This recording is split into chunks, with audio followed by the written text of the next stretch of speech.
Okay, good morning, everyone. Welcome to this special meeting of Finance and Corporate Services, where we'll be dealing with our final budget. I'm just going to make a few comments, and I'll keep them brief because we do have a lot of work ahead of us today. I want to start off, of course, by thanking staff for the effort that was put into this budget. It's been several years now where we've brought in a budget where the controllable part of the budget that we deal with, being the tax levy, has come in under the rate of inflation. The final inflation figures came out for December just 2 or 3 days ago, I believe, and the inflation figure for the province of Ontario for 2016 sits at 1.8%, and the controllable part of the budget that we're dealing with, the tax levy, as it stands at this moment, is targeting 1.75%. So it will be another year when that portion is under the rate of inflation. Of course, the biggest item we'll be dealing with today in terms of the impact to homeowners is our water and sewer rates. This is less controllable because we either repair this system or it falls apart, and I think that's the thing that we're going to have to struggle with today. I do think that we can perhaps reduce it a tiny bit and not make that an irresponsible decision. And I think we can also look forward to this hopefully being the last year of what I would say are excessive increases as the federal government looks to step in with Tier 2 funding for infrastructure. So with that, I would encourage everyone today to have a good, fulsome debate. Not everyone is going to get what they want, but that's the democratic process. And I look forward to seeing where we end up at the end of the day. And with that, I would turn it over to Mr. Chapman. Oh, pardon me, Councillor Gazzola, you've queued in? Yeah, I would like to make a brief comment. Certainly, go ahead.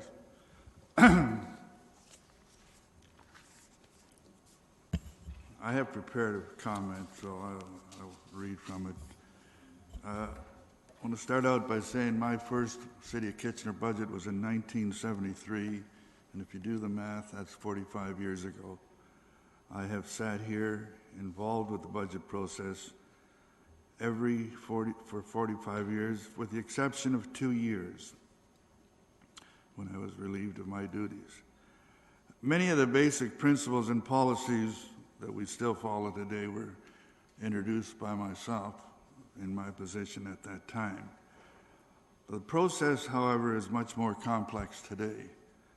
I give Council credit for being able to follow the process. It can be very tough, very confusing, complicated, but they have managed to do so. I have sat on both sides of this horseshoe, and I can really appreciate all the work that staff puts into the process. They have and continue to do a great job. I have no problems, and I appreciate what staff do. This current council, this term of council, has done a great job in keeping the property tax increase at the rate of inflation. However, the City of Kitchener is a big company. We provide many services in all types of businesses. The tax portion is just one part of it. We are looking after our customers in the one line of business in our taxes, but we're falling short on many of the other products and services that we supply. We need to solve and to serve our customers well in everything we do in all our businesses. I've been pushing for several years now in dealing with our customers in our other businesses, our enterprises. I have and continue to believe we cannot continue to increase the prices on so many of the services that our residents, who are our customers, rely on us for. We're the only one that can provide the water, the sewers. They have no choice. And we can't go on blaming our suppliers and other levels of government. They are our customers, and we have to deal with them. Looking back, we're looking at a 30-year accelerated infrastructure program. It started back in 2002. We are at the halfway mark now.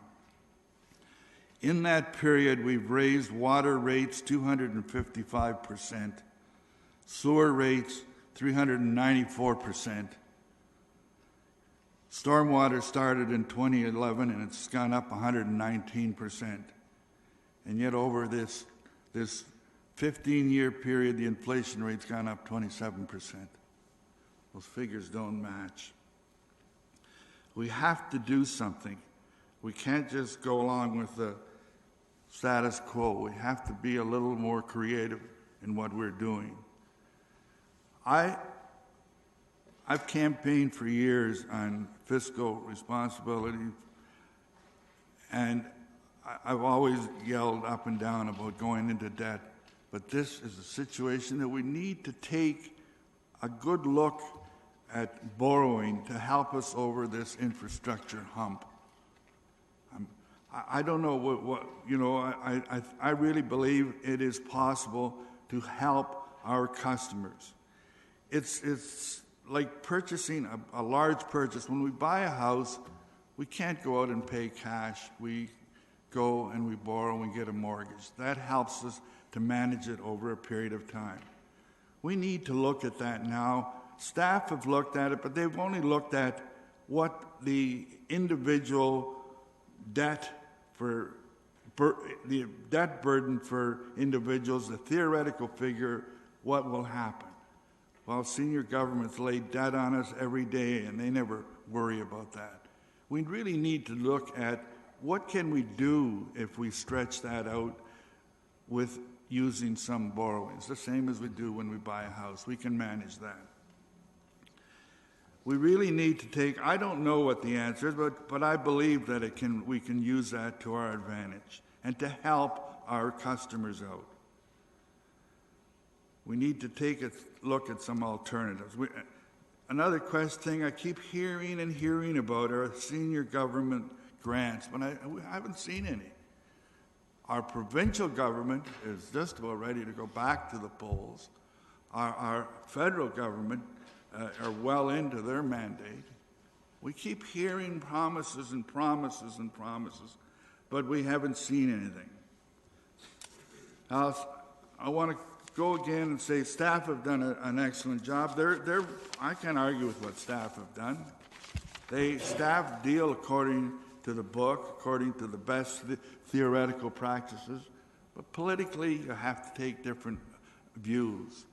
And staff's mathematics are all correct. Now they've put forward a recommendation showing a bottom line, and that's why I want to look at the bottom line of an increase to our taxpayers of 6.65%. I wonder if I could ask staff to just throw this on the.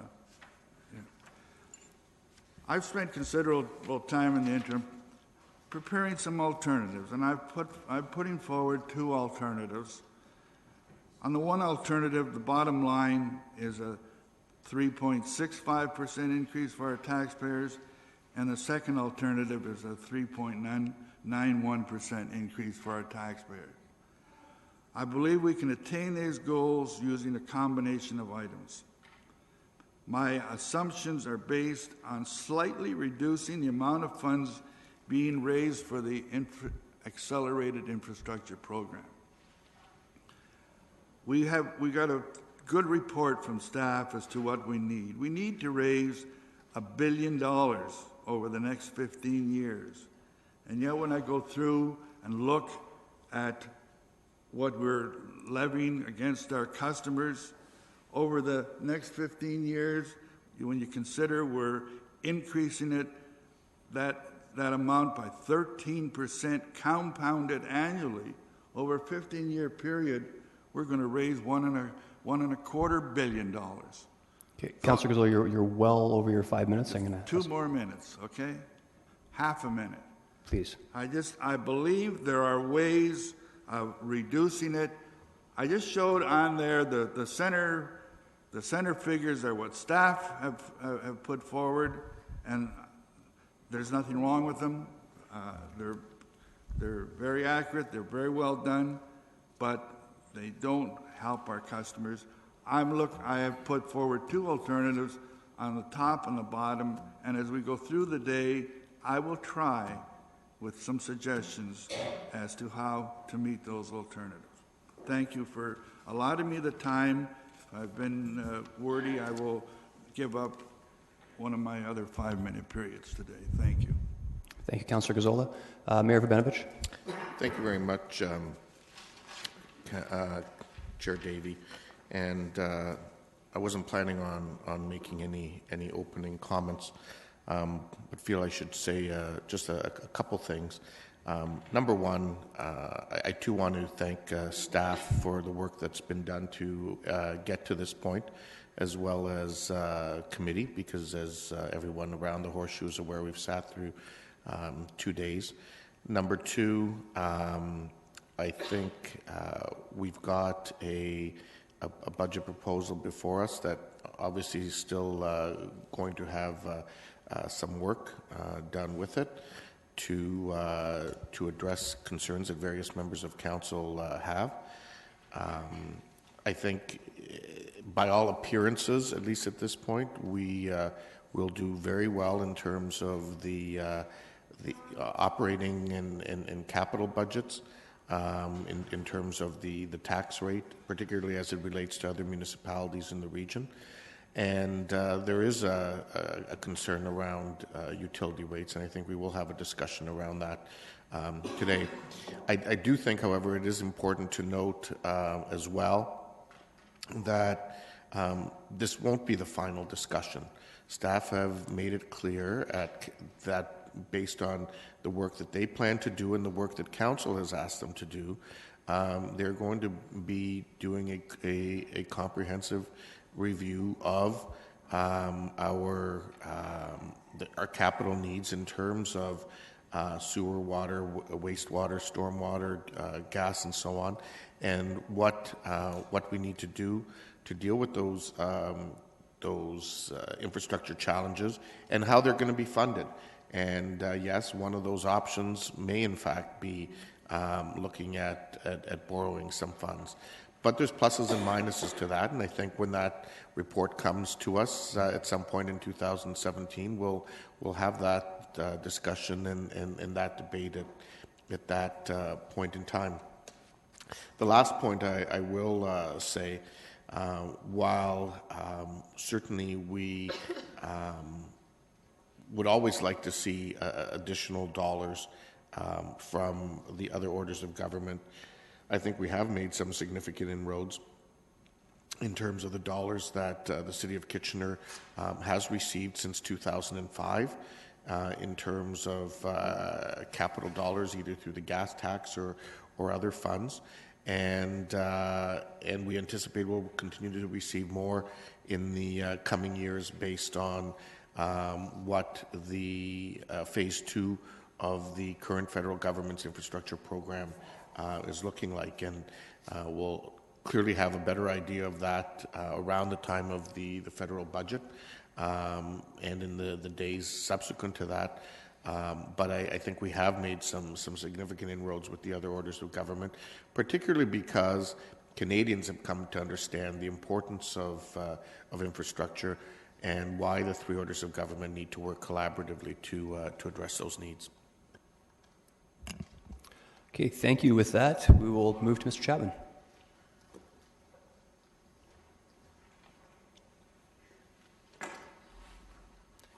Good morning, Chair Davey and members of committee.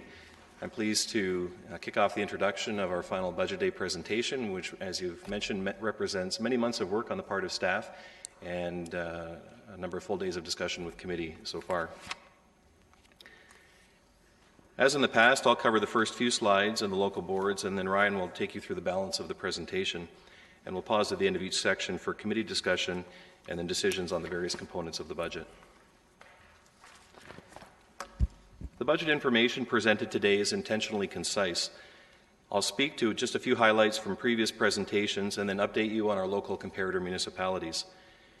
Ryan will provide updated projections for the enterprises and the follow-up information that you've requested previously. And then by the end of the day, committee will have approved all components of the city budget and will move into the special council meeting for final ratification. This slide summarizes the 5 keynotes related to the operating budget that were previously discussed with Council. I won't repeat them today. But the bottom line is that despite downloading and other cost pressures, the City is the only municipality in the area which is poised to adopt a property tax increase below the rate of inflation, in most cases by a considerable margin. This is a significant achievement which should be emphasized. As has already been noted, this is contrasted with the considerable infrastructure investments required for the water, sewer, and stormwater utilities. Kitchener is by no means alone in this challenge, as ratepayers and utilities across the province and the region are faced with the costs of renewing large amounts of infrastructure at the end of their life at costs that are well in excess of the rate of inflation. Here are the highlights again for the 2017 capital budget and forecast. And the point that I would like to emphasize here is Kitchener's declining debt position in an era of ballooning government debt. This is the update on our local comparator increases, which now includes actual rates for the region, for Cambridge, and for Waterloo. These increases should also be read in the context of the absolute burden per household, which for Kitchener has consistently and continues to be the lowest in the region over the past number of years. To conclude, this slide summarizes the impact on the average homeowner based on the proposed 2017 budget. I draw your attention to the table at the bottom third of the slide, which was added this year for obvious reasons. More than half of the impact of Kitchener's budget is attributed to increases imposed by the region and by the province, the provincial carbon tax being the single largest impact. Before moving on to local boards, I'd be pleased to take any questions on the introduction. There are no questions. Please continue. We'll start with Kitchener Public Library. You'll note that there are no changes to the proposed budget. At committee, at the previous meeting, proposed actuals were requested and they've been supplied, and KPL representatives are here today to respond to any questions. Okay, any questions for the KPL? Councillor Gazzola. Just a very quick question. I noted that on F21 that we expect our revenues, our sundry revenues, to be in the neighborhood of $346,000, which is over what we budgeted last year. Why would we not be budgeting in the area of $350,000 for this year, and thereby reducing the amount that we need to get from the city?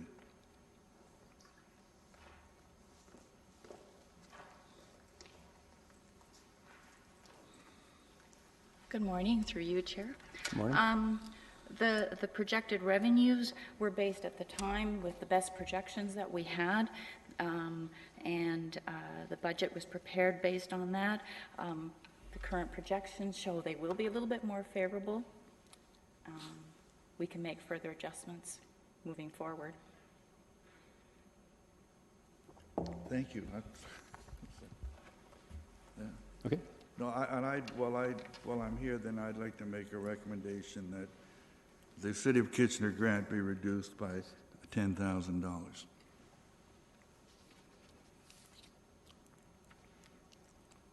Okay. I am not seeing anyone else in the queue for Mayor Verbenovich. Well, Sorry, question of the KPL or? no, I guess I was making a comment. And sorry, Councillor Marsh, before we continue, do you have any questions of the KPL as well, or are you going to speak to this? Okay, no, I just want. Okay, yeah, I just wanted before they. Okay, sorry, I'm going to quickly get to Councillor Galloway-Seelock. Yep, that's fine. Okay, I'd like to get the questions and delegations out of the way first. Councillor Galloway-Seelock. In light of the motion that's being brought forward, I just wanted to give the KPL an opportunity to answer what a reduction of $10,000 would mean, likely what budget that would come out of, and kind of what that means overall for the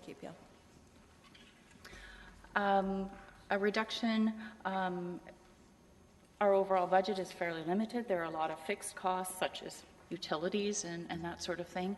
So generally, if we look at having to make any adjustments, it would be to collections or so. Obviously, we'd have to go back to the board, and the board would need to decide. And over the last number of years, has that collections or resource budget been hit significantly with reductions because of trying to keep your budgets in line? Yes, certainly. That is one of the areas where we do have to make adjustments, and also we're hit quite significantly with U.S. exchange and that sort of thing. So our purchasing power and our ability is compromised. Okay, thank you. Okay, and Councillor Marsh, you were a commenter, right? Or did you have a question? A question? Okay, Councillor Marsh. Yeah, my question. Hi, thank you.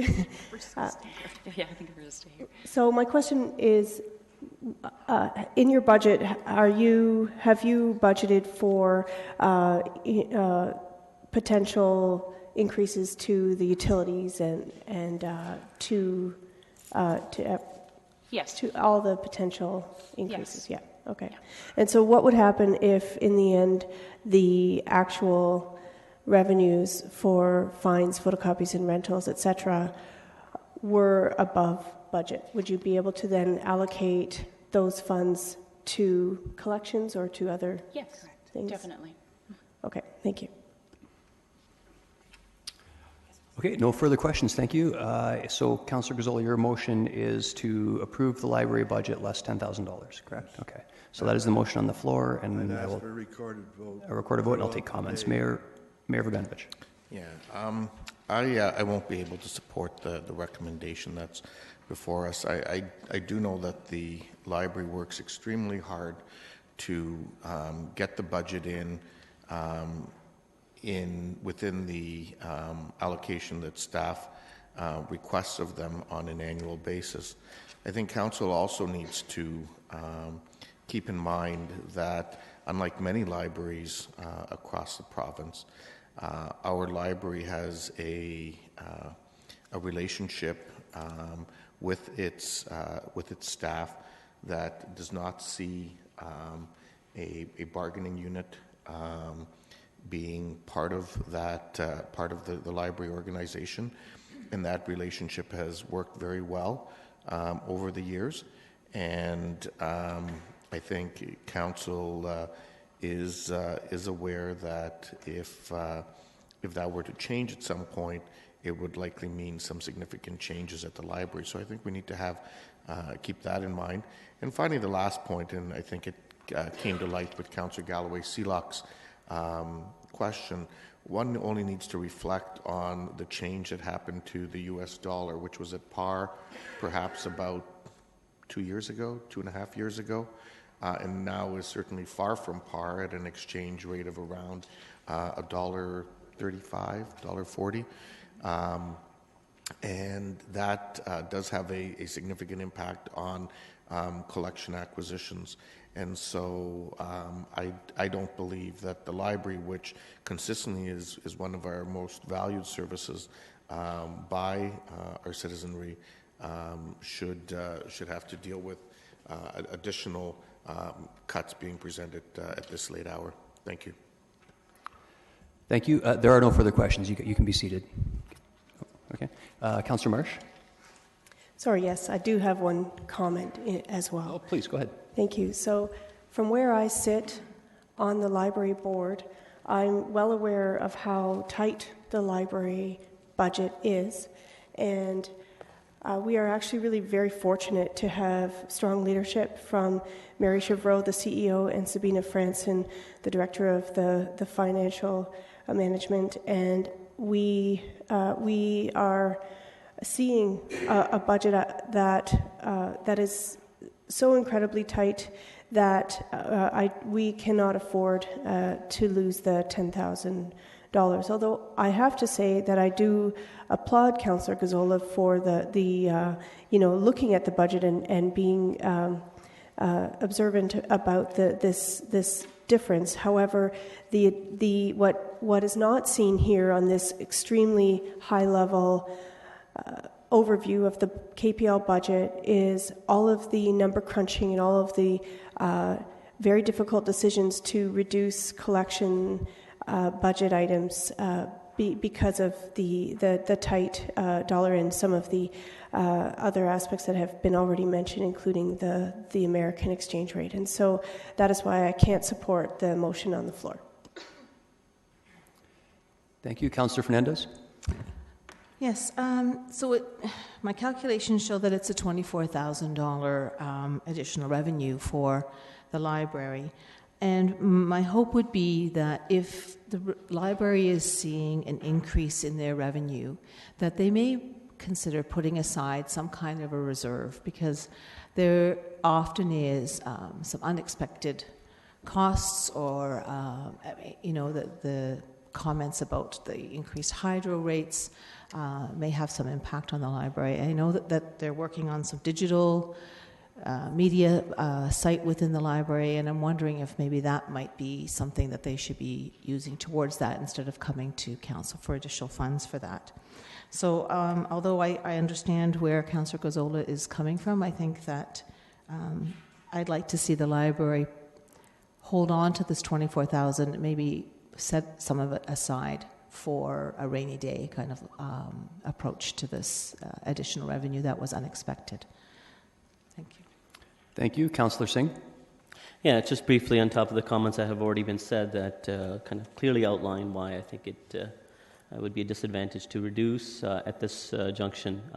Clearly, the library is in a format of transition with all that's going on at the main library and the tremendous good work that's taking place as well. So I think any reduction would be counterproductive to deviate from that positive direction. I think any additional amounts that they have will be put into considerable good use. So I can't support that. Thank you. Councillor Etherington? Thank you. Through you, Mr. Chair, I too will not support this motion. There are all kinds of other areas where this council can trim dollars, and I would urge people not to do it to our already squeezed library services, so I'll be voting against it. Thank you. Councillor Gallo-Silock?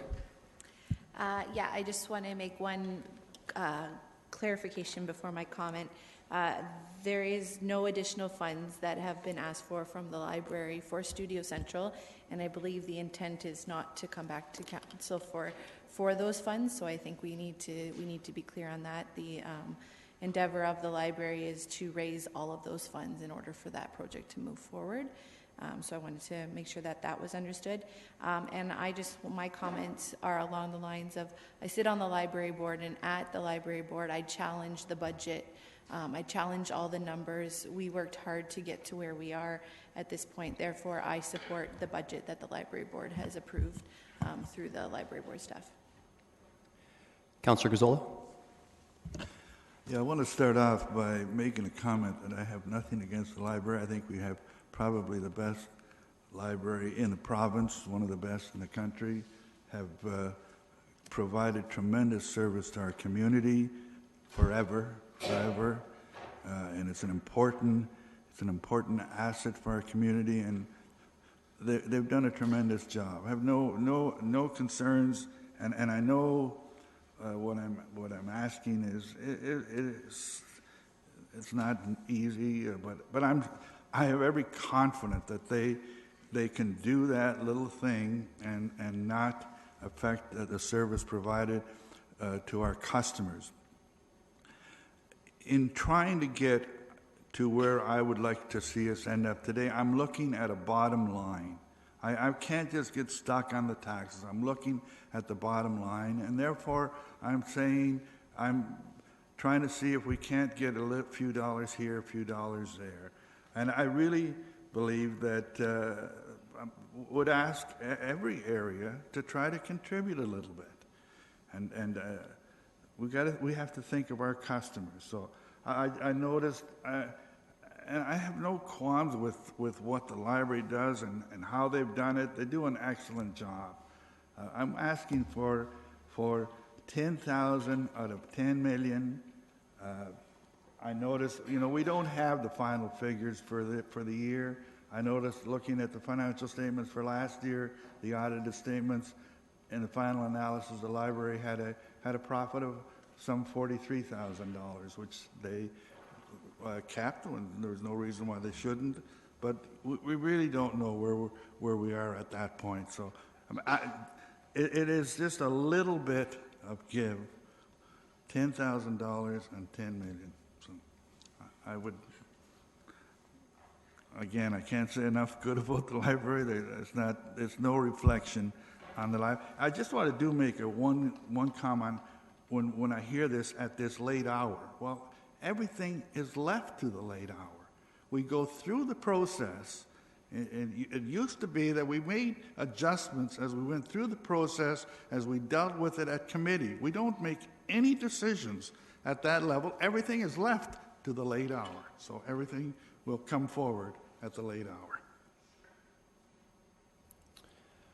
Okay, there's no one else in the queue. I will comment. First, I want to say that I think Councillor Gazzola's recommendation, it's reasonable.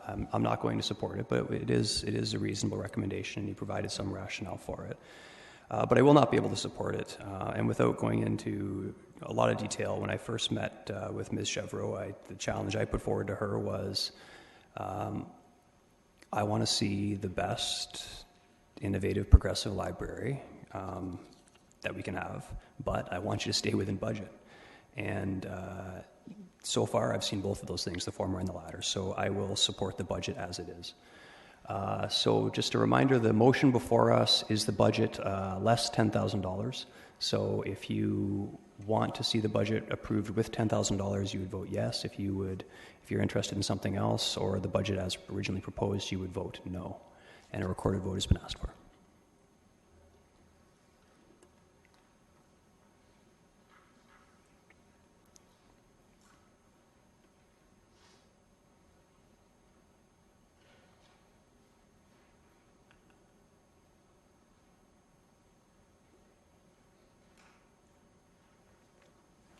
Those in favor? And opposed?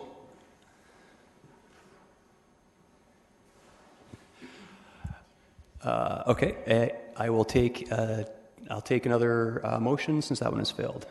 Councillor Galway-Seelock? Yeah, I'll move the recommendation of the KPL budget as is in our package. Okay, just, sorry, before we go ahead, can the record note, Councillor Gazzola, okay. Okay, so just for the record that Councillor Gazzola intended to vote in the opposite in that case.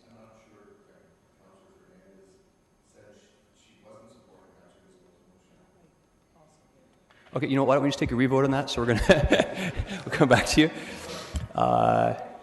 Not the best start. Okay, so we'll retake that that vote, recorded vote, and this is Councillor Gazzola's motion. Okay. Okay, I'll explain it again. So if you want to see $10 cut, or sorry, $10,000 cut, it's still 10 a.m. If you want to see $10,000 cut from the library's budget, you would vote green. If you do not, you would vote red. Okay.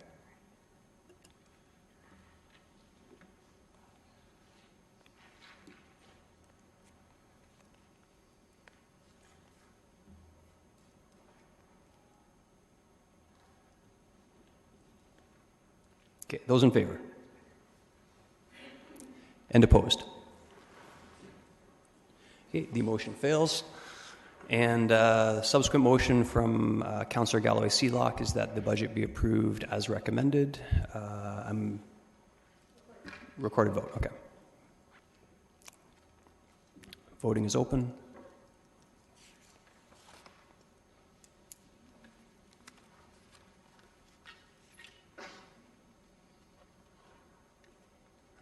Those in favor? And opposed? The motion carries. Okay, we will move on to the Centre in the Square. Mr. Chapman. Colin, can you bring the presentation back up?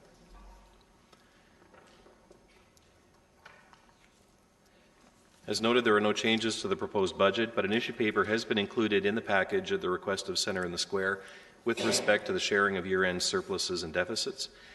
The issue paper is self-explanatory, and staff have no concerns with the recommendation. That said, the current policy resulted from council direction, so council direction would be required to change it. Deb Dobb from Centre in the Square is here today to respond to any questions, and they are seeking council approval of the recommendation in the issue paper. I would just note that given council had previously made a decision with respect to this issue, if there is to be any discussion or debate of the issue paper, a motion of reconsideration would first be required. Okay, so on that, we're looking at page final 56. Is that issue paper? And a reminder, just a quick synopsis then, what council had previously approved was that any surplus that the Centre in the Square had would come in its entirety back to the city. The Centre in the Square has requested that we respect historic practices and that 50-50 sharing be in place. I think that's a reasonable request, but before we get into the merits of that, we would have to have a motion to reconsider. I see Councillor Galloway-Seelock in the queue. Yeah, I just have a question, and maybe I misread the issue paper, but did it say how much the transitional funds are expected to be surplus? $20,000. It is in there? Yeah. And I just missed it? Okay, thank you. Okay.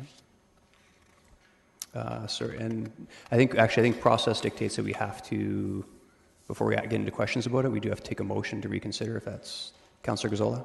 I was going to move the motion to reconsider. Okay, motion to reconsider. I don't think we need a recorded vote on this, but okay, motion to reconsider. Those in favor, see hands, please. Okay, that carries unanimously. Very good. And questions, Councillor Fernandez. Yeah, just a question regarding, seeing that you have a small surplus, I would like to ask how you are working with the community on the studio, the small studio. When the community plan came out, my understanding was that the Centre in the Square would be working diligently with the community to give better access to the studio, and I'm wondering if that is happening, and if it's not happening, if some of this surplus might actually be a way of helping smaller community groups access that studio. That is absolutely a great question. We are currently under the CCSF funding to get new chairs and risers into the studio and to set up the studio in a way that the community can use it better. We have had a couple of community events happen, and this money will definitely go towards the additional funding that we use to provide the union availability for that day. Okay, so you led perfectly into my next question. It seems that one of the ongoing issue is, of course, these smaller groups can't afford the fees that are attached to the union groups. So am I to understand that your hope is to use some of this money to offset that by maybe subsidizing the union costs? Absolutely. We are working currently towards creating an application community project so that by the middle of next year, we hope that we'll have some more applications to use the studio, where we're funding more of the studio time. Okay, great. Thank you very much. Thank you, Councillor Gazzola. I just have I'm trying to understand, from the statement that we have here, there's a slight surplus for the year. Correct. Now, you also said there's 20,000 in the transitional. So is that a... Perhaps we can get an update, Ms. Dobbs. Is the surplus projected still to be $20,000? We haven't finalized the numbers yet. We have had a few illnesses in the finance department, so we're a little bit behind. Okay. But it's somewhere between 20,000 and 100,000 will be the surplus. We can't, as we mentioned in the 2016 budget discussions, we can't exactly tell you this is exactly transition money or whether this is operating surplus. Okay, certainly, yeah. So is that in addition to the operating surplus of 18,741? That's instead of the 18. Well, that's why I'm confused. Mr. Chapman? Through the chair, they're one and the same. All of the accounts are commingled, and so there is a $20,000 surplus, and our expectation was that any initial surplus would be applied against transitional funding first. Okay, so the bottom line is 18,741. Correct. Okay, and what we're looking at here is we go back to the principle of splitting that. Correct. Okay, I have a motion that I would like to add to it. Okay, and just as a reminder, there is recommended motions on page final 57, but I will actually, Councillor Gazzola, if you wanted to put that forward now, so if any future comments.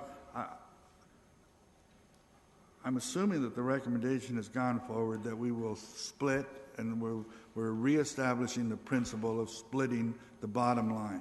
If you wanted to move that, that's what it I would will be. move that, Okay. but I will also move as a separate section that this year's operating grant, the 2017 operating grant, be reduced by $10,000. So Okay. two-part.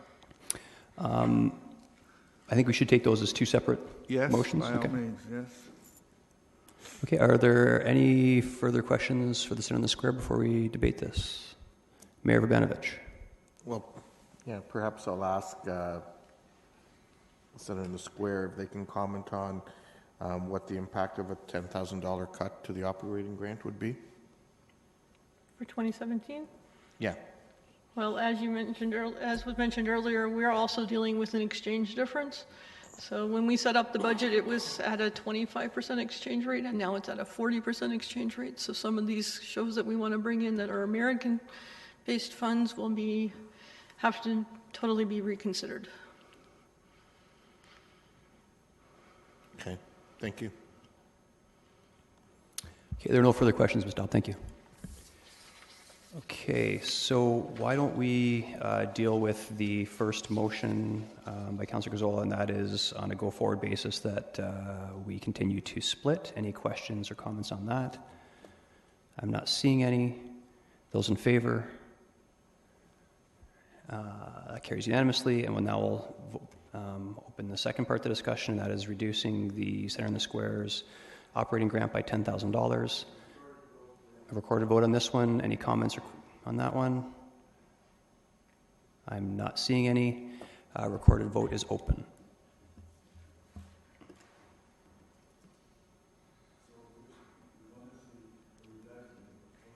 Yeah, yes, if you want to cut by $10,000, you would push green. If you do not want to cut, you would push red.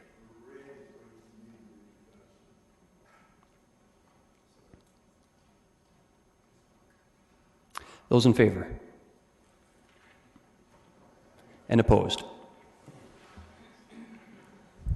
And the motion fails. I do think we actually do have to take a main motion, Mayor Verbanovich. I'll move the budget as presented. Move the and a budget as recorded vote. presented and recorded vote, okay?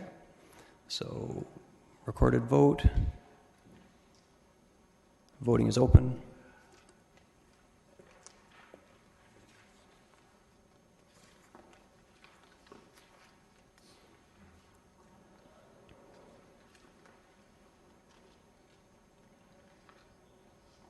Those in favor? And opposed? Motion carries. Okay, Mr. Haggie? Thank you, Mr. Chair. I'll be navigating the remainder of the presentation with committee. I'd like to point out to committee, you have a resolution sheet. Everybody was given one of these on their board. And so just to point out, Council, if you turn to motion number 7, that's what committee's just dealt with. So we've approved the KPL budget as stated in 7A and in Center in the Square. For 7B, I take it, you'll see underneath that there's language around the Center in the Square budget. So there's option 1, 2, and 3. I take it the motion that Council passed was to split starting in 2016 again. That was. Which would be option number 2. So when you can scratch out option 1 and option 3 from your resolution sheet, and Council or committee has approved option 2 under 7B. Also, just a reminder, I had a text from a coworker who said they can hear some people better than others, so just to remind people to try to talk into their mics as best they can, as there are a number of people who are very interested in what's happening today and would like to hear everything. Thank you for that reminder.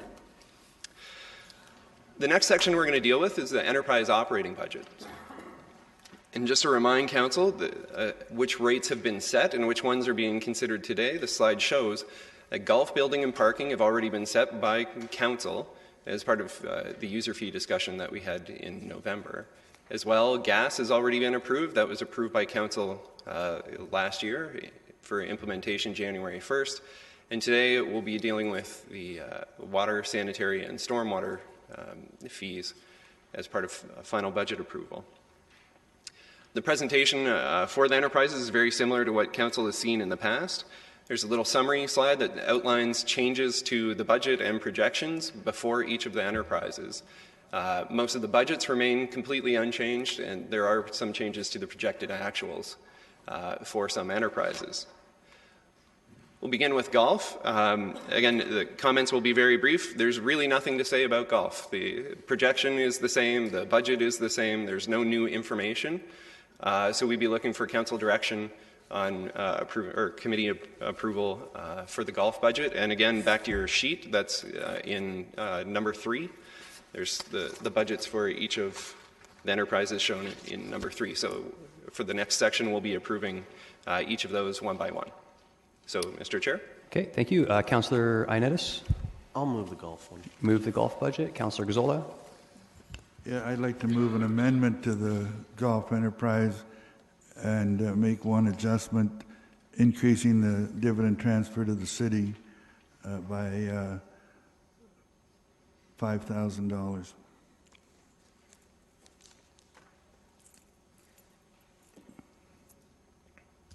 Pardon me. Okay. I'm not seeing anyone else in the queue on this. Just give me 1 second to review the implications of that.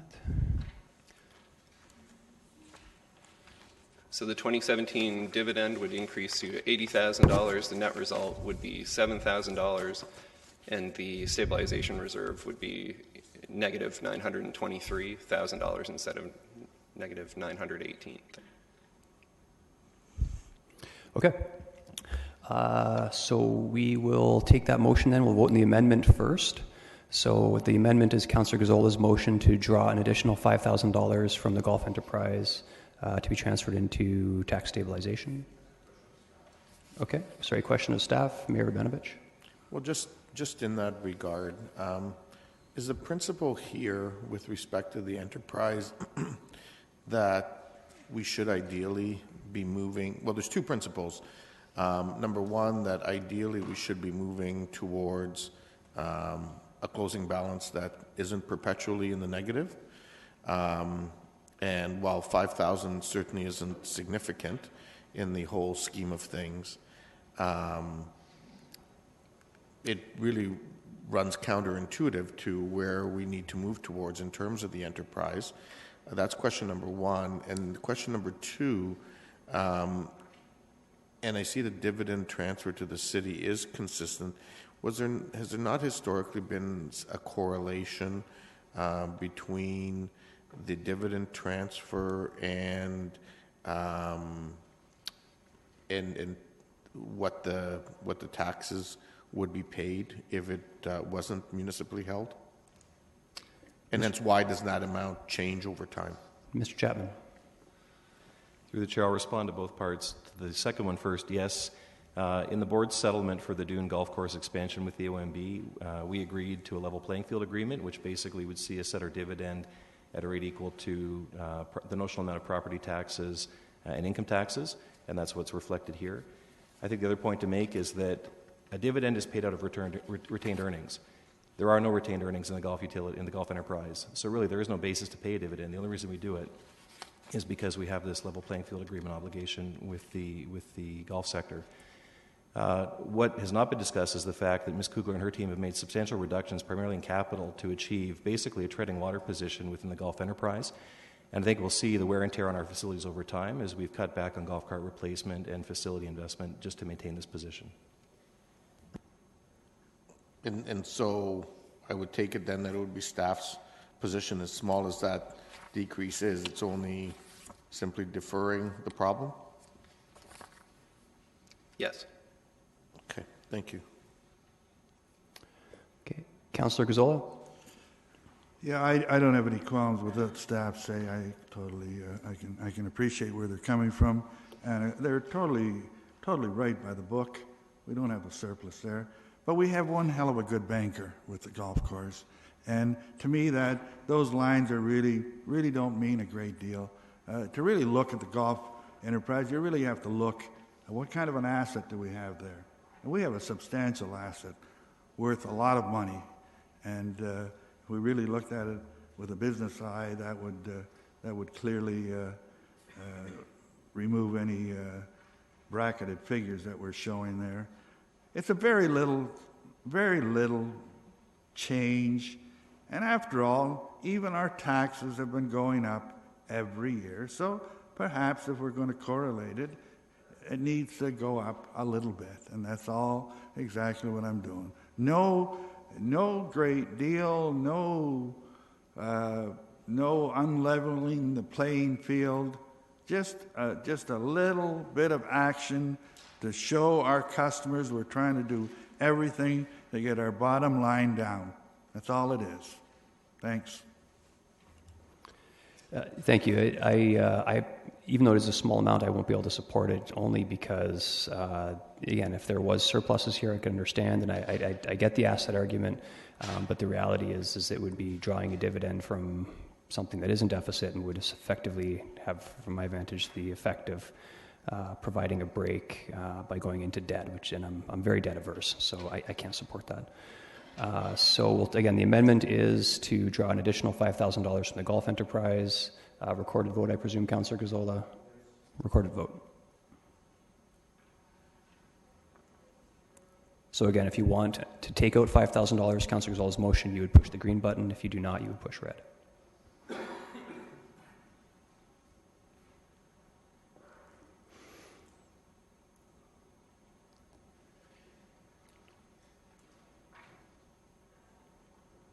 Those in favor?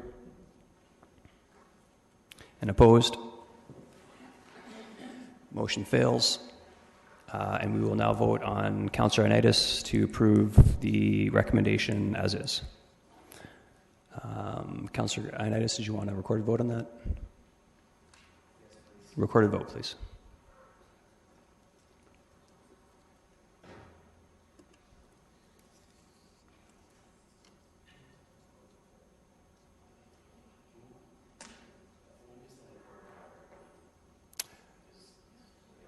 Okay, so I'll default. The question was, okay, those in favor? And opposed? The motion carries. The request was actually in past practice, we have had a recorded vote on everything. I was hoping we could, even at the smaller amounts, we could possibly get away from that to save time, but let's just go ahead with recorded votes and everything to save that bit of time. Mr. Haggie. Next is the building enterprise, and the 2017 budget remains unchanged. The 2016 results have been updated based on the activity at the end of the year, which was very good. A number of people were getting in before the regional DC rate increase happened. And just a note that we saw stronger results at the end of 2016, which means that our 2017 results could be weaker, as the activity we thought would come in 2017 may have already come in 2016. Pause there, Mr. Chair. Thank you. Councillor Ioannidis? I'll move it. Okay. Councillor Gazzola? Yeah, I really struggle with this one here because we're sitting there, we're sitting with a reserve fund of almost $9 million. These reserves are totally out of hand. I mean, even our theoretical maximum benchmark is at $7 million, which is $2 million less than we've got. There's something that isn't working here. There's something wrong here. Either we're not dragging enough money back into the city for the services the city provides that are chargeable to the city operation, or our building permit fees are too high. What's the answer? Okay, so the question is, and I think they're fair questions, I think, and they'll have good answers, but the question is, are we drawing the maximum amount we can to pay for the city services, and what have we done to reduce the rates? Of course, we did just reduce the rates. Mr. Sealing. Good morning, and through the chair, I would like to respond to the questions. In terms of the building enterprise, we are following legislation, provincial legislation, to bring money back into the tax base through our indirect costs. The question's been raised by this council a number of times, and we follow those rules. So right now we're presently, the enterprise is paying back to the tax base $930,000. In terms of our permit fees being too high, I can tell you that in 2017, we're the first municipality in the Waterloo region to lower our fees since the legislation changed to allow building departments to run as an enterprise. We lower our fees 5%. We went to our customer base. We asked for their opinion, and we gave them 3 different options. The first model, the model that they chose was the 5% reduction, and we would hold the line on the remaining 4 years to including 2021. Of course, during that time, if we continue to see a surge in permits like we did in 2016, we would take a look at that. We've got a very good rapport with our customer base. If we've got too much in our reserves, we'll gladly go back to our customers and take a look at reducing the fees further. I can also tell you in Waterloo Region, we do not have the highest permit fees. May I ask a question? Please, Councillor Mazzoli. Yep, still have some time. Why are we going after the province? Is there perhaps some rules there that need to be changed? I mean, this is, and no offense to you, people are doing an excellent job. I don't have any problems with, and you're doing what you're supposed to be doing. But the fact is, this has been going on for years, where we're just accumulating monies and monies and monies. There's something wrong with the rules. So are we taking any steps to go back to the province and say, we need to look at this? We need to sort, rather than having all that money sitting in a vault doing nothing, can we not do something about it? Mr. Sealing? So through the chair, I can tell you that there are municipalities in Ontario that are not in the position that the City of Kitchener Building Enterprise is in. They're actually running a negative in terms of their reserve balance. And I believe there's actually a municipality within Waterloo Region that has no money in their stabilization. In terms of going back to the province, the City of Kitchener staff have a good rapport with the Ministry of Municipal Affairs. We can obviously talk to them and ask them, but we're simply following the rules and the legislation. I don't disagree, but you have to follow the rules, but you also always have to be challenging the rules if they're going in this direction, and I think that's warranted. Thank you, Mayor Verbenovich. Well, thank you very much, and I just want to follow up on a couple questions. The first one with respect to the indirect expenses.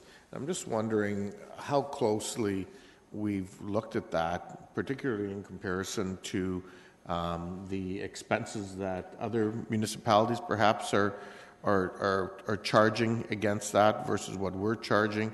Have we, incorporated everything from, depreciation of that part of the building, staff costs, shared operating costs to the fullest extent possible?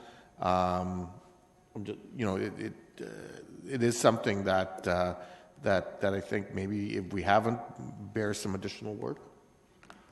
So through the chair, we work with finance staff, and there is a project that has started in terms of making sure that the indirect costs are accurately reflected. I don't know the exact timing of that, but certainly the building enterprise would participate in it. I can honestly tell you as the director of building that the fees that we're paying in terms of the breakdown are accurate and relative. So I presume we would incorporate a portion of, in addition to your staff, a portion of your salary, a portion of, the budget team's salary, a portion, like all of these are looked at? Correct. Through the chair, a portion of council's salary in terms of our senior leadership team, the space that the building enterprise occupies on the 5th floor of City Hall, a portion of planning, engineering, fire prevention, legal, all those things. That's what goes into making the indirect cost. Okay. And then, I guess, looking at the second part of Councillor Gazzola's question, really I guess potentially there's an argument about how much, should we have as a minimum and maximum benchmark.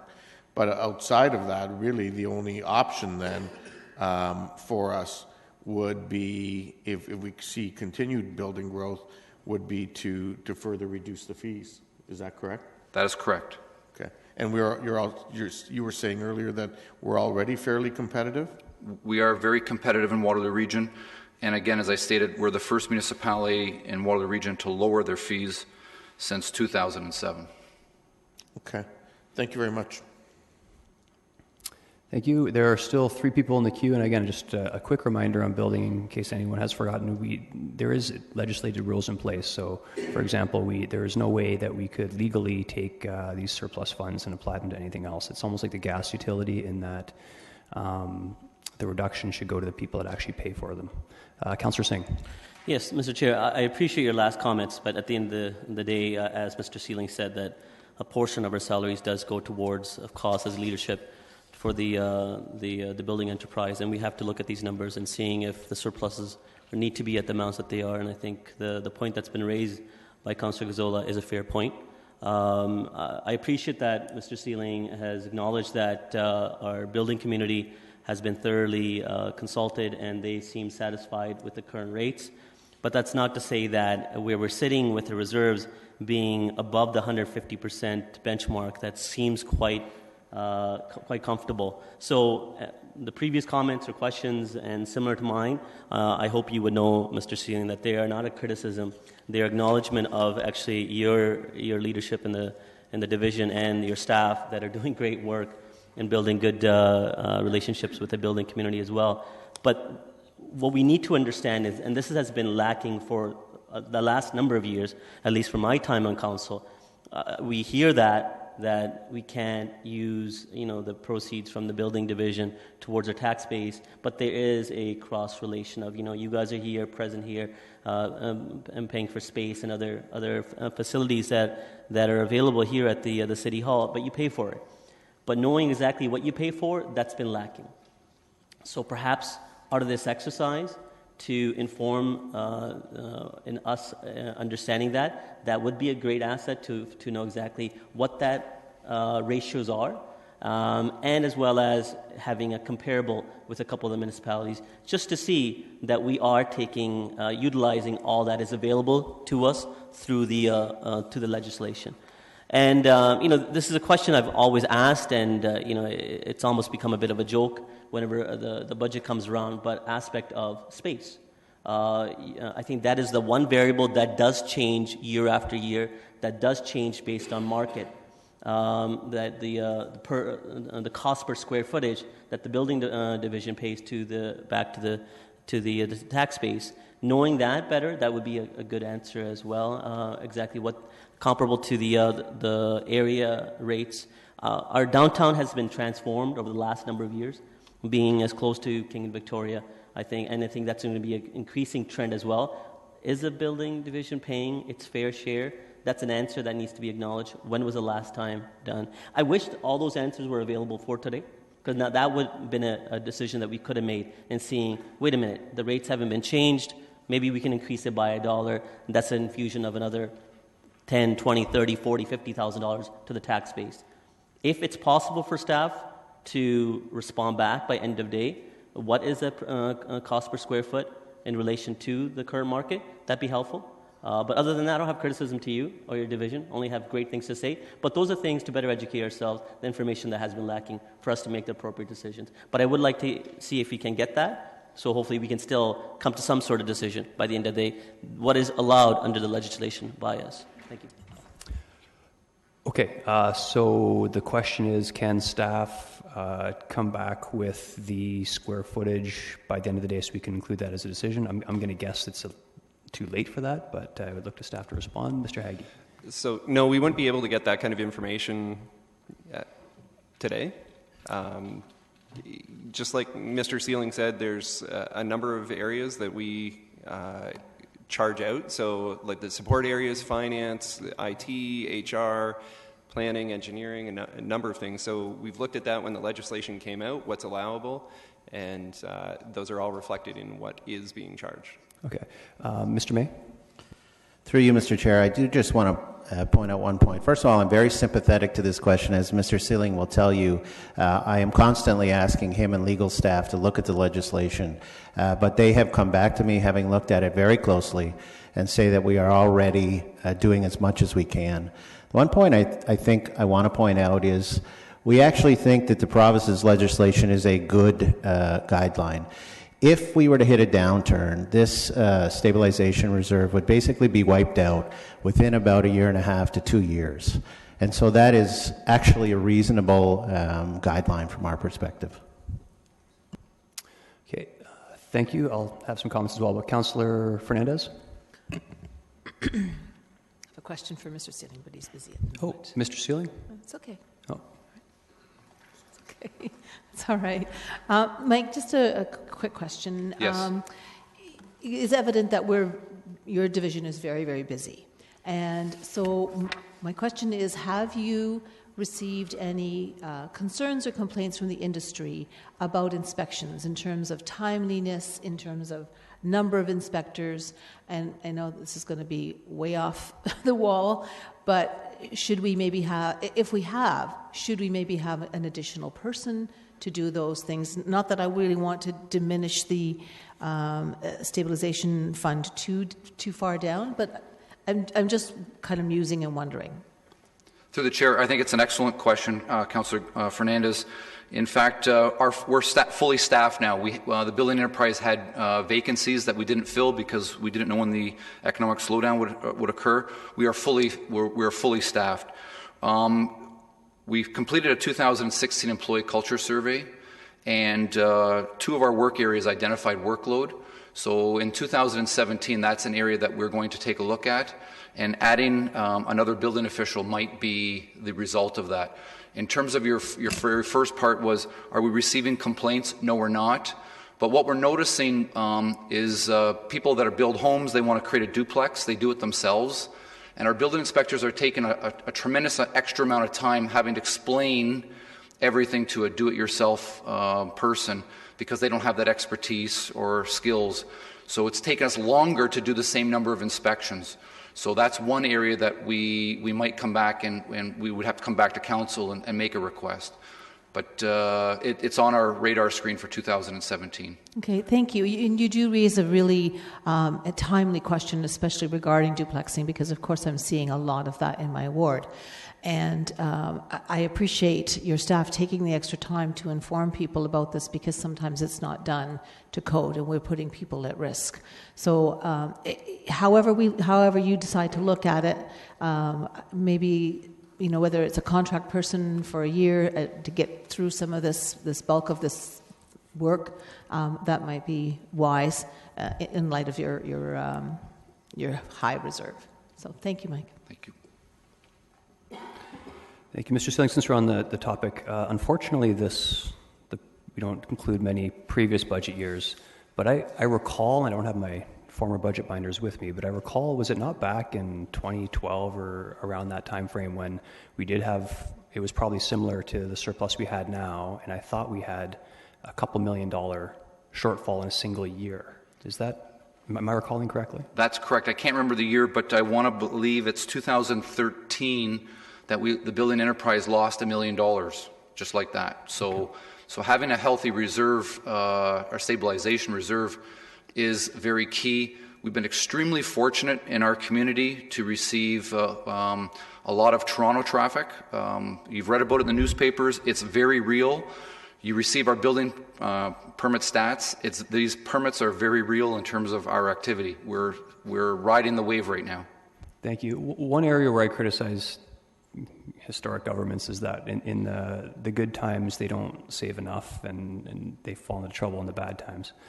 So what would be the result if we didn't have a healthy surplus in our reserve and there was a downfall? Then the building enterprise would have to lower its direct costs, which would have to be the greatest impact for the enterprise would be staff. We'd have to lay staff off. I can tell you within 30 minutes of Kitchener, 2 municipalities have already had to do that, and the morale drops significantly, and I can tell you for fact a number of years after they've laid those people off, 4+ years after that, the morale doesn't come back, and then you have to rehire staff when you do get busy because construction's cyclical. Then you have to retrain the people because of provincial qualifications and our own hiring requirements. Okay, so that's half of the equation. The other half is what would happen to rates? The building rates could, well, The building permit rates would have to rise substantially. Rise substantially in a period that's already in recession. And exactly, it's not the time to hit your customers with a significant increase. And our customers have told us, please do not hit us with a high increase at any given time. Okay, thank you. I'm not seeing anyone else in the queue. I will just comment briefly. I think Councillor Singh's questions are good ones, and we should have that information on a go-forward basis. Having said that, this is a conversation that I think I certainly have, and I think many of us have had privately one-on-one with building staff and Mr. May, et cetera, in terms of making sure that we are maximizing the legislation to the most to see some of those offset costs, and I'm confident that we are, but it's a fair question. I think we should have the information going forward. It's been moved by Councillor Ioannidis that the building division budget be approved. A recorded vote.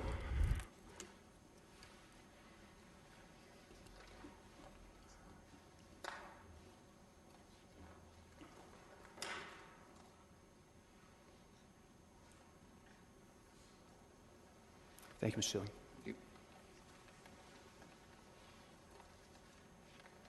And that carries unanimously. Move on to parking, Mr. Haggie. So the parking enterprise is next. The budget again remains unchanged.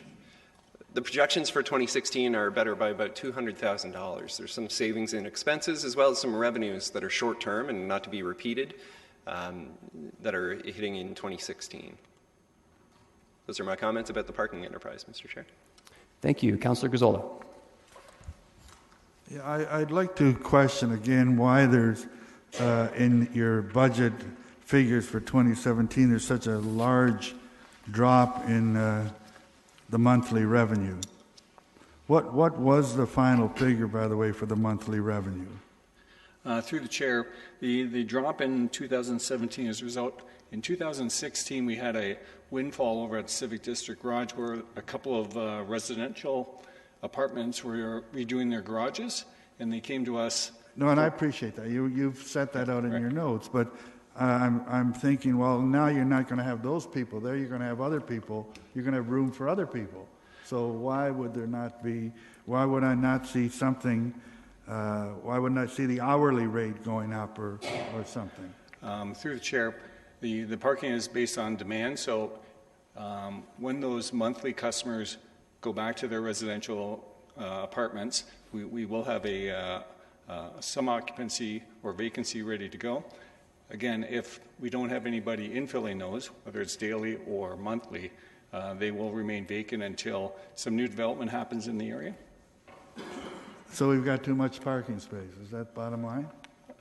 Through the chair, Civic District Garage, if council recalls, was built not only for the daily parking or the monthly revenue, but also for Centre in the Square, where we reduced the number of surface spots and built the garage underneath, so that takes care of a lot of the gate parking at night while Centre in the Square performances are happening. And we continue to look for additional parking through the region as well as outside businesses. Why are general expenses going up by the amount they're going up? It seems to me it's 6% higher than the budget for last year, and I thought we were sort of working on a 2% factor for our expenses and revenues. So what is causing that increase to 6%, or if you refer it to actual, we're still up over 5%. So.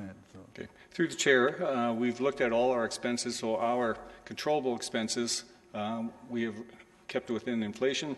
Those increases you see are hydro, taxes, and some internal overhead costs that are out of our control, and we have to make sure that we account for those. Yeah, but before the end of the day, we're going to reduce those things, so we'll be able to reduce that, right? Thank you. I have a motion that I would like to make in regard to this budget at the appropriate time. Would you like to actually put it on the floor now? So yes, my motion will be to change the dividend to same amount as it was for this year at $1,775,000. Exactly the same amount as this year. Pardon me, so an additional $25,000. $25,000. Okay. Okay, thank you. Councillor Singh? Yes, thank you. So clearly, the little bit of the uptake is due to one-off advantage we were able to have that wasn't expected. But overall, as the market here in downtown evolves, as well as the traffic will increase now with the LRT work coming closer to completion, are we not anticipating greater demand already? As well as we have additional number of units that have been built in the core that didn't exist before in past years. So will that not increase activity as well automatically? Yeah. Through the chair, we take a look at all of these projections. So we are taking a look at our budget as we see right now. We will anticipate some of those increases. Right now we're sitting garage overall occupancies are around 77%. Our surface is 56% occupancy based on monthlies. So we continue to look for ways of increasing that revenue. I think back in 2012 we had a deficit of around 1.6 million. So we're slowly, scratching away and getting into a positive position. So we are looking at all these different things, trying to figure out where the market is going with the new development and making sure that we anticipate some of those. What's the total number of parking spots that we have in the enterprise? Excuse me? The total number of parking spots we have. The number? Yeah, do we know? Through the chair, it's around 3,600 parking spots, a combination of 2,025 garage spots and then a number of surface spots. And as an asset overall, if you don't know, it's okay. I know this is the number of spots, sorry? No, as an asset, total asset as an enterprise. I'm sorry, I don't as know a venture, that. No, okay, all right. The reason why I asked this, based on what the the total revenue is in relation to the closing balance, I hear you. In the past years, the enterprise was not in as a healthy state as it appears right now. Even though we see deficits, and please, I ask this through a comment, it's a question. Though we see healthy deficits, but because I think the struggle is dissipating and I think it'll be easier, the market will be better here in the core. Are we not already in a positive swing to begin with, and increase the dividend may not have as much of a severe impact? Through the chair. Leading question, but still. Thank you. We do start with a zero-based budget for all our revenue. So I think in the past there's been some various projections for revenue that may or may not be there. So I've been taking the stand that I know what our position is now. We take a reasonable increase in growth. We take a reasonable increase in inflation. Until I see those parkers show up, there's no sense in putting an additional 200 or 300 monthly parkers in if I don't have a very good idea that they will show up at our door. So this budget is based on a very realistic budget.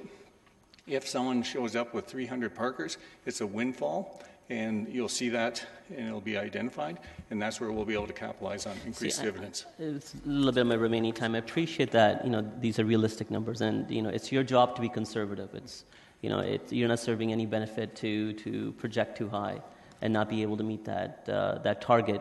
But still, I'm not talking about in the very short timeline, but in the next 2-3 year projections with additional development that is already projected, some stuff that we know that's coming in the pipeline. Have we factored that in? Not possibly, but we're pretty sure that development will take place. If not with the current, speculation right now, then someone else.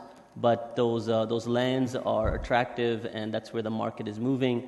And Councillor Singh, this is a very leading question. Those are comments you could make, but if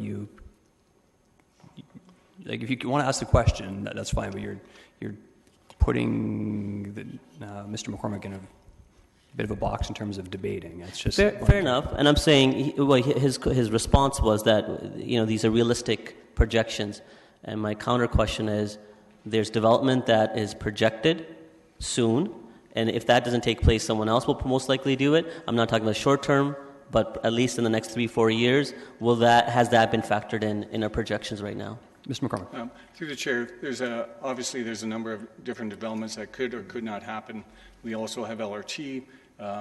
projection on that would decrease parking. So we're trying to take all these into account when we do our projections. The way I've been handling the budgets up to this point is if the deal isn't coming tomorrow, and it may be 2 years from now, I don't incorporate that into the budget, those large swings, because it just makes us look like we're not hitting targets. I'd rather have a more realistic budget than one that says we're going to have 300 spots in 3 years from now. And then at that point, if they don't show up, it's going to look bad that we're not meeting those targets. So we've allowed for realistic growth, realistic inflation, and as things change, we adjust the budget accordingly each year. Okay. Mr. Reedman to add? Through the chair, I was just going to say similar comments to what Mr. McCormick just outlined. 3 or 4 years ago, the budget was always coming in way off target in a negative way. So Mr. McCormick and the transportation team has worked very hard to bring in realistic projections with a number of variables that are unknown, including LRT and how people live in the downtown with redevelopment. So if with tech industries and residential coming online, people are more likely to be location efficient, so living where they work.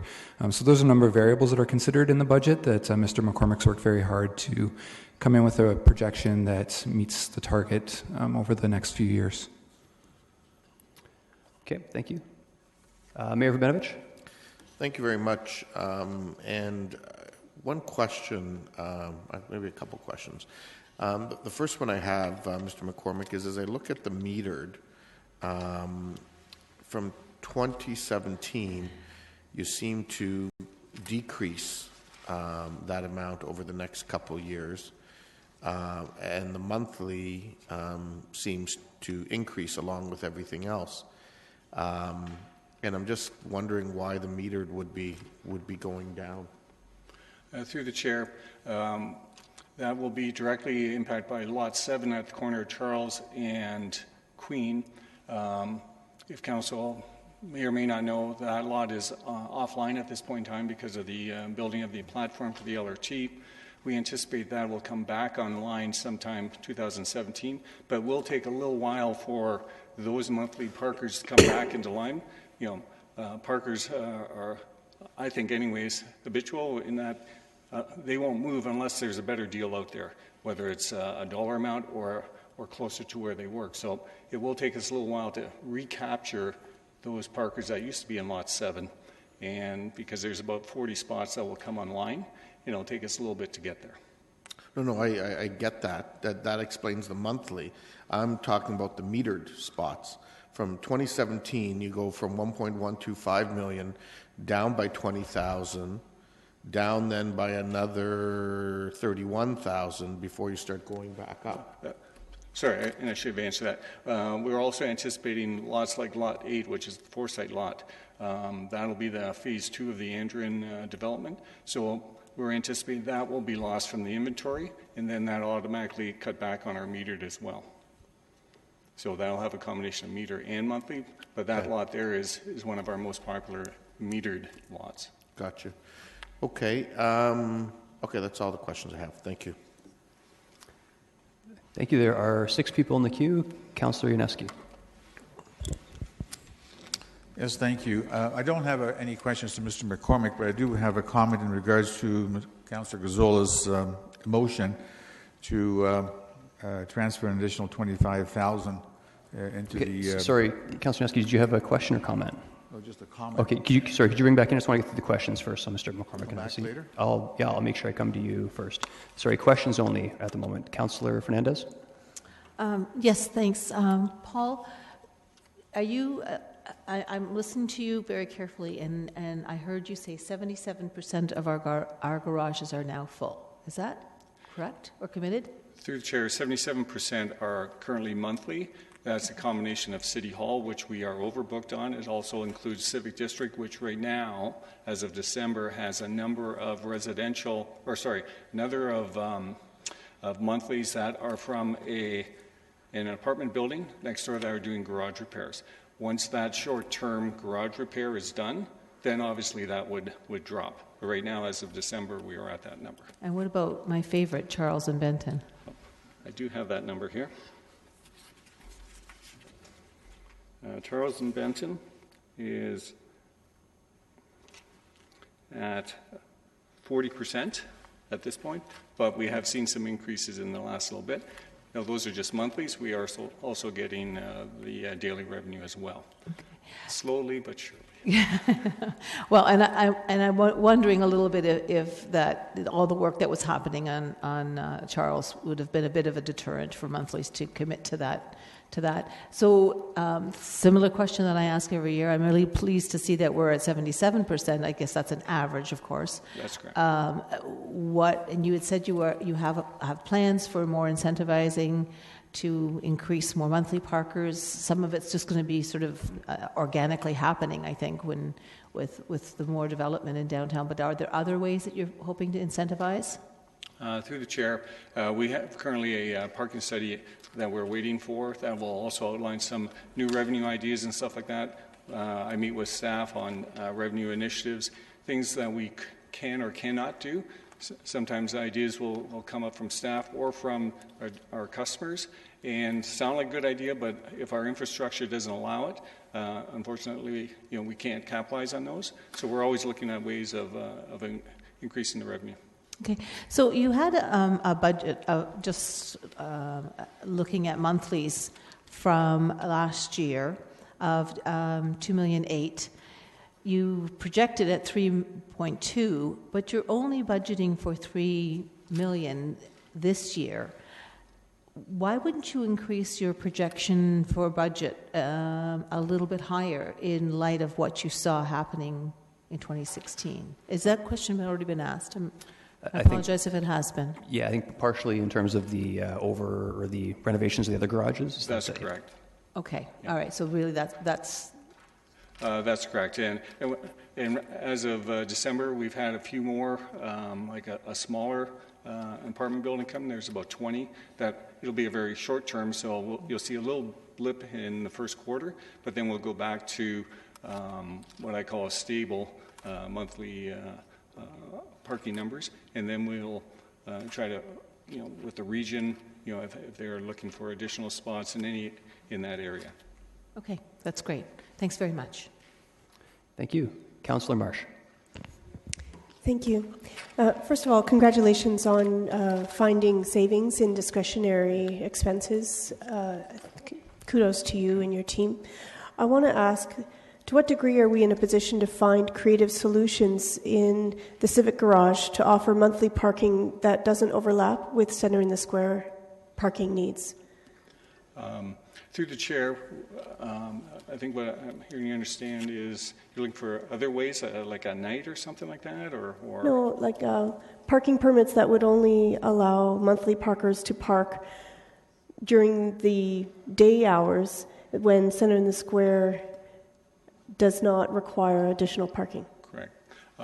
So right now our monthlies are set up where they can park 24/7. So if you sign up Civic District City Hall, you're allowed to park during those times. Civic District is also used for the, as you know, Centre and Square. We're also in discussions, and it keeps coming up, and I'd like to report some good news on it, but it's always the police services. They're always looking for some parking. We're trying to collaborate with them that their officers could park in our garage at night, and then through the day we'd have for monthly. So that is still on the table. Every couple of months I go knocking again, and they say they're interested, and then I wait, and then nothing comes of it. So we are looking for those type of opportunities. Okay, sounds good.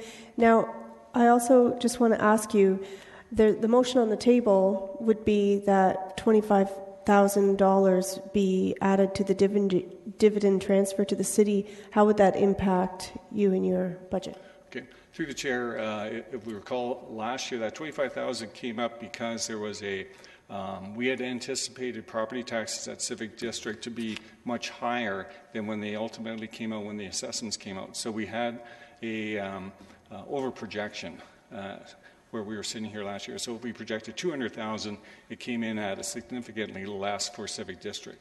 And that's how the $25,000 came up, where we had this little bit of excess money. We're still in a deficit, and our hope was that we'd like to get out of the deficit before we start increasing the dividend payments. Mm-hmm. And so, although it's only $25,000, same like the golf courses that we talked about earlier, we still are in a deficit. So what I'm hearing you say, if you can just confirm this is correct, that really the impact would really be just on lowering the deficit in a slower fashion than what we're hoping. That's correct. Okay, thank you. Thank you. Councillor Gazzola, you have questions or comment? Question? I forgot to ask. There's a blip in your capital for 2017, up from 99,000 to 245,000. What is causing that blip? Through the chair, that's a facilities management project that we are funding. It's for LED lighting upgrades at Duke and Ontario Garage so that we can ultimately save some hydro costs in future years from there. So those savings been reflected in our future? That's correct. That is reflected in future years from 2019 onwards. Okay, thank you. Councillor Singh, question or comment? Comment? Okay, that puts Councillor... I don't have any questions. Thank you, Mr. McCormick. That puts us into comments, and Councillor Yaneski, you're up first. Yes, thank you. Just seeing how this is all unfolding, I appreciate Councillor Gazzola's initial comments right at the beginning of the meeting with the objective of trying to reduce the tax burden, both from a tax perspective and user fees, as much as possible by suggesting two alternatives. And by doing so, you have to sort of take each part of what we're going through right now, from parking to the golf to the center to square to the library, and try to reduce each component by 10,000 or whatever the figure is, or add more dividend to the city coffers. So I'm supporting his objective because I think the taxpayer is the one that has to. They definitely have to pay for this whole budget. But staff have come forward and made their presentation, presented the information as through statistics and their analysis, and also, as we haven't even touched on, their wish list of a variety of things that need to be done. And I can appreciate that, and that's staff's objectives to try to bring forward as to what they think is the best way to move forward. But our role here is also to listen to staff and also to listen to the taxpayer. And none of this information of the taxpayer is really represented in here. It's just the staff's presentation, which is fine. So I think we have to, from my perspective, look at what the taxpayer can basically afford. And yes, it's nice to do a lot of things, but sometimes you can only do so much. From a tax point of view, the money looks 1.75 reasonable, but the user fees look pretty significant and pretty hard to take, and that's sort of been like that for the last handful of years. So, anyways, the only way to reduce this whole package is to sort of take a little bit from each component to try to reduce it and aim for the objective that Councillor Gazzola has identified. So, on these little points, I'm just identifying that my support will be to try to address each item, and if I don't agree with it, I'll vote in the opposite way. So the only way to reduce it is to sort of look at each component and try to provide us some slight reduction to try to get the overall objective that he has put forward back in his earlier presentation. Thank you, Councillor Singh. Yes, Mr. Chair, as you noted out through my long-winded questions, I've already made some comments, so I'll be brief on this, and I've already made my point that we've gone through the difficult time in a core, seeing the level of construction and probably discouraging people of coming into the core and, of course, taking up parking spots. So if we are in the position we are and seeing our reserve, although they are still slightly in the deficit, I think we're in a healthy position. And a small deviation of 25,000 increase to the dividend, I think, isn't substantive that would hinder the enterprise, but of course it would benefit the tax base. And again, it puts some pressure on the enterprise to make sure that we are trying to remain competitive at the same time, approach all opportunities so that the enterprise will continue staying in a healthy state. So I would hope and encourage others to support this very small increase. At the same time, it encourages us. I think we're in a good spot as is right now. Thank you, Councillor Ioannidis. Thank you, Chair Davey. The way I'm looking at this is I'm seeing that there's a pattern here of chipping away at everything, and basically it's just a way of just keeping our debt. And I think if we were going to start looking at that, I think we should have a more holistic approach on how we're going to deal with taking on further debt, even though they are little small amounts and all that. But I think it's better and more prudent if we look at it holistically rather than just chipping away at every little item there, just to reduce it by really insignificant amounts. And I'm not prepared to look at those. I think we should have a better approach to that. And in the end of the day, we're still looking at our overall picture, still looking at underinflation, and I can't see why we need to keep going at an undisciplined approach, and I'd rather be more disciplined in the way we're looking at curing debt. Thank you. Mayor Rabinovich. Thank you very much. I too am somewhat concerned about the chipping away that appears to be happening, but in this particular instance, I see a dividend transfer of 1775 this year, and I see it decreasing. I too tend to believe that, in fact, I'm rather bullish on what's going to be happening with the parking enterprise, both next year and in the coming years. And so I'm willing to support the 1775. That doesn't mean that I believe it necessarily needs to go at the end to the tax rate. It may go to it may end up going to tax stabilization and so on. I think that's a discussion we'll have at the end of the day.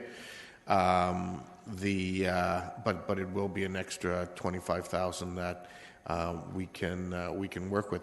I do presume that the request is 1775 not just for 2017, but in fact for 2018, 19, and 20, because otherwise we're just simply creating a $25,000 problem to start next year with.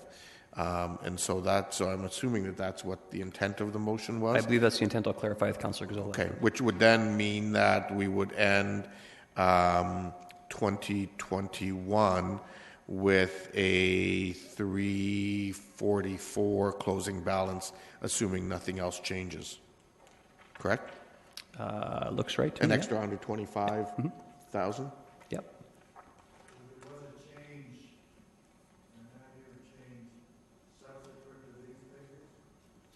So the question, has there been a change subsequent to these figures since they've come out? Mr. Haggie? Not that I'm aware of. I'm not sure. I think you're referring to there's more of a surplus, Councillor Gazzola, but I think that was included.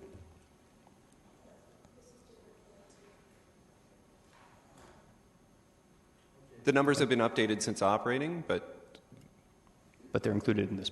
Correct. Budget. Yeah. Okay. Yeah. So the difference would be $125,000, and then interest charges in the reserve would go up a little bit. So the difference would be in the range of, the ending number would be around $350,000. Okay. Mayor Rabinovich? Sorry?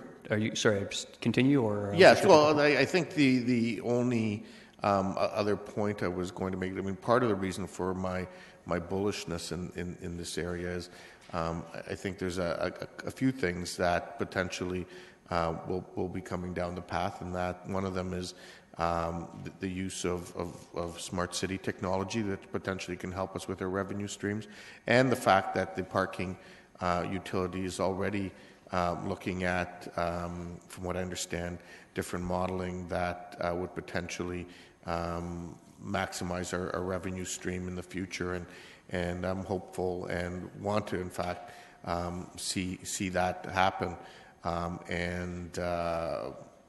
think that's a good way of going about doing that. Thank you. I'll comment briefly as well. I think this is a reasonable suggestion. I think the difference here in relation to for example, the golf course is that we are still reducing our debt even with this additional dividend.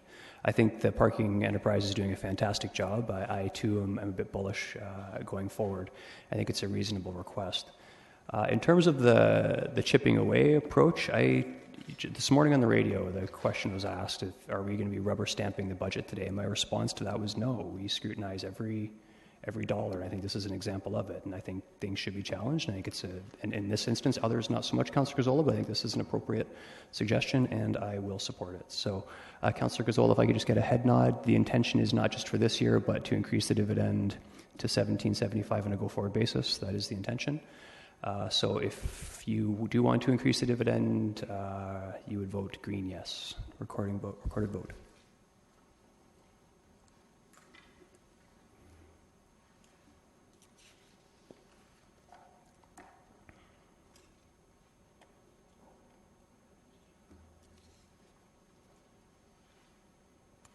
Those in favor? And opposed? Motion carries. We will take a 2-minute stretch break, and I do mean 2 minutes. I'm setting the clock here, guys, okay? Thank you.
Okay, could I ask everyone to please take their seats?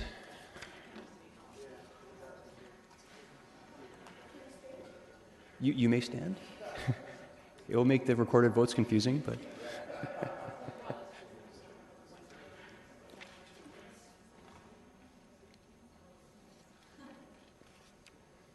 Okay, Mr. Haggie, when you're ready, we're on gas.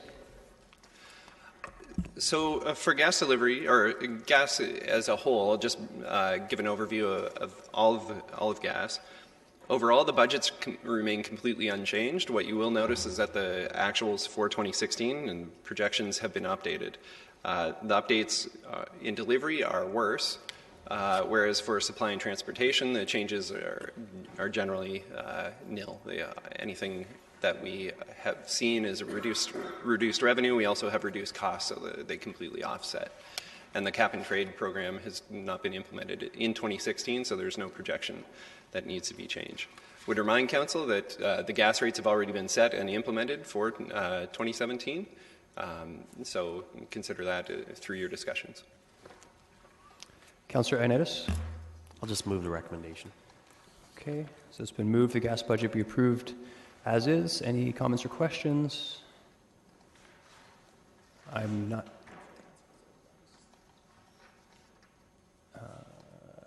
Councillor Gazzola, we're actually just talking about gas. Do you know if you have any questions or... Okay. It's to you. When you're ready, Councillor Gazzola. Yeah, I would... Okay. I'm okay, I'm on? You're on. Yeah, I don't understand. You're at the cap and trade already. Boy. There's very little we can do here because we've already passed a resolution, but I intend coming forward with a change, but that can wait till the new year. But just a few questions on the financial statements here. I don't understand how the gross profit, your projection, can be off by 3%. What has happened? This is under delivery. We're looking at delivery. There's nothing to do with the supply of gas. Your revenues have gone down by 6.5%, and your expenses have gone up by 1.7%. So that's quite a turnaround in our gross profit. Now, what causes that?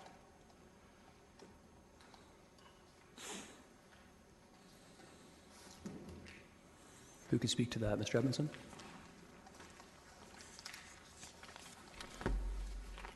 When you're ready, sir. Through the chair, Councillor Gazzola, that is basically a volume-driven reasoning. So with our cooler 2016 season, our volume has been affected by that. Yeah, but it's what when we deal with delivery, where are we making money from? Okay, it's nothing to do with supply. Okay. I mean, because there's less gas going through the pipes. Our pipes didn't weaken up, and you know what? Where does that cost come from?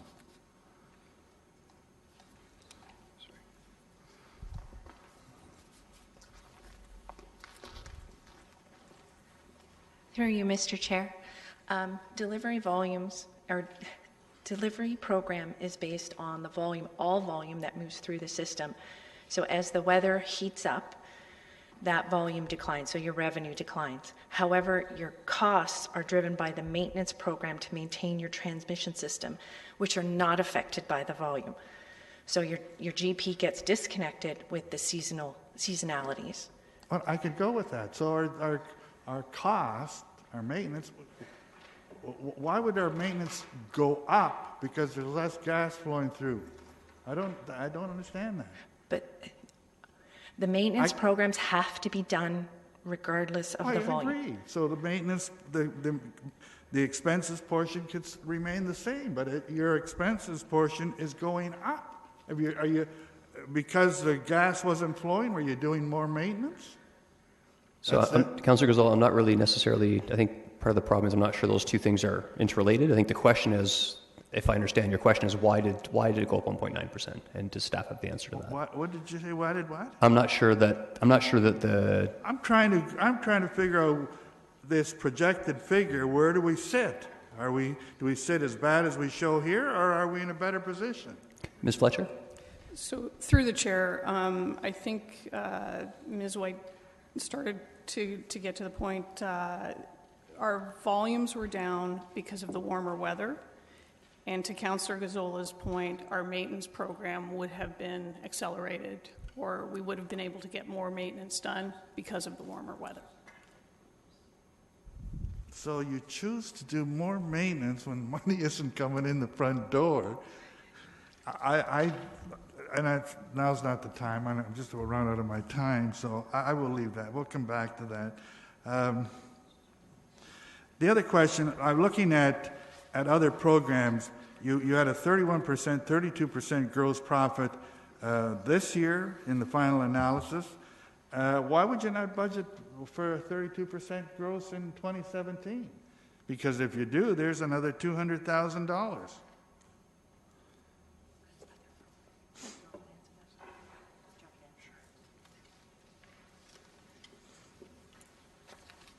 Through you, Mr. Chair. The other programs is built into rental water heaters, the financing program, and the appliance services. The financing program was ceased last year, so we're getting less revenues in that area than we have in the past as that program begins to decline. And appliance services doesn't do as well as it has historically, so we're pulling that revenue down. Okay, I'm not sure, again, I understand that because you're still in the business, are you not? Yes. Are you getting out of the business? Not that I'm aware of, no. But you're getting paid less. Then. Yes. So we're getting less work. We're getting less phone calls into the city. Well, then you should be doing less work. So we are, but the gross profit should remain the same. I can appreciate. Okay, that's fine. Thank you. Now I've got some questions on supply. Do I get another 5 minutes for that? Actually, as it turns out, Councillor Singh's just queued in. So do you mind just holding off? Councillor Singh. No, I'd be able to wait. For cap and trade, we'd come to that afterwards, or is this? Just go ahead with your questions. Okay, It's fine. all right. So for cap and trade, it shows the revenues or what will be collected in 2017 in the 9 million range, 9.7. Now that's what the flow through would be to the province then, or is that part of the reserve? My understanding is it's for the province. Ms. Fletcher?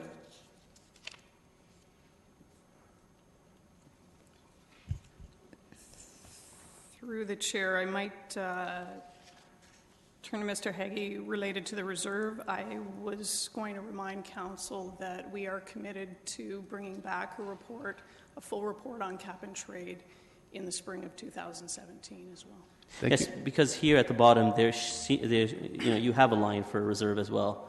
I just wasn't sure what component of that is. Okay, aside from that, my next question would be some of the conversation that's taken place with this program, and I don't know if you've come to a determination or not, was do we participate in the cap and trade program immediately, or do we collect these monies and then participate at the end of the year of 2017, at which point we would have a better understanding all the parameters around the program? I think come to that determination? I think Ms. Fletcher is referring to that spring report. Would detail that? That was my understanding. She mentioned reserve, but I want to make sure that is the case, that's coming back as well. Okay, Ms. Fletcher? Through the chair, what I can say is staff is reviewing the cap and trade program on a regular basis, and it is our intention to come back in the spring with a full update on. That's fair. So approval of this budget would not give direction to staff to start participating. We will still await that report. Through the chair, that's absolutely good. That's all I wanted to confirm, Mr. Chair. Very good. Councillor Gazzola, back to you. Yeah, I want to move on to the supply, and I really have problems here because we budgeted to draw down that supply by $5.7 million, and we only drew it down by $800,000. And this goes to my argument that I presented when the rates were set. I believe, and we don't make any money on the supply. This has got nothing to do with us. The money's a flow through. Whatever goes there, we pay out. We don't make profits. We can't subsidize our other components because of this. So here you're predicting again a drawdown of $5.5 million. And even when you do that, you're still going to have close to $3 million left in the supply pot. So my arguments when the fees were structured was that you went from 10.5 cents per cubic meter down to 9.5, and I felt that you could go to 8.5. And if can you answer me what is the annual purchase? How many cubic meters of gas do we purchase annually? On average, through you, Mr. Chair, on average, we purchase 206 million cubic meters of gas in a year. Yeah, I knew, the answer was yes, 206 million. So Roughly. 1 cent on supply It's about $2 million. 1 cent is 1 cent per cubic meter. Yeah, $2 million. $2 million. Yes. Right. 1 cent is $2 million. That's the point. So you've got a reserve here of $8 million. We could go through the whole year with our rate being lower than the market rate, and dig into that $8 million. Ms. Fletcher? Through the chair, and I apologize, we didn't realize we were going to get into a fulsome gas rate discussion, otherwise we would have had we are, other stuff. Councillor Gazzola, we are going into... Well, this is an ongoing discussion. I mean, Through the chair... Ms. Fletcher? At the rate setting meeting in the fall, we did address the question around the amount of reserve, and while it seems like a significant amount of money, it would not take much in terms of a swing in the weather and in demand, in volumetric demand, to wipe that reserve out. We've had situations in the past. The reserve the way the reserve gets wiped out is if the market value goes way up or way down. The weather has no bearing on it, okay? It's whether the market price of the gas goes up or down. Ms. Fletcher? Through the chair, the council member is correct on this portion. I was referring to the other portion in terms of reserves in general. But we have had situations in the past where the market rate has fluctuated enough that it has impacted our reserve. We have a real history of it if you really look at it. All right, I'm just going to ask a couple more questions and I'll move on and I will come back. Councillor Gazzola, I'm just going to pause for a second. Just to be clear, we are moving into area that would require a motion to reconsider. The rates have been set, so if you could stick to... And that's why I'm not going to go there today. I won't. All right, thank you. That doesn't, it's something... the only... looking at the budget we set the budget, I thought, for a year, and we set a rate for supply of 9.5 cents. But your figures here show that in November that's going to change. Now, that's not what council decided. I thought we said 9.5 cents for the full year. So, Mr. Chapman?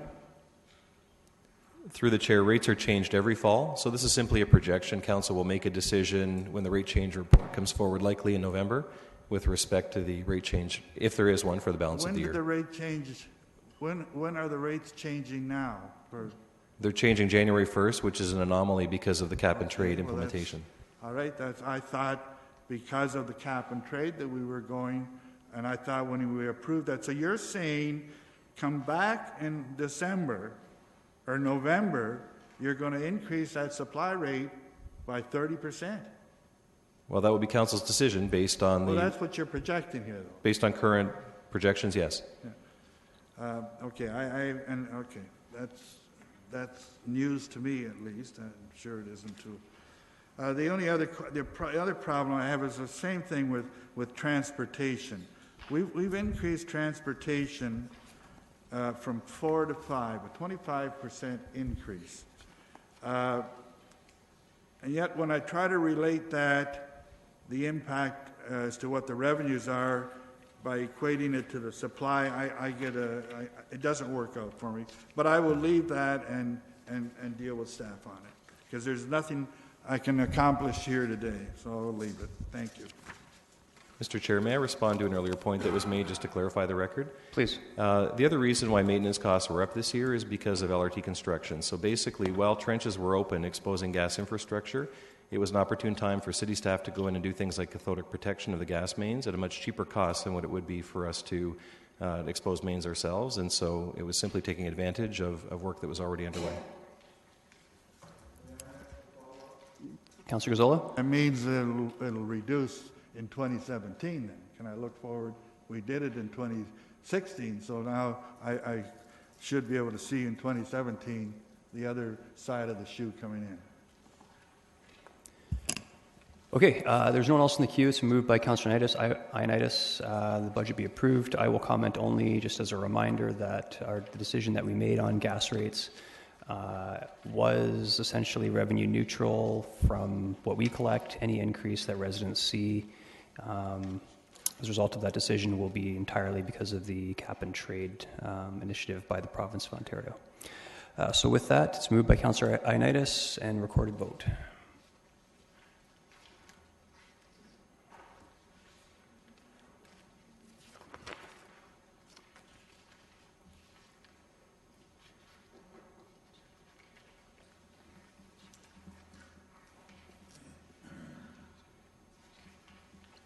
Those in favor?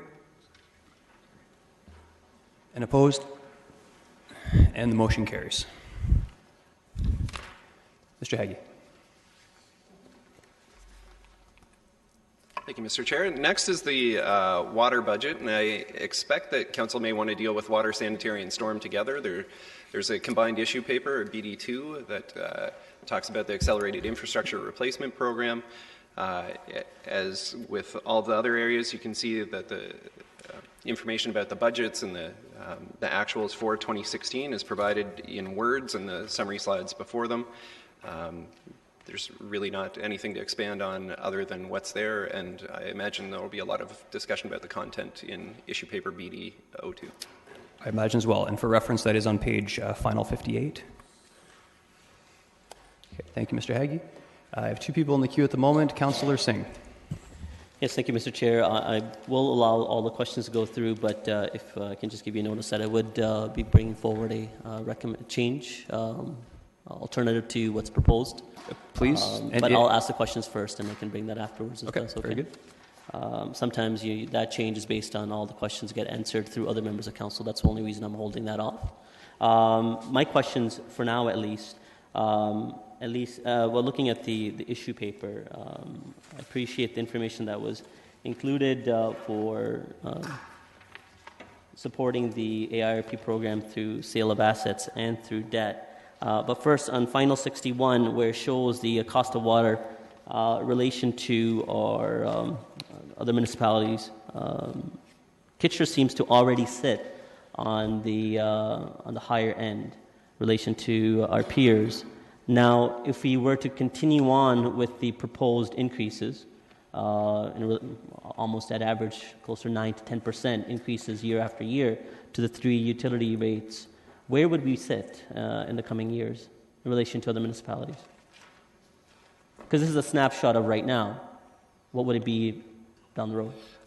Through you, Mr. Chair, I can't give you a straight answer because I don't know what is expected in all the other municipalities that are shown in this graph. For us, presumably, we would probably move to the right, but I can't say with any confidence that that's true. No, the reason why I ask is just like anyone else looking at our budget, a public document, we project on a 10-year or at least 5-year forecast.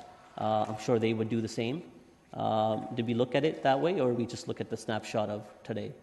I've not gone through and looked at 20 different municipalities and what they're forecasting for rates for the next 5 years. All right. So again, we are already on the high end as it is.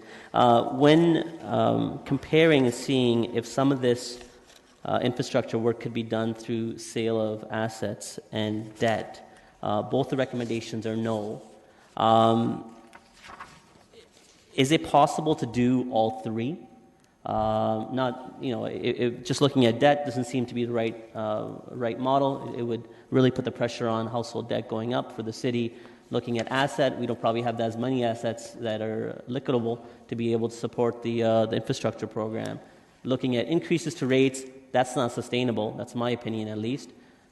As a consideration of all three, would that strategy work? Some increases, some asset, sale of asset, and some debt as well.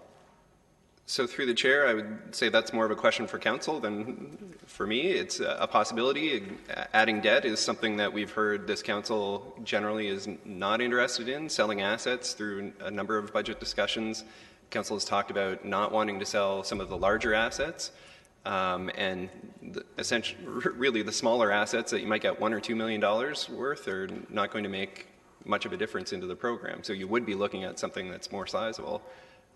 Rate increases are what's being proposed, but right. I think that's part of the discussion that's been alluded to already, that staff are interested in coming back to council in 2017 and teasing out a bit more of that. What is council interested in? Right, and that's why I asked, and that's why I posed the question to you as well, because here in the recommendation, when looking at debt, an answer from staff is saying, no, not a good idea. When looking at sale of assets, the answer from staff is saying, not a good idea. It seems to be the encouragement through rate increases. And my question was, can we look at all three? But you're saying that's something that we may explore further later in the year?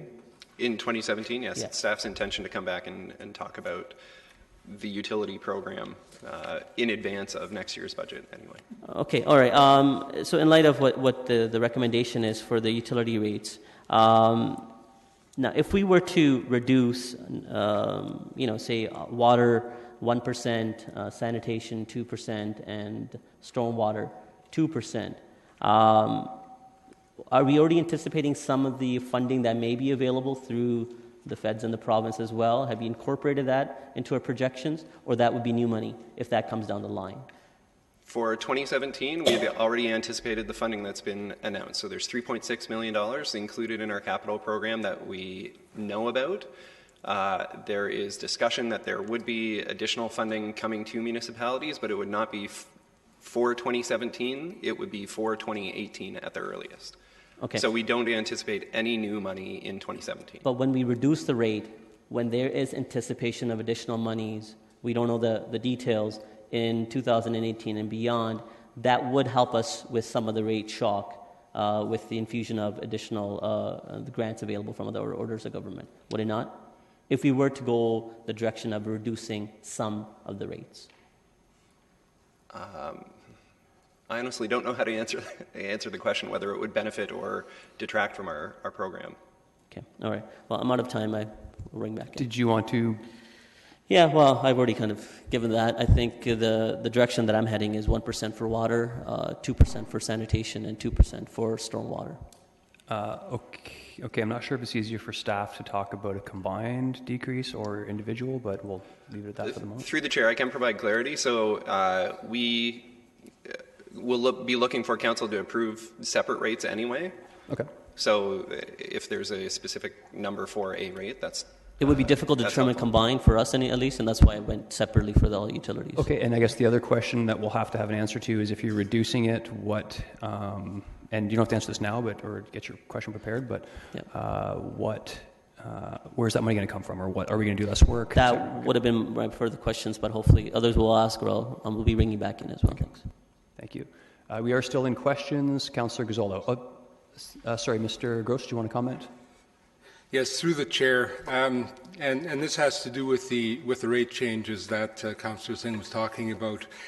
The key here is to if you want to reduce the AIRP increase rates, my recommendation is to change the total rate increase for that program. That is the cap.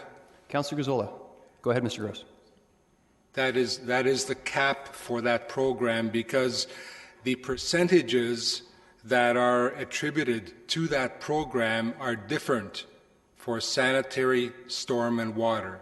In other words, sanitary provides 46%, water 23%, water 31%. Councillor Gazzola. Yes, 46%. 23, 31, that's correct. And instead of applying specific percentages to reduction for the individual rates, utility rates, if you're talking about the AIRP program, take that total program amount, reduce or keep it as is, because then what will happen is that the rate reduction will be reflected appropriately.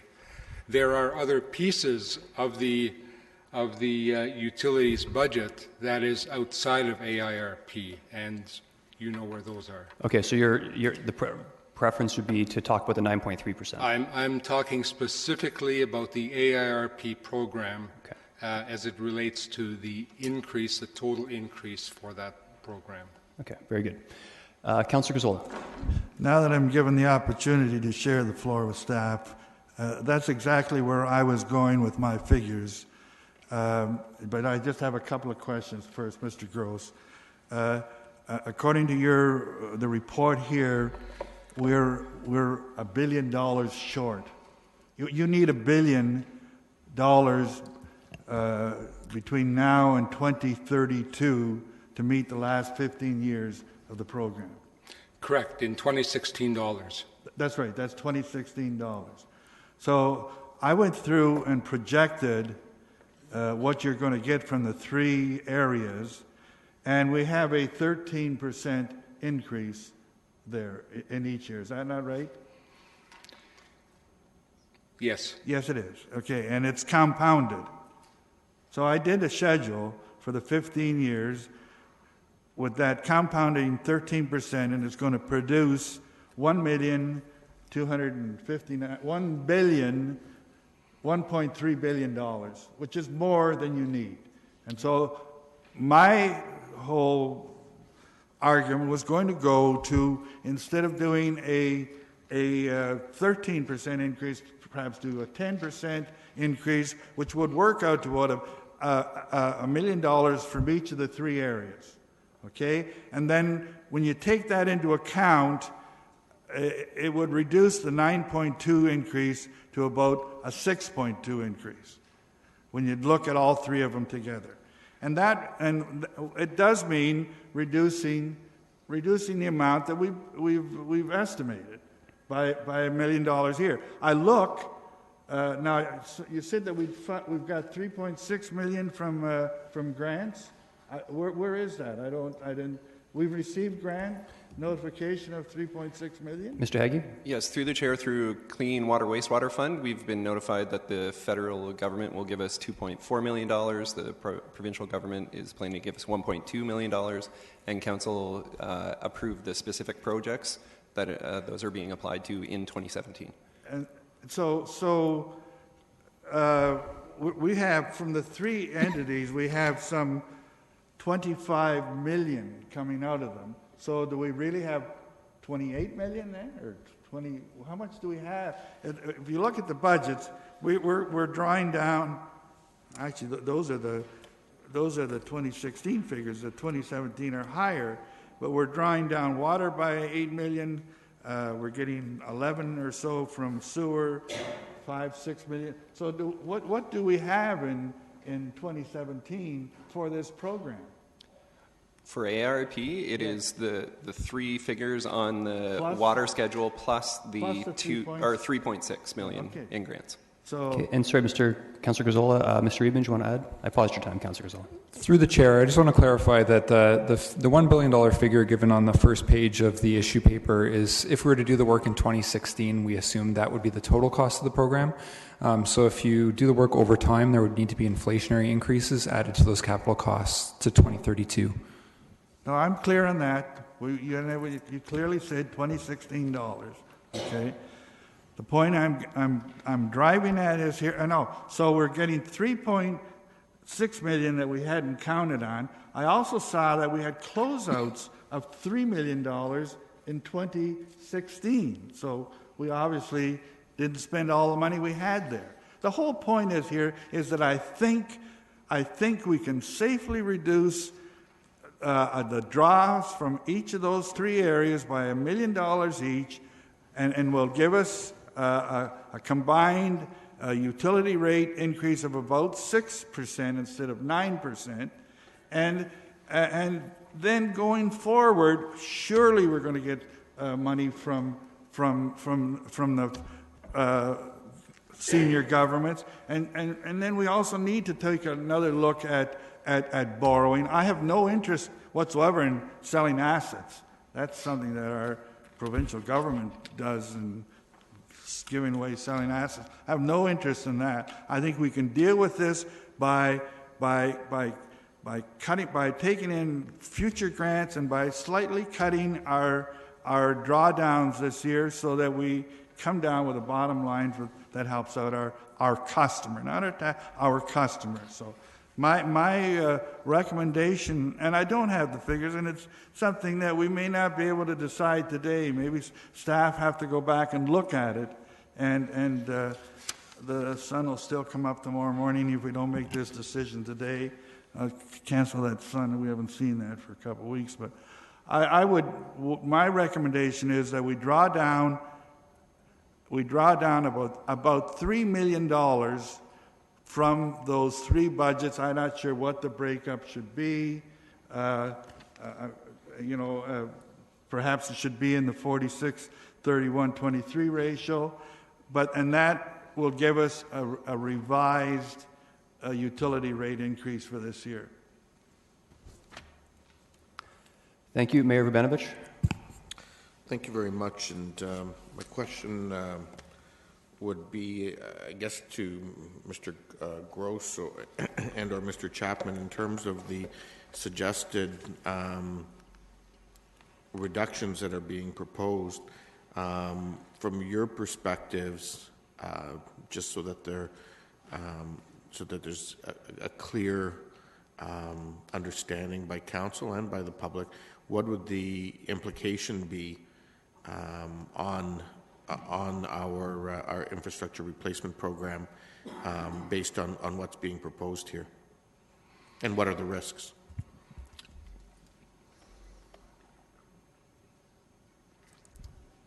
Ms. Fletcher?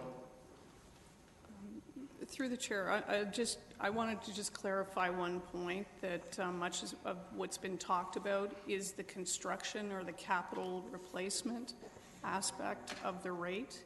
It is not, there is that ongoing maintenance portion of the rate as well. So when you're talking about the rate in total and talking about reducing the rates as you have been talking about, there is a capital replacement portion of the rate, and there is an ongoing maintenance portion of the rate. And the ongoing maintenance portion, as I recall, is 2%. That is correct. Okay, and sorry, some members are having difficulty hearing. If you could just make sure you speak directly into the microphone, I'd appreciate that. Thank you. Mayor Benovich. Yeah. Oh, sorry, Mr. Chapman, do you want to add? Yeah, can I get... I'll pause your time. Through the chair, I'll let Mr. Gross respond to the impact of a $3 million cut on the program. I'm just trying to seek clarification, because I think a point that can't be missed here is that we will have to attest to the federal government that any grant funding is used incrementally in our program. And so we need to make sure that as a starting point, we're already spending as much in 2017 as we planned to last year before we apply federal grant funding to it. That's a core part of this program, and so we can't reduce our 2017 investment below the level that was planned and still in good faith accept the funding that's being offered to us. Well, in fact, you've gotten to the second part of my question, which I was going to ask, which is, what is our commitment to the feds and the province with respect to the incrementality principle? And you've already touched it. Yeah, and so there was an email that was circulated with more detail on the maintenance program over the weekend, but the clear point we wanted to make is that there are three parts to this rate increase. The regional rate, which we have no impact over, the capital program, which our suggestion is we have no impact over right now because of our commitment to incremental investment, and then the maintenance program, for which we provided further detail. Now, what I'm trying to clarify is whether there's a few dollars there based on how the budget was set that we can play with, but certainly we don't have the room available to the extent that's being discussed today to reduce to that level and then suggest that we're incrementally investing with federal funds. And that commitment is in regards to the 2017 budget, correct? That's correct. So if we were to approve some things for 2017, there's more that we potentially could do in 2018 once we have a better understanding of the full picture. So in other words, we'll know what phase 2 looks like. We'll know where the province and the feds sit on the issue of incrementality, which is something we've been arguing about, discussing with them about its appropriateness, particularly in a province like Ontario. And so we would have more flexibility in 2018 potentially, is what you're saying, if I understand you correctly? Through the chair, yes. We've built the budget that way. So you may recall that we've not fully allocated the ARP program in 2018 and beyond, so that we are not running the risk of being afoul of that incrementality requirement. We could add projects with grant funding and reduce the rates under what's projected here. Okay. So then back to the original part of my question, Hans, if you wanted to answer that. Through the chair, for 2017, if the AR cap was reduced, based on everything we know right now, we would have to reduce the program. Okay. And so maybe my last question for now will be, and this is either you or Mr. Chapman, in light of what our commitments to the province and feds are in 2017, by what percentage could we reduce things without potentially risking some of our funding from the federal government? Because this is just actually federal funding, correct? Mr. Chapman? Mr. Gross? I'm assuming off the bat it would be limited to the 2% maintenance, but I would look to staff to comment on that. Through the chair, correct. That's the information that we circulated over the weekend. I'm just seeking clarification to see if there are any small dollars within capital that could be allocated, but my understanding to this point was that no, the program has rolled forward, and as a result, all the grant funding right now is incremental to it. Okay. So I believe maintenance is really the main opportunity if council wishes to put through a rate reduction. It's within the maintenance program, and we provided more detail on that over the weekend. Within that 2% piece. That's correct. In each of them. Correct, and we've shown the combined impacts, but those impacts do hit the enterprises differently. Yes. Okay. Thank you. Councillor Marsh. Yeah, just a question around capital closeout being at around $3 million in this area. I just want to ask staff for some clarification. My understanding is that oftentimes we have a holdback or we have additional dollars that still need to be, that are already committed to at year end. Is that correct, or can you explain the $3 million capital closeout to some level?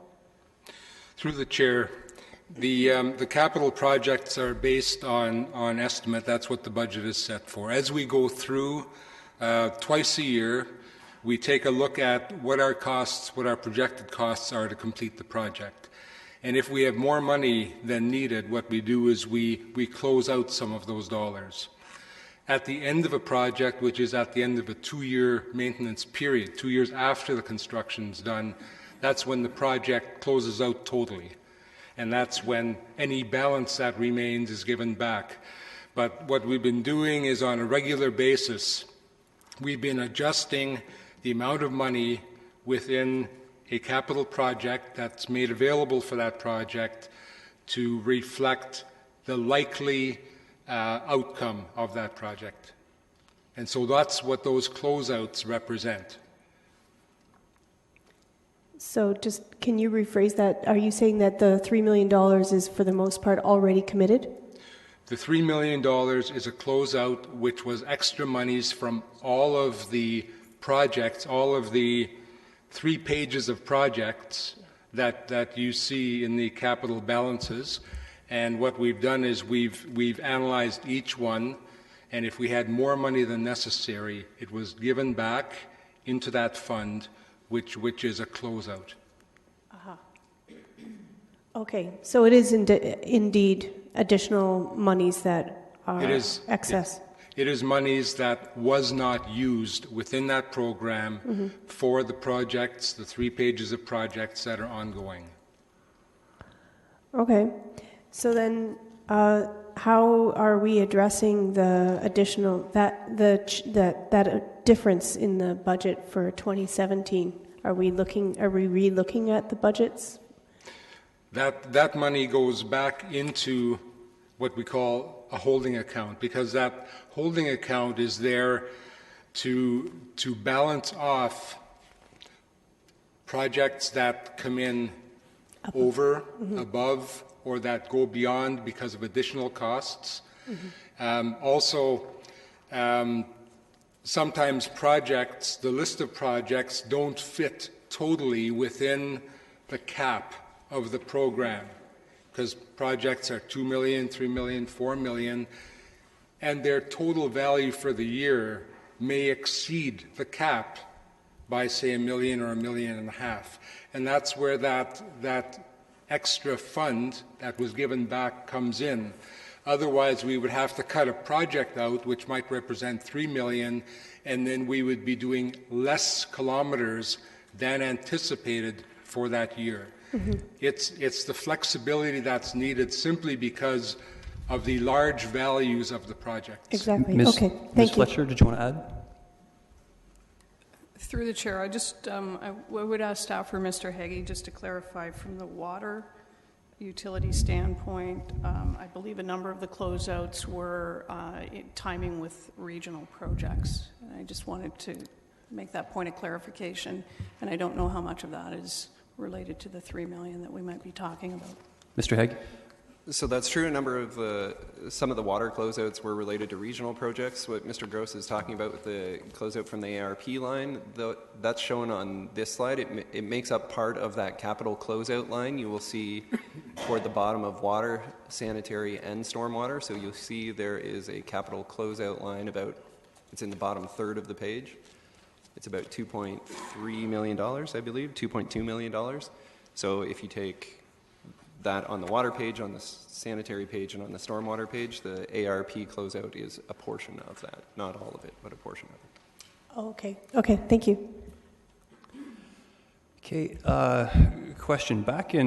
Going way back now, and I think it was around 2001, 2002, when we acknowledged that we had a problem then, and we implemented a plan to catch up. What were we projecting as the inflationary increases to replace our water and sewer infrastructure? Do you recall the percentage we were? I recall the percentage at that time. I did do the calculation at the time, and we allowed for 2%.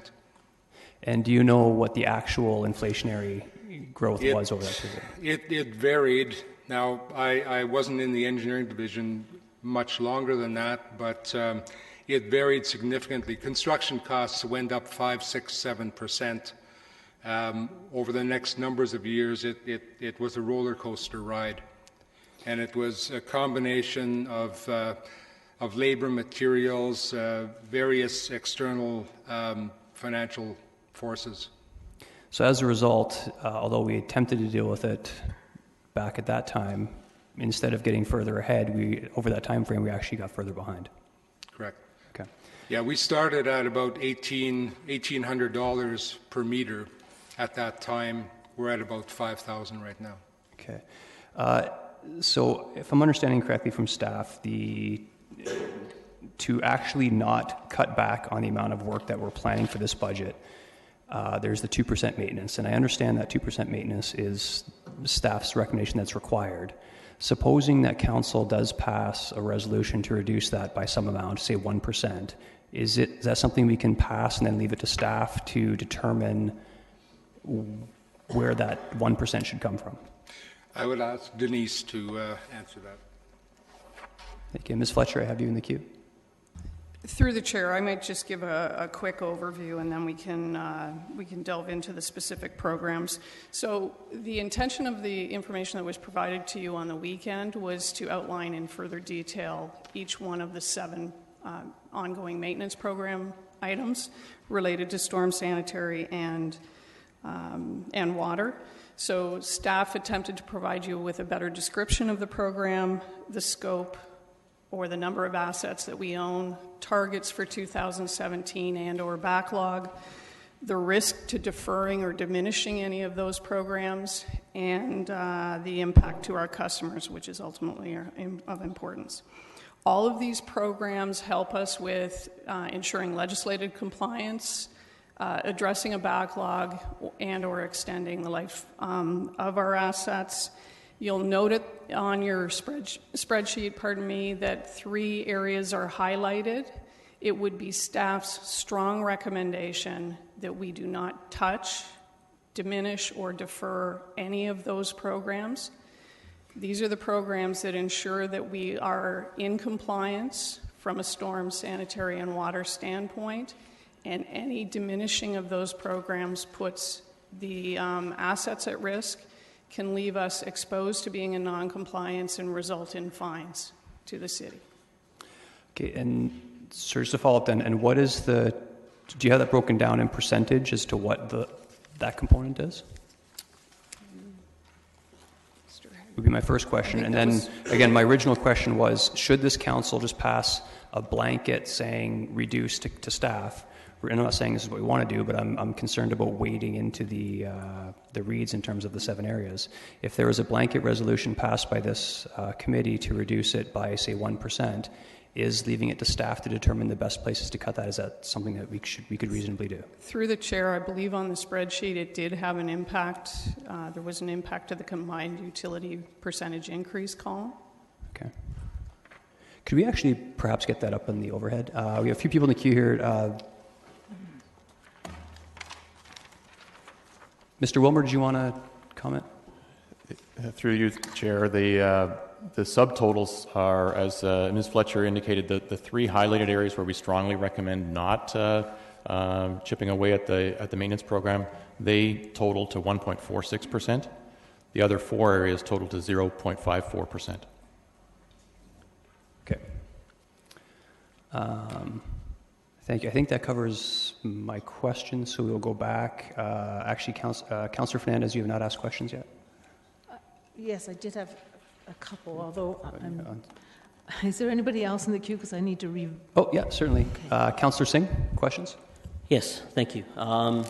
So effectively what Councillor Gazzola is putting, saying that if it was, I think, $1 million from each enterprise, a total of $3 million, effectively that would be the entire AIRP program increase from 2016 to 17, and staff can advise if I'm getting my bearings wrong or incorrectly. What I added up from the change from 2016 to the 2017 is a total of 3.06 million, and so if Councillor Gazzola, as he's recommending, that would be the brunt of it. So based on what my recommendation was, I'm looking at, so when I had said 1, 2, and 2, I was effectively looking at the ARP program on that component of it. So instead of the water 2.6, it'd be 1.6, instead of 3.4 for sanitary 1.4, and respectively 5.6.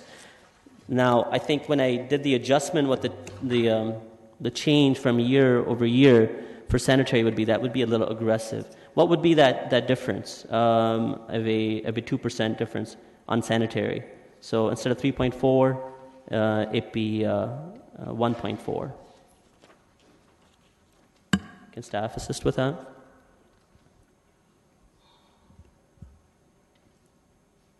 Mr. Haggie, I did not follow. I didn't follow. Yeah, likewise, I don't understand where the 3.4, 1.4 figures are coming from. And I was flipping between pages trying to add to. No problem. I'm saying for sanitary, if we were to look at a 2% reduction on the ARP program component of it, from 3.4 to 1.4, respectively, that would lower the effective rate for the utility by that 2% as well. If you focus it entirely on the AIRP program, what would that 2% reduction be from difference from 2016 to the 2017? So just to be clear, there's ARP is going up by a percentage, and there is the total revenue is going up by a different if you look at 0-95.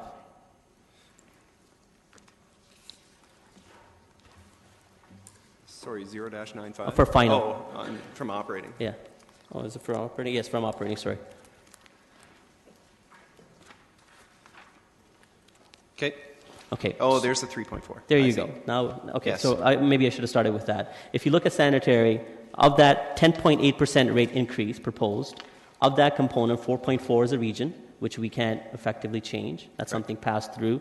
3.4 of that rate increase is what is component of the AIRP program. 2% is for maintenance, and then 1% is for other. What I'm saying, if you're doing a 2% reduction to that overall rate, and if of that be entirely focused on the AIRP program, how much would that reduce from 2016 to the 2017 towards the program? So 2 comments. So if we were taking 2% off on sanitary, it would go from 3.4 to 1.4. Yes, I get that, yeah.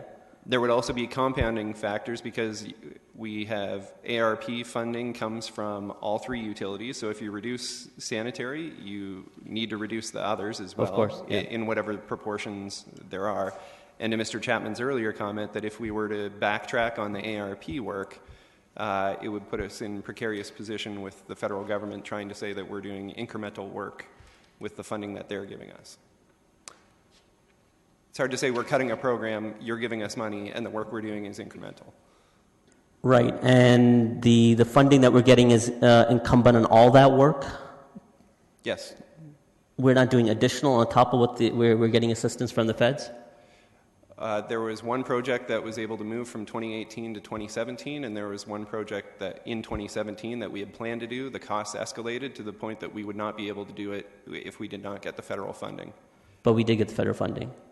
Right, and if we take that money and cut another project, it's difficult for us to say that we're doing incremental work. Okay, and that's why I was trying to add up the differences, right?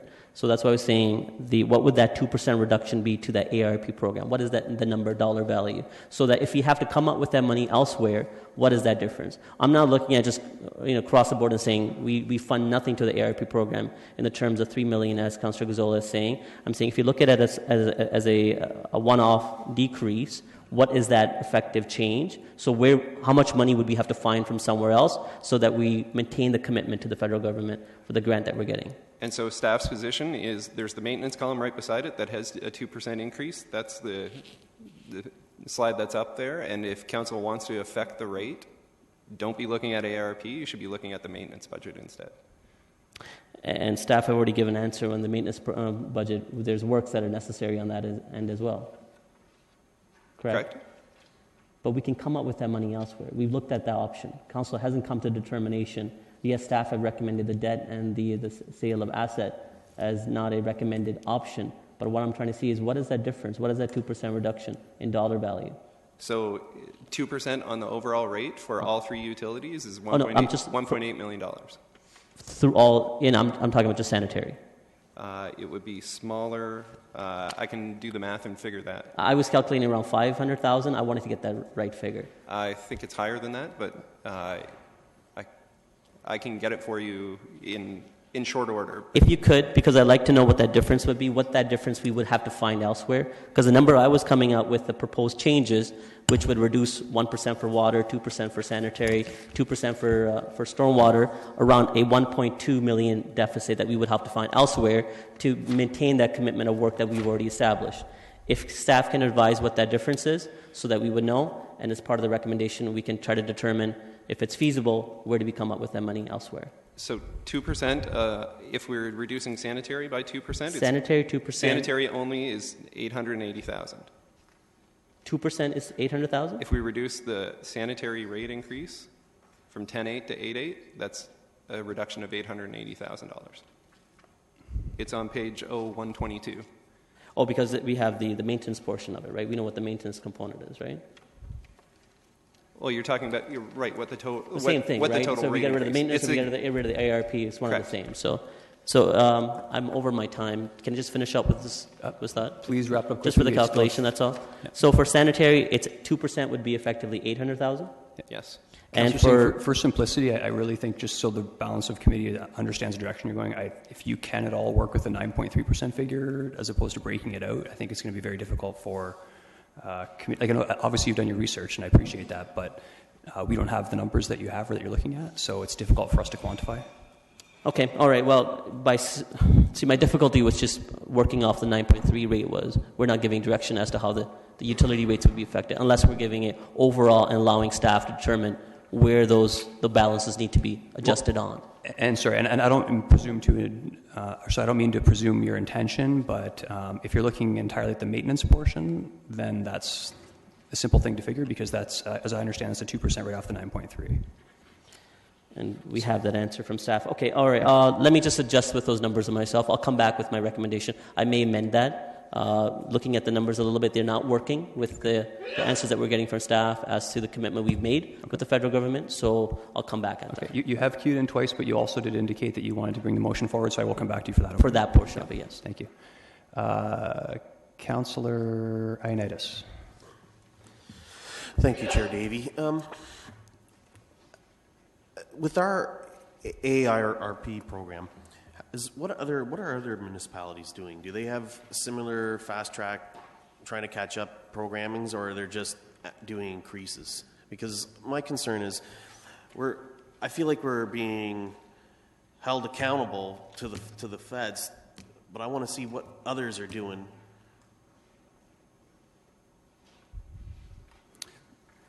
Might be a tough question to ask on the spot. I'm not sure if any members of staff will have the answer to that now. I mean, Mr. Wilmer? Through the chair, in our discussions with the federal ministers, it's clear to them that all municipalities are wrestling with the same issue, but it's also clear that not all municipalities are able to or are demonstrating that they're moving ahead at the same pace. We were a fairly large city early on, so we've got more old infrastructure than many communities have. So that's the reason why we've been more aggressive on this in the last 10 to 15 years. Younger, newer communities will deal with this issue in decades, but they don't have to deal with it immediately. We do.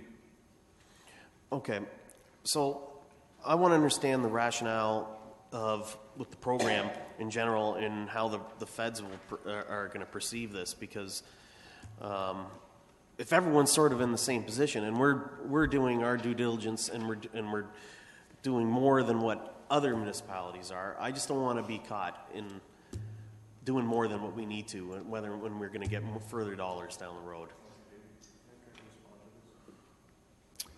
Mayor Rabinovich? Thank you for allowing me to try to respond to this, because this issue of incrementality is one that has risen in every discussion that we've had with Minister Sohi, with his officials.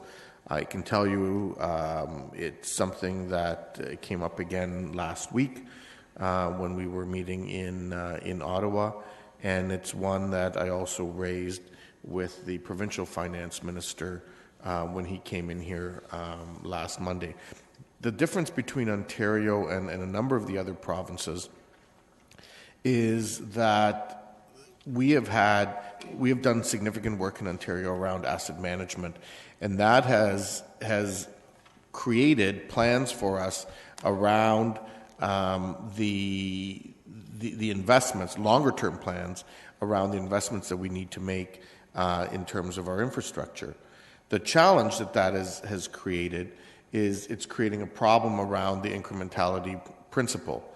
And to be clear, what the federal government and what the provincial government does not want is them, quite frankly, making significant investments in infrastructure, taking the political hit that potentially comes out of going into debt, making these kinds of investments, only to have local councils then simply go ahead and say, hey, here's a great opportunity for you guys to look like heroes and reduce the planned investments in our infrastructure. That's where the concern lies. And that's where their officials are trying to figure out how to deal with this particular issue and how to deal with it in a consistent way across the country when, quite frankly, it's not consistent in terms of how different provinces have approached this.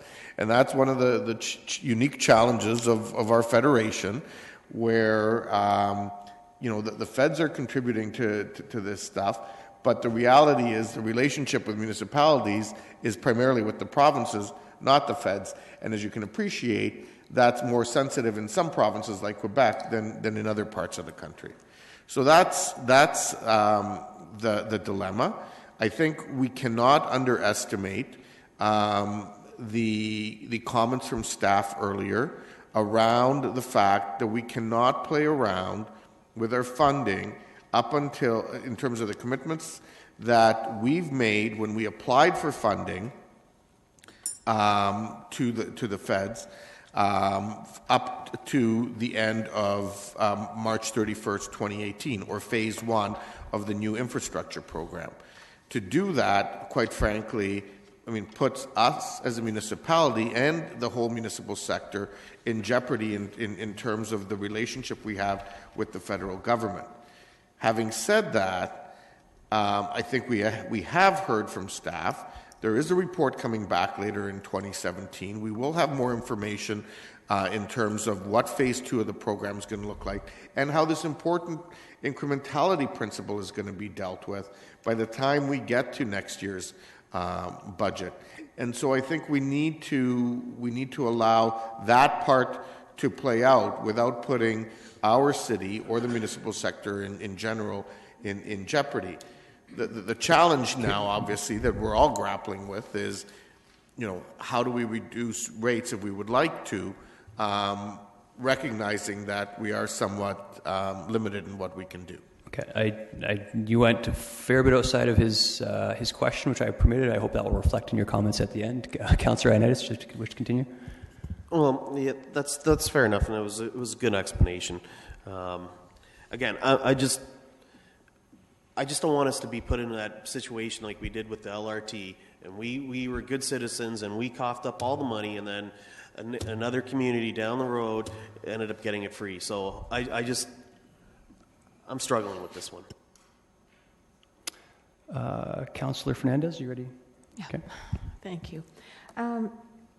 This isn't probably a question outside of some of the discussion that's happening, but when I was looking at C232, which was existing balances, I'm wondering why we have halfway down the page 3,092,000 sitting in a holding account for AIRP.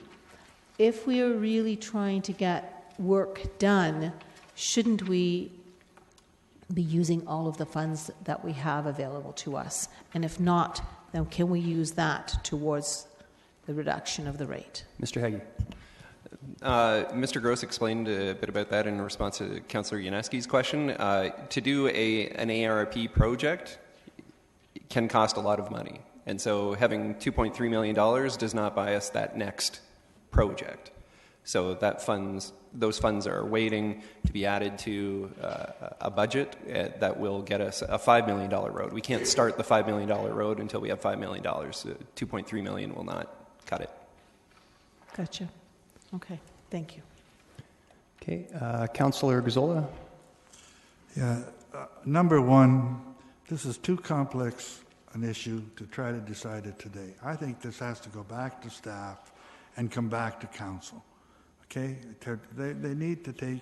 You need to take a full look at this, and if we don't set the rates today and we set them 2 weeks from now, the sun will still come up in April, I hope. But just to go on to a few points, my recommendation deals solely with the capital. First, I could the maintenance thing that we got. I just got it recently, but the fine print was too fine for myself. I have to somehow go and blow that up, so I haven't read it. But I don't want to touch the maintenance. It's totally dealing with the capital. And I look at this, and we needed to do 260 kilometers. We've done 58. It leaves us 202 kilometers left to do. We're looking at $1 billion divided by 202 kilometers. That's $5 million per kilometer that we need to do. I'm not saying we don't provide any more capital. We've already got $25 million. I'm just saying we don't put the increase on for 2017. So there's $25 million there that will do 5 kilometers. That will, I think, carry on with the program the way we want to. This whole question of what do you call it? Dealing with the federal government. We've had that with every time the federal government, the senior governments give us a grant. And it's really, when you think about it, it's pretty childish. Who gets the credit? Do we get the credit? Do they get the credit? The bottom line is that the taxpayer gets the benefit. Forget about whether it's coming out of your left, right, or whatever pocket. But this whole incremental thing, we've always had it. And staff always works out a way to live according to the rules and somehow switch things down the road and make it work. So I'm confident we have good staff that we can play by according to all of the rules of the federal and the senior government, but at the same time, we can give our taxpayers, our customers, our customers the break that they need to get this year, and I'm confident that going forward, we're going to be able to give them the same sort of thing in the future. But the whole thing really, it's complex. It needs to go back to staff and let them look at. I hope they can see where I'm coming from. I'm looking at an overall 3%. I'm looking at capital. I don't want to touch maintenance because I know how we can jump up and down on that. So I just say you've still got $25 million to spend. You've got money coming from the feds and the province. You've got a ton of money. The program's going to carry on. You're going to get your 5 kilometers in this year. So, I guess right now I would ask that this be deferred for 2 weeks and come back to council in 2 weeks. The whole 3 settings on the rates for those 3 areas. I mean, we can still finish up our budget. We can get everything out of the way. We can carry on. Bills will get paid, but we need to take a closer look at this, not do it on the back of a pad on a Monday afternoon. Thank you. First, actually, I'm going to go to Mr. Wilmer. Thank you, Mr. Chair. So Councillor Gazzola makes a point that when it comes to funding from senior levels of government, staff have always been able to find a way to make sure that the city's program of work complies with the rules of the program. And I think he's quite right on that. And I think we will do that from 2018 and going forward. We can't change retroactively the program we already made public for 2017. And I think that is the key issue. As we've already pointed out this morning, going forward, we can put the program in terms of here's the amount we can do if we're on our own. Here's incremental programs that we will do if we get funding, incremental funding from senior levels of government. So for 2018 and forward, I think the concern that I'm hearing from a number of councillors is something that we can address. We can't change it retroactively for 2017. Okay. Councillor Gazzola, first point of clarification, Mayor Rabinovich, Councillor Gazzola, you have actually questioned twice and commented, but I'll come back to you briefly after the point of clarification. Yeah, thank you. And I just want to be very clear. I did not say or suggest that this is about who gets the credit. What I said in my comments was the feds and the province, the reason the principle of incrementality exists is the feds and the province don't want municipalities reducing what is deemed their investment and their responsibility simply because the feds and the province are giving us money. They're giving us that money because we're saying there's a deficit and there's a problem. Thank you. And Councillor Gazzola, briefly, please. I just want to respond to Mr. Wilmer. I can appreciate where we're going. We can't do that. So for this year, perhaps we could run a slight deficit in our utility operations, and that will clear up down the road. So we can't say, you can't say that this is done, that's the rates we have to do. No, we do have an option to deal with those.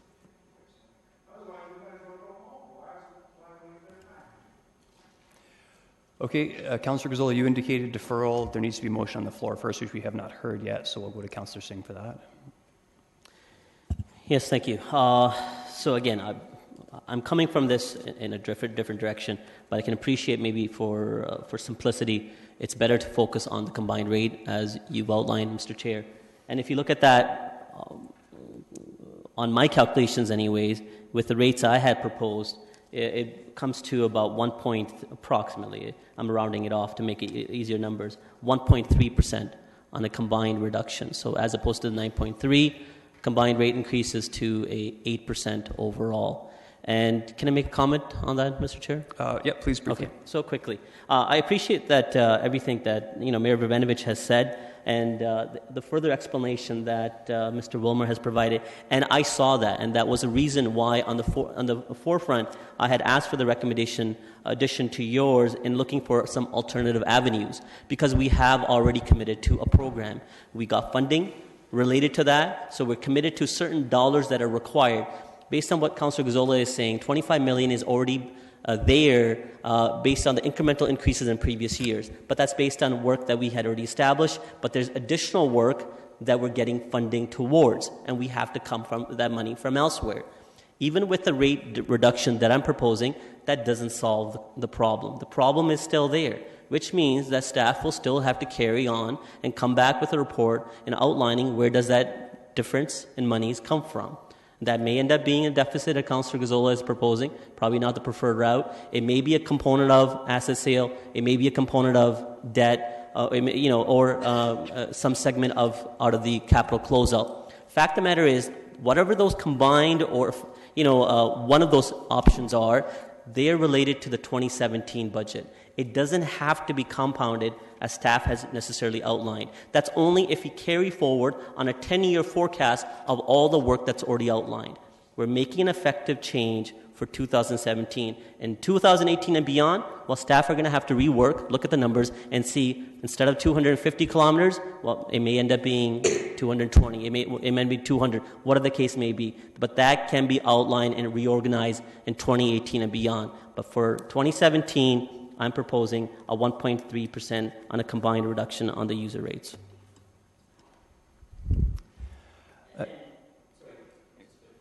Okay, we're... Just quickly, no, it's important, Mr. Chair, but staff also be directed that they come back outlining where that deficit will come from, because that needs to be explained. We're solving the question for today on the user rates, but still we will have to figure out where the difference comes in for us to meet our commitment for 2017. Okay, Councillor Gazzola, have you queued in again? You've spoken several times on this, and you indicated deferral. I had a motion put forward. I was going to make a comment on the motion and also move a deferral.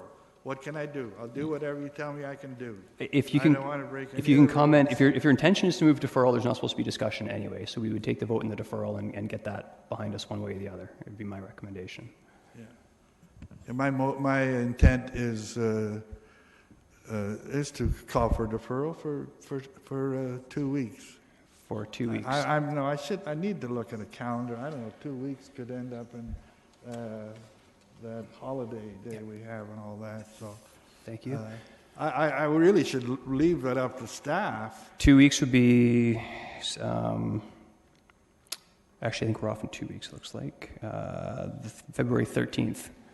Would be the next. We have council next week, and then February 13th is the next committee meeting. Yes. Yeah.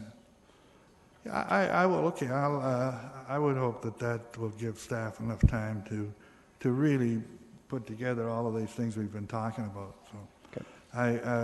I would move the deferral to that. Okay. So if we're going to take the vote in the deferral as moved by Councillor Gazzola, we're just supposed to take it at that. February 13th was the time for the deferral for the water and sewer rates. I'm still, to be frank, I'm not going to comment. Okay, recorded vote.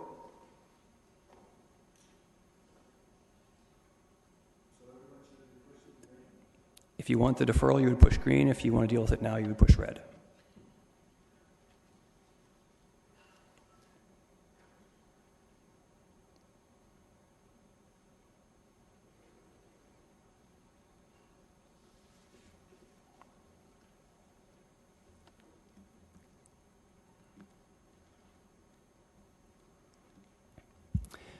Those in favor of the deferral?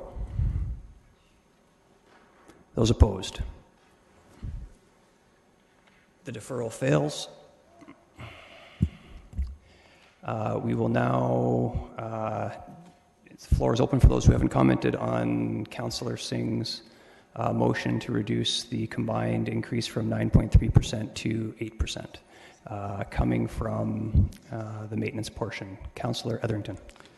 Through you, Mr. Chair, I'm still unwilling to continue what to me is a questionable historic situation where past members of council did not adequately deal with this whole situation we now find ourselves in. I'm not willing to put these increasing debts on the shoulders of our kids and grandkids in order to get re-elected. Even though it's a painful exercise, we have to take responsibility for these deficits now and in future years. And I see a lot of squirming around on that. I will not support Councillor Singh's motion or any other attempt to close our eyes to these increasing infrastructure deficits and play around with issues that, as the report says, could be critical to the lives of those people who do elect us to council. We have to take responsibility for this decision. It's not an easy one, but I'm willing to do it. Clarification. Point of clarification, Councillor Singh. Just before I ask that question, that wasn't fair, what Councillor Etherington said as opposed to. We're making the effort to reduce the pain on our user ratepayers just because we want to get re-elected. It just says that we're disingenuous for anyone that says contrary to what staff are proposing. But the question for clarification is, my motion does reflect and state, and I want to confirm that the committee understands motion reflects, that staff also be directed to bring back a recommendation how to come up with that deficit, where to come up with that difference. That if you're reducing the combined rate by 1.3, there's going to be a shortfall for 2017, and where that shortfall will come from. But that's a future discussion that we can grapple with at a later point. Okay, thank you. Councillor Marsh. Thank you, Chair Davey.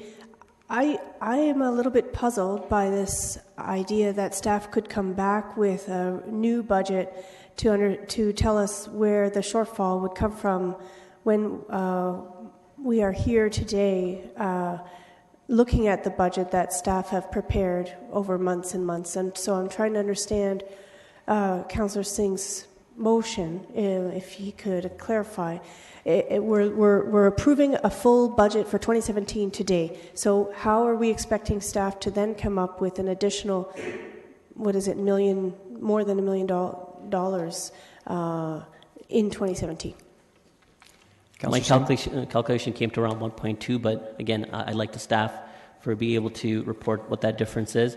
Councillor Marsh, staff, out of their own admission, said that they're looking at variable different options, and that is through debt, increasing of debt towards the enterprise, through the utilities, as well as disposition of assets and capital closeouts. So that's something that we don't have a clear answer on what that right mix is. But I'm saying we don't have to grapple with that. I think that's too large of a question for us to decide, we're going to start taking on debt. We're not going to increase rates. We're going to start selling off all our assets because we don't want to increase rates. I'm saying that's a question that will have to be filtered through with time this year because we will have to come up with that difference. We are committed to that, the works in 2017, but that can come after we decide the budget. And the options are there through the issue paper. Some debt, perhaps asset, or capital closeout, combination of all three. And Okay. Staff are saying that's a report that's coming back later this spring. Right. I'm hearing that staff are saying that's a report that's coming back in the spring for 2018 and beyond, but I'm not sure. I didn't know that. I wonder if... That's a strategy that we could, based on the report, implement for 2017 to make that deficit as well. Okay. Thank you for helping me understand your perspective.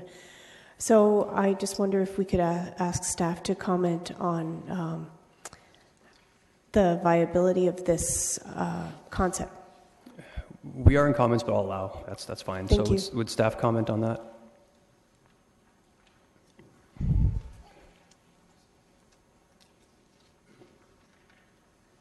Mr. Chapman? Through the chair, all I can add is to reiterate what's already in the material in front of you, that we've looked at those options for 2017 and have not recommended them. The only area that we've identified that we believe there is flexibility for council to make rate reduction based on all the factors is within the maintenance program. And there's a 2% increase for maintenance this year. And so we would simply encourage council to proceed to make a decision so that we can implement a rate for March the 1st. Deferring it or delaying a decision may limit our ability to do that. And we would suggest that maintenance is the place to focus in on for 2017. Okay, thank you. Councillor Gazzola, I have you in the queue. You can have a minute.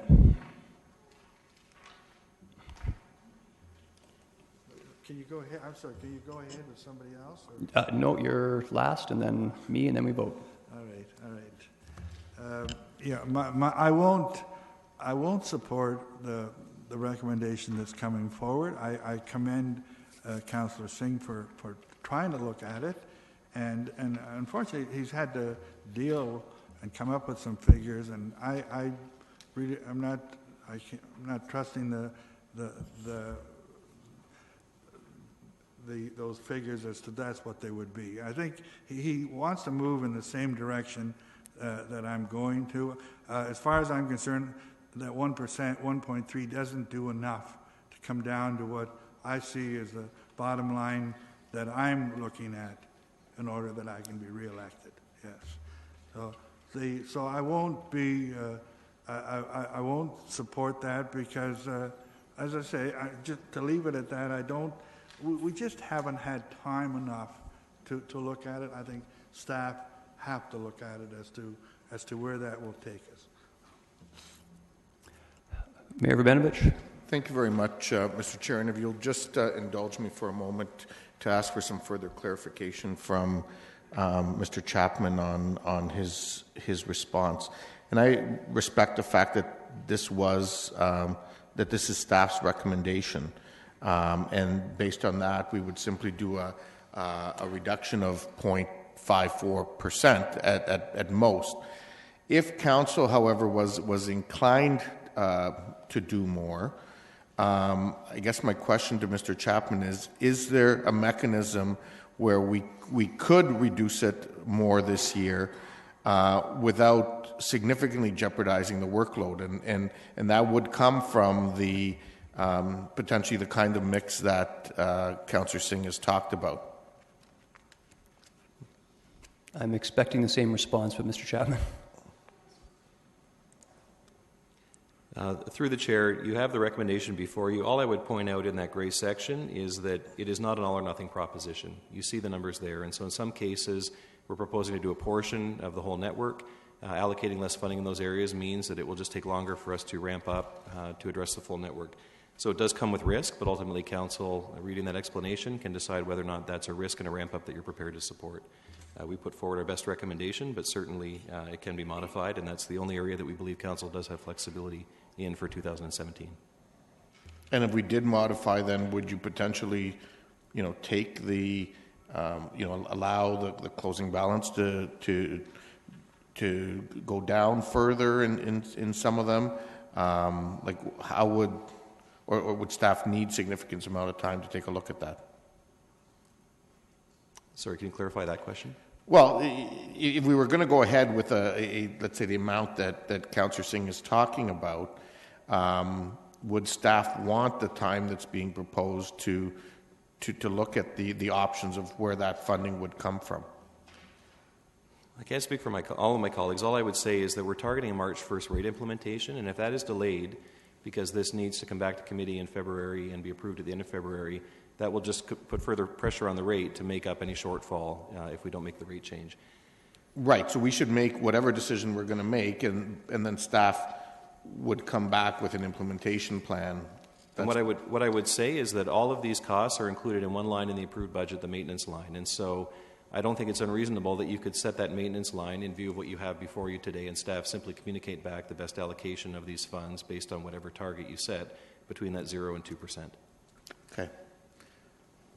Can I make a quick comment, because I know I'm near the end of my time? Very brief. Yes. So I understand this is a difficult issue, and I'm struggling with it myself. But I think what we do need to do is do our homework, let the report come back later this year. That's going to allow us to do it, and in the meantime, reduce the percentage by the amount that has come forward from staff, which we can safely do. And so if this motion doesn't carry, I'll be suggesting that we do a reduction of 0.54%. Thank you. Councillor Ioannidis.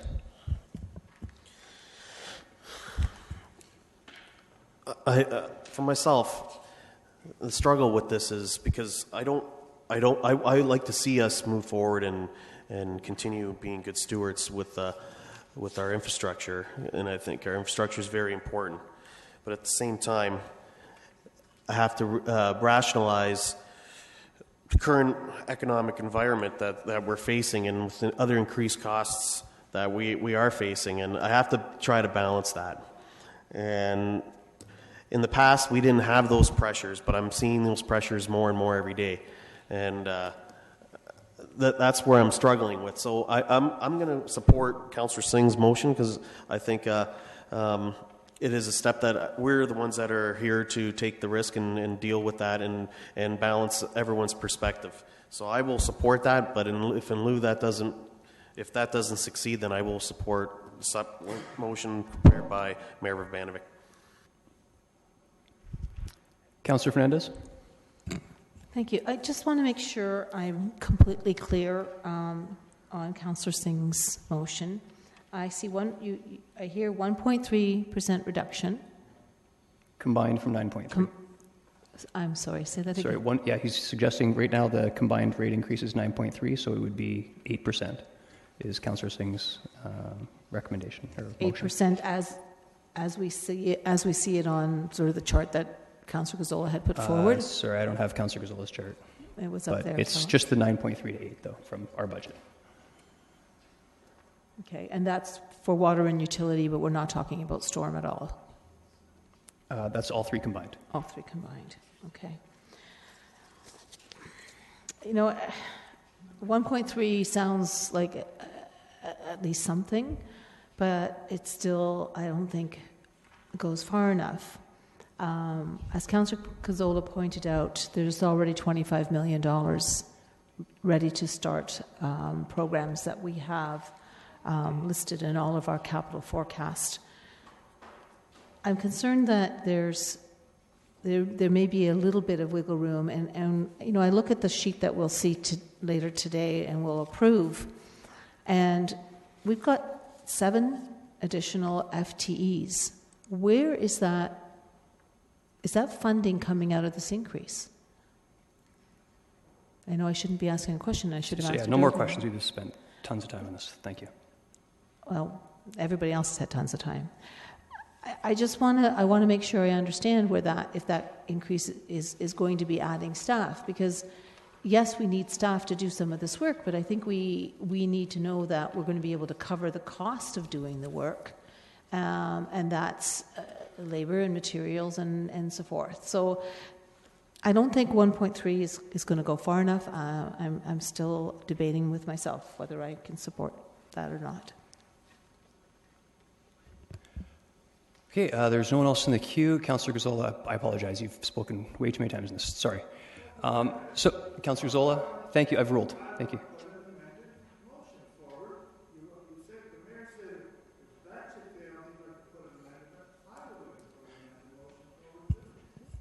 The mayor has already indicated first, so we're going to take Councillor Singh's motion first. If that fails, we'll go to Mayor Urbanovic. If that fails, then we'll come back to you. Okay? You do not know. That's the way it works. Those are the rules. Okay, my comments. I really respect the attempt to cut it down. What we heard from staff is anything above that 0.54% increase is dangerous. It's not something that they can recommend in their professional opinion. I would support the 0.54% decrease from where we are. I struggle with this too. I went back and looked at some of the numbers and you know how dire or not dire the situation is, and even with the full 9.3% increase, I looked at the city of Guelph, for example. We're comparable to Guelph. We're a little bit more than the city of Waterloo, although I think the city of Waterloo does bury some of their water costs in their budget. I'm not certain of that. And I believe we're still under, even with this increase, we're under what the people in the city of Cambridge pay for their water. So in our projections, yes, it's something that greatly worries me. But in terms of the increase for this budget, it's really just putting us in line with what other local municipalities are paying.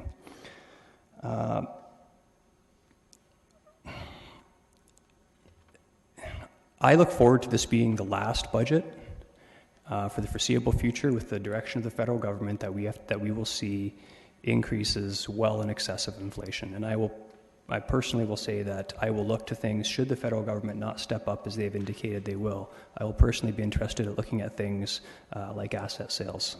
I am not interested in debt on a go-forward basis. I'm very debt averse.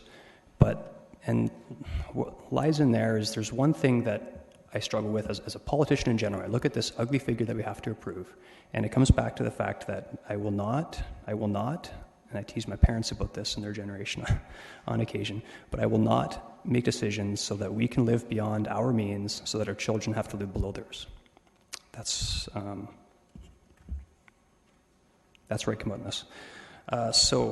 Councillor Singh's motion is to reduce it by 1.3%. Recorded vote, of course, on this one.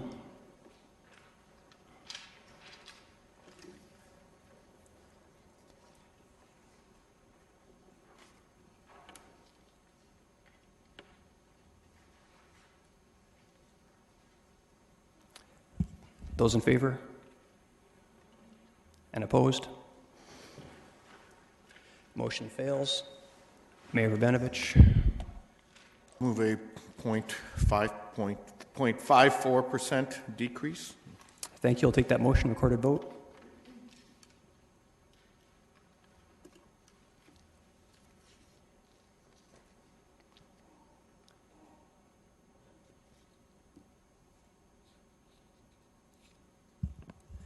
Those in favor? And opposed? And the motion carries. With that, we will break for lunch. Checking timing. We do have a caucus item. Actually, do we have to go into special council? Yes. Mayor Rabinovich. Okay. I'll call the special council meeting to order. Move that we go into camera for the item listed. Do I have a mover? Councillor Marsh, Councillor Ioannidis. All those in favor? Opposed? That's carried. Motion to recess. Councillor Fernandez, Councillor Ioannidis. All those in favor? Opposed? That's carried.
Okay, could everyone please take your seats?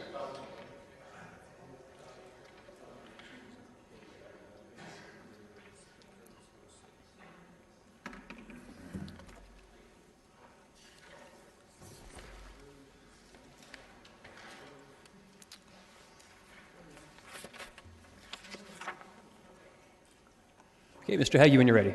Sure.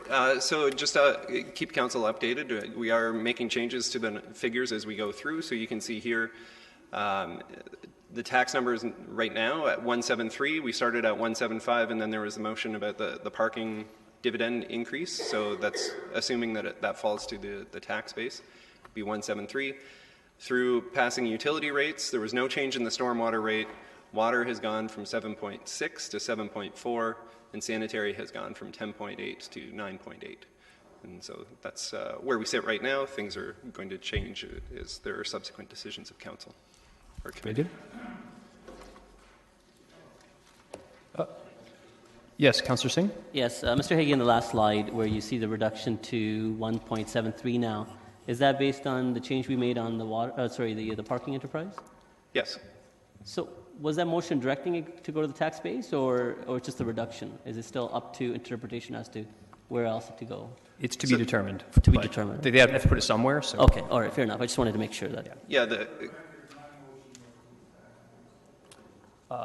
Sorry, Councillor Gazzola, that you didn't reference that. You referenced transferring out. We can take another motion on that if you like, but to be clear, you did not say that it would go to the tax base in your motion. No, it's okay. Okay, very good.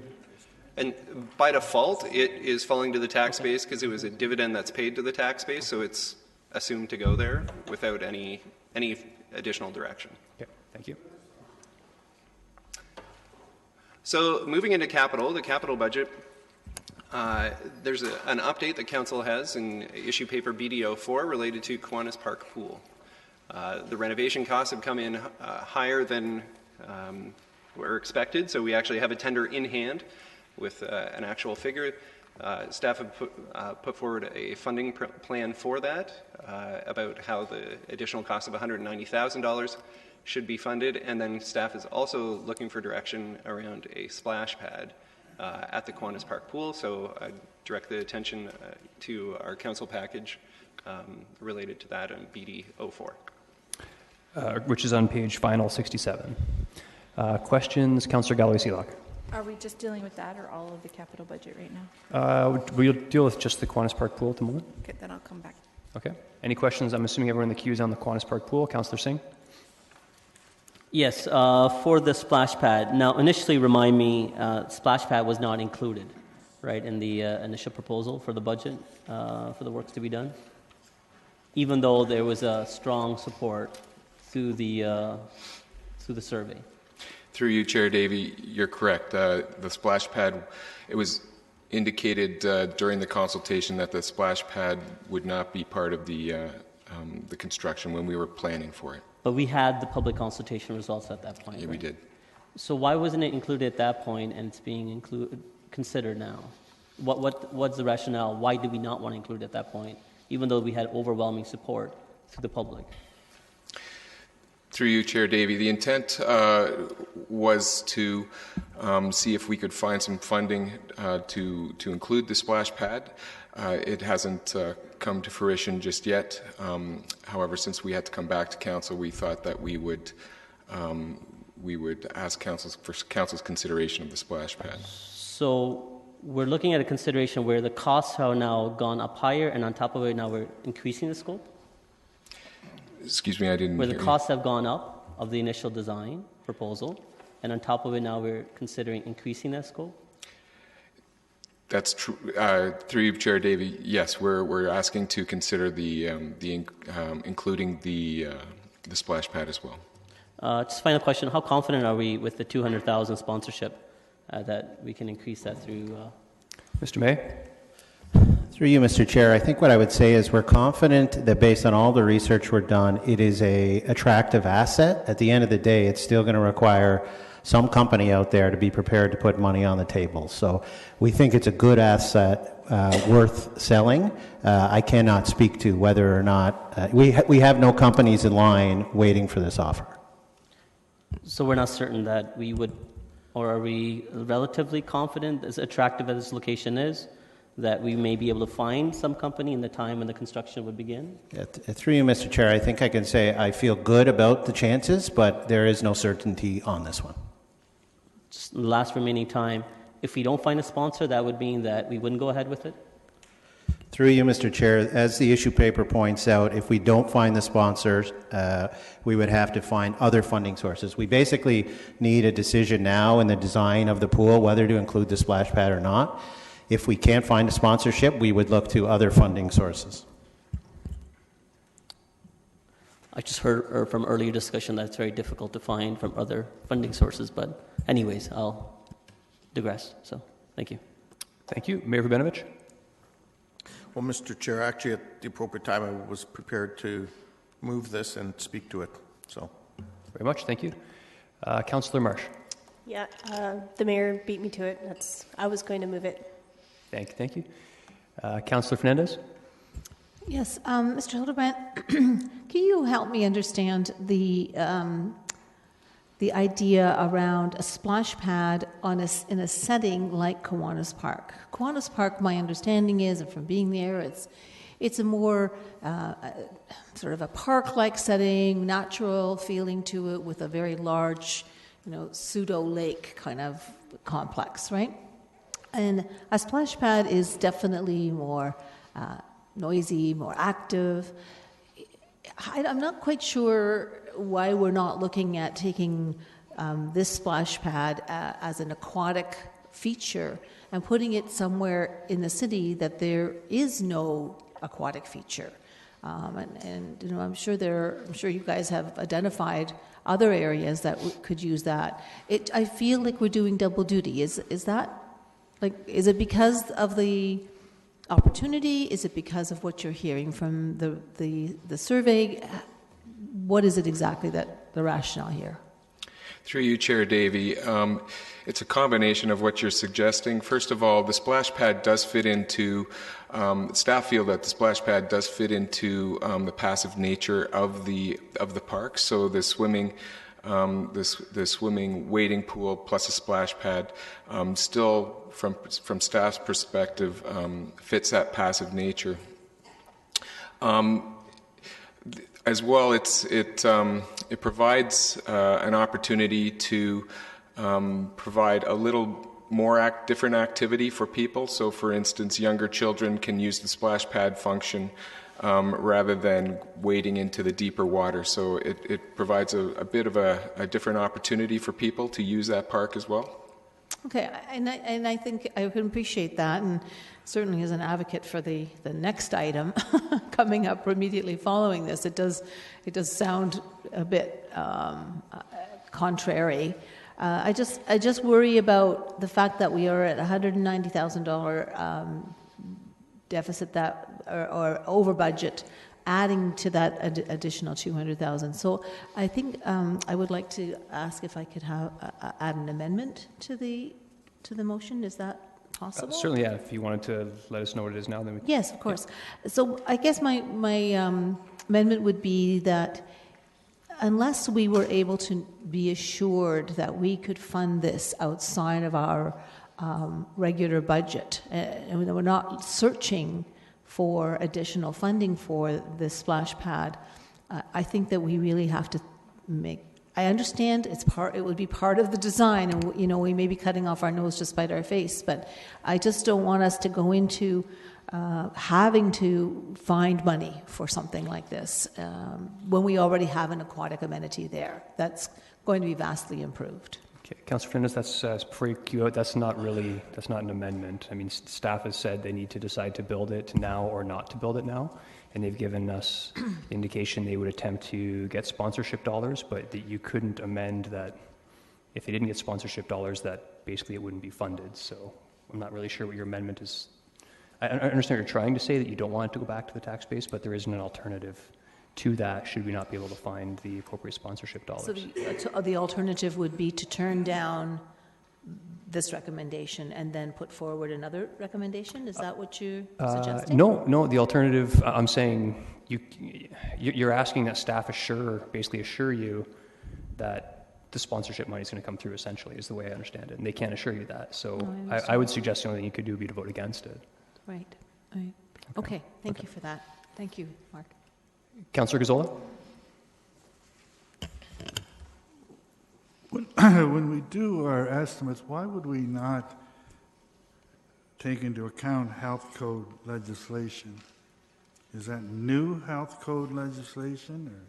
Sorry, I can't hear you. I said when we do our estimates, when we're doing our estimates, which are now out by over 5%, why would we not, wouldn't we just automatically take into account all health code legislation? Through you, Mr. Chair, we do try to take into consideration all legislation that we have access to. At this point in time,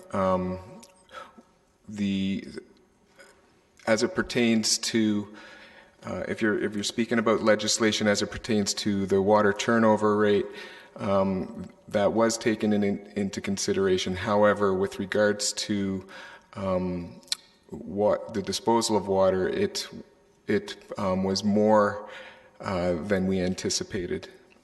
Well, there are two items on page 67, one for 130,000 and another one for 220,000, both dealing with changes in legislation. So aren't we on top of legislation, or? We are on top of the legislation. It's just that as it pertains to the actual servicing and the actual mechanics of meeting that legislation, there are some assumptions that were made, and at this point in time, to meet legislative requirements, we didn't have the servicing, the electrical that was needed for the pumping that needed to be done. So I guess the answer to my question is, when we do estimates, we don't always take all the legislative changes into account. If we don't do this $200,000 now, what is the cost of doing it later? Do we even know that? Through you, Chair Davey, the cost of doing it later would be approximately $200,000 plus inflationary increases. So we don't know what that is. Not at this point. We would have to estimate that. Is there any reason why we couldn't postpone it? Is that the only reason we're doing it now, when we don't have the money to beat the inflation rate?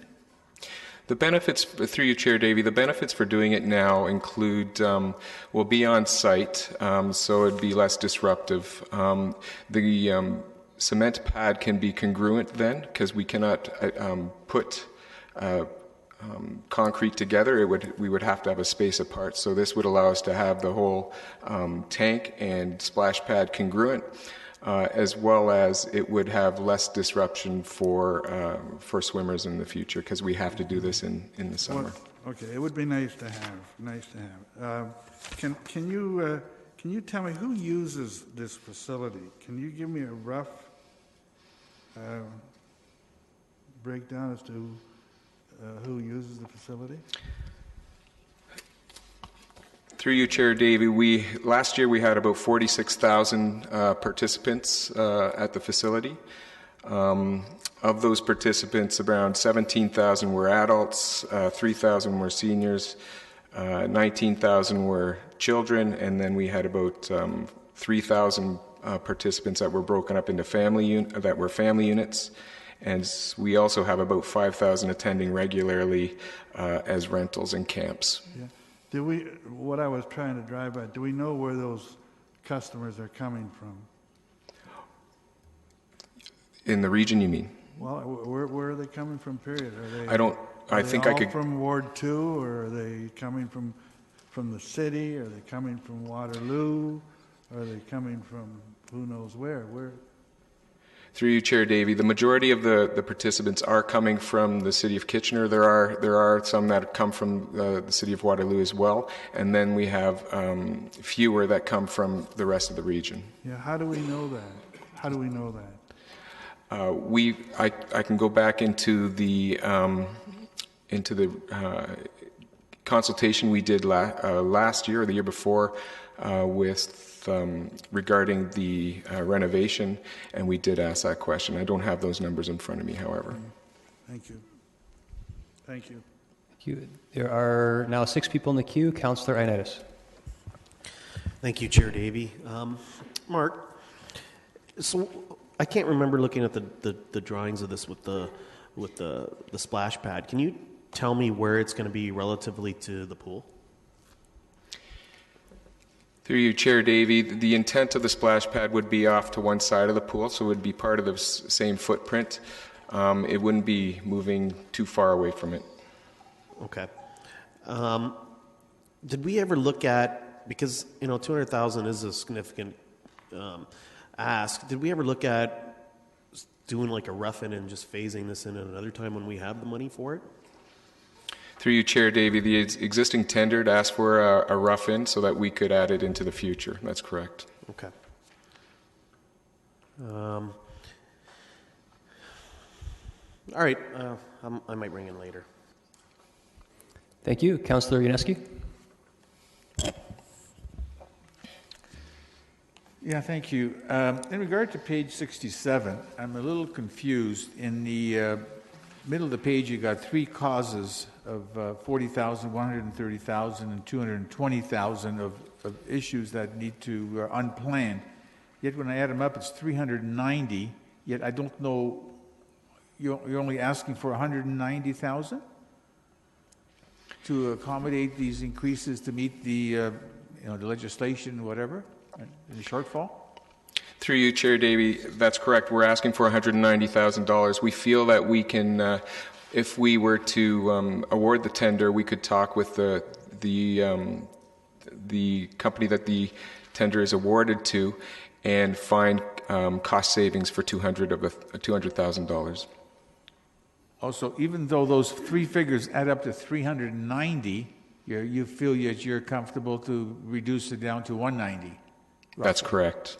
And what happens if you don't? We're pretty confident that we will be able to. There's a number of things that adjustments that we can make that will bring the costs down by about $200,000.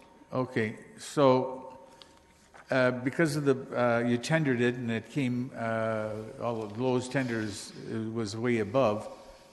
The 190,000 is that how much it was above? Is that correct? I'm just trying to understand this. Sure. Through you, Chair Davey. No, the tender came in $390,000 above. However, staff went back with the consultant that we were working with to find cost savings first. So we needed to find some cost savings. We were able to get the cost down $200,000. We still have $190,000. However, that we have not we've not been able to find in the construction. Okay, and now I understand that. And then the splash pad is a totally separate figure of 200,000. That's correct. Okay, appreciate that. When we come to voting, I want those 2 items separated on the votes and recorded. Thanks. Certainly.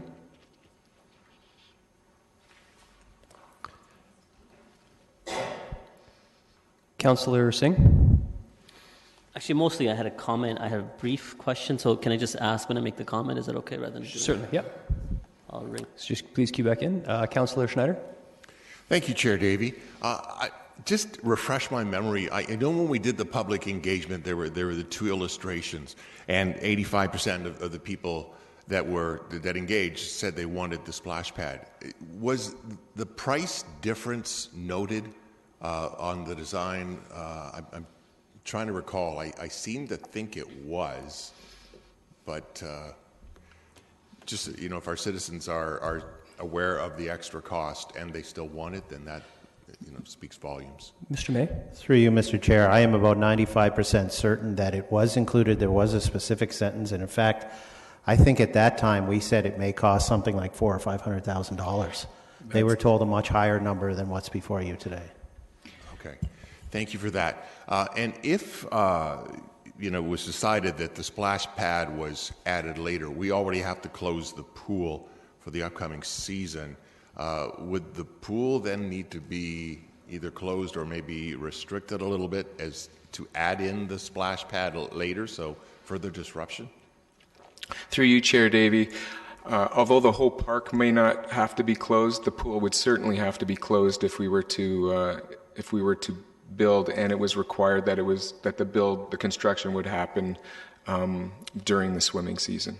Okay. And with your experience with splash pads, is this a feature that maybe parents who have children who aren't able to swim yet, do we have any research on, is that something that appeals to them and it's a way to cool down without risking any possible danger jumping into a swimming pool?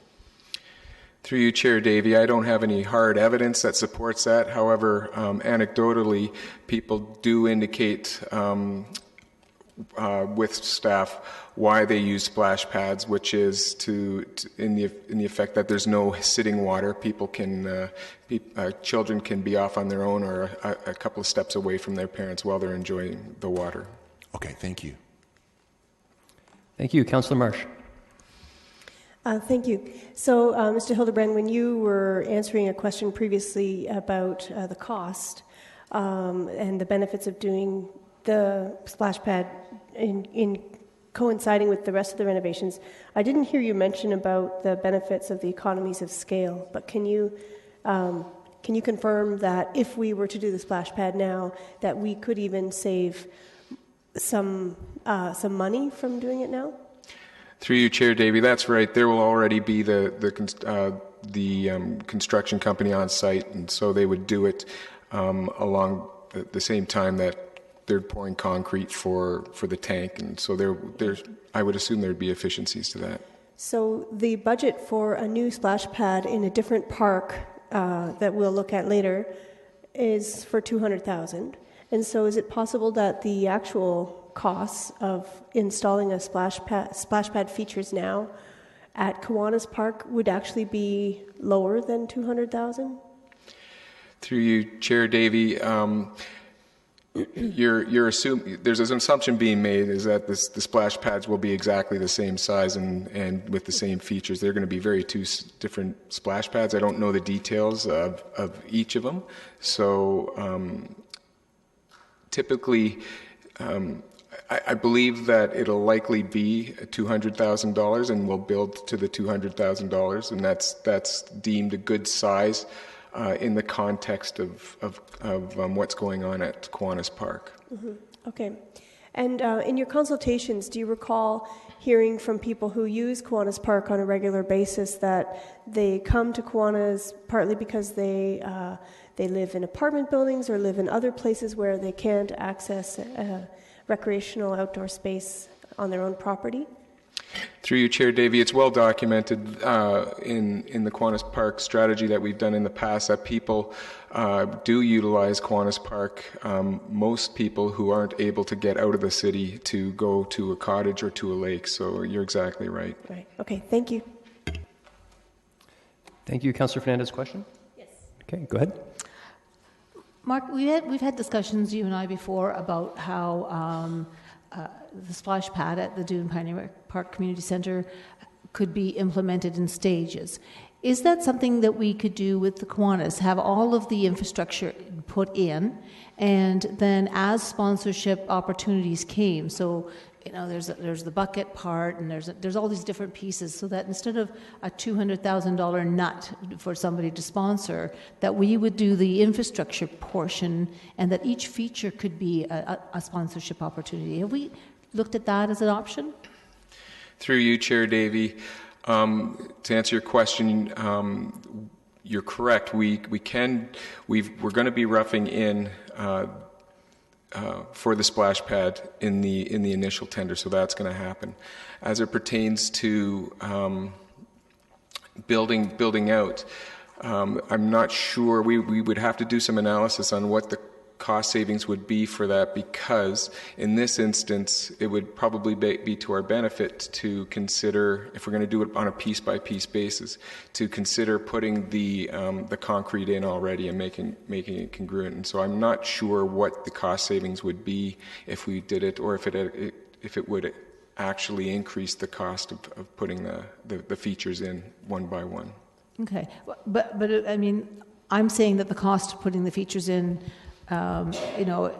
incrementally could save us, be more appealing to a sponsor than putting in the whole piece. So it's just sort of, again, throwing out an idea of reducing the cost to the taxpayer, all the while being able to maybe put this plan in place. Mr. May?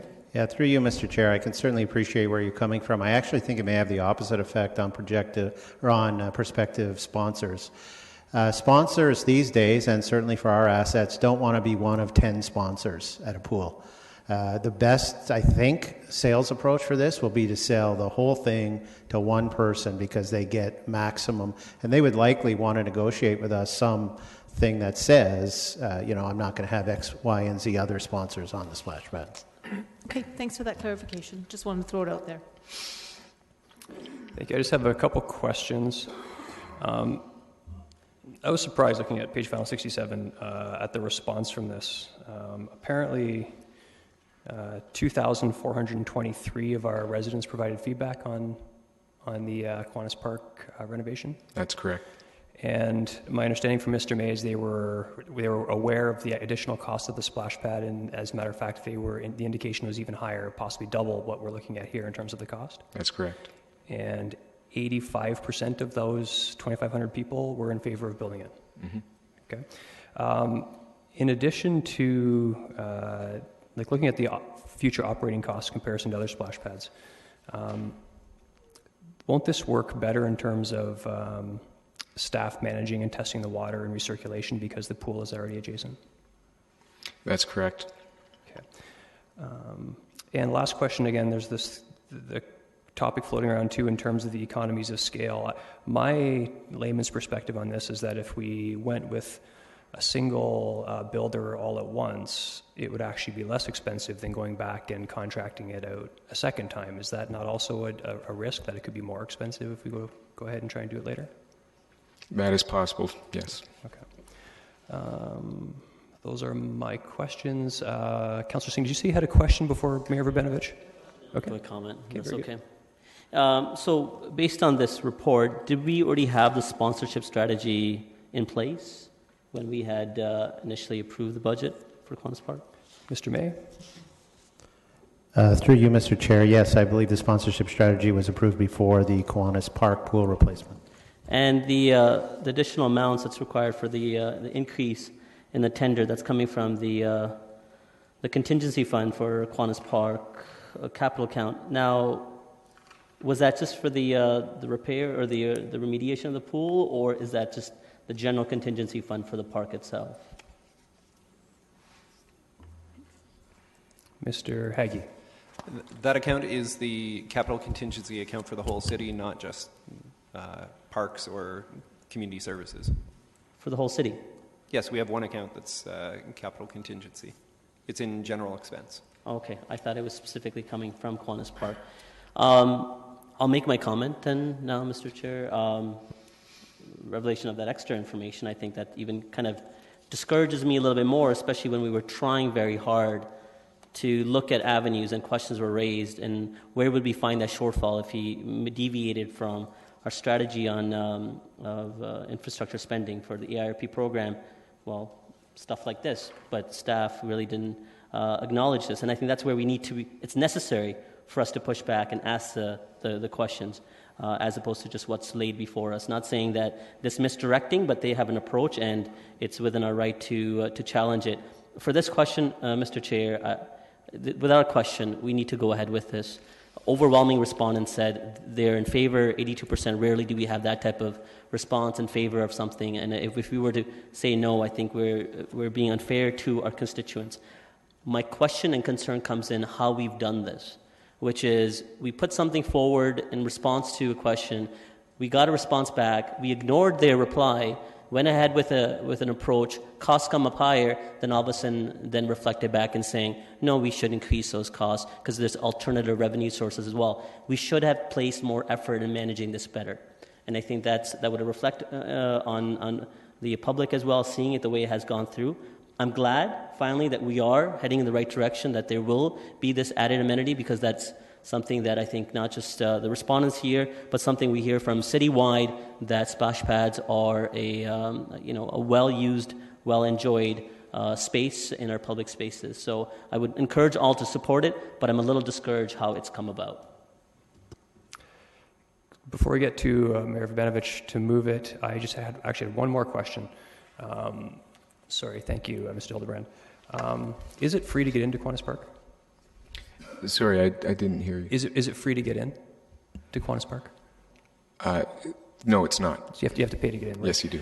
So is it not possible, too, that if we had extra amenities like this, we could see increased user fees at this facility to help offset those costs? Through you, Mr. Chair, as indicated in the staff issue paper, we could consider putting a surcharge on as one option as well. No, I mean, even if we didn't put on a surcharge, if we get more people going to the facility as a result of having a more complete experience, is it not possible we could bring in additional revenue? I understand, yes. Okay, very good, thank you. Mayor Vabenovich. Thank you very much, Chair Davey, and it's my pleasure to move this recommendation.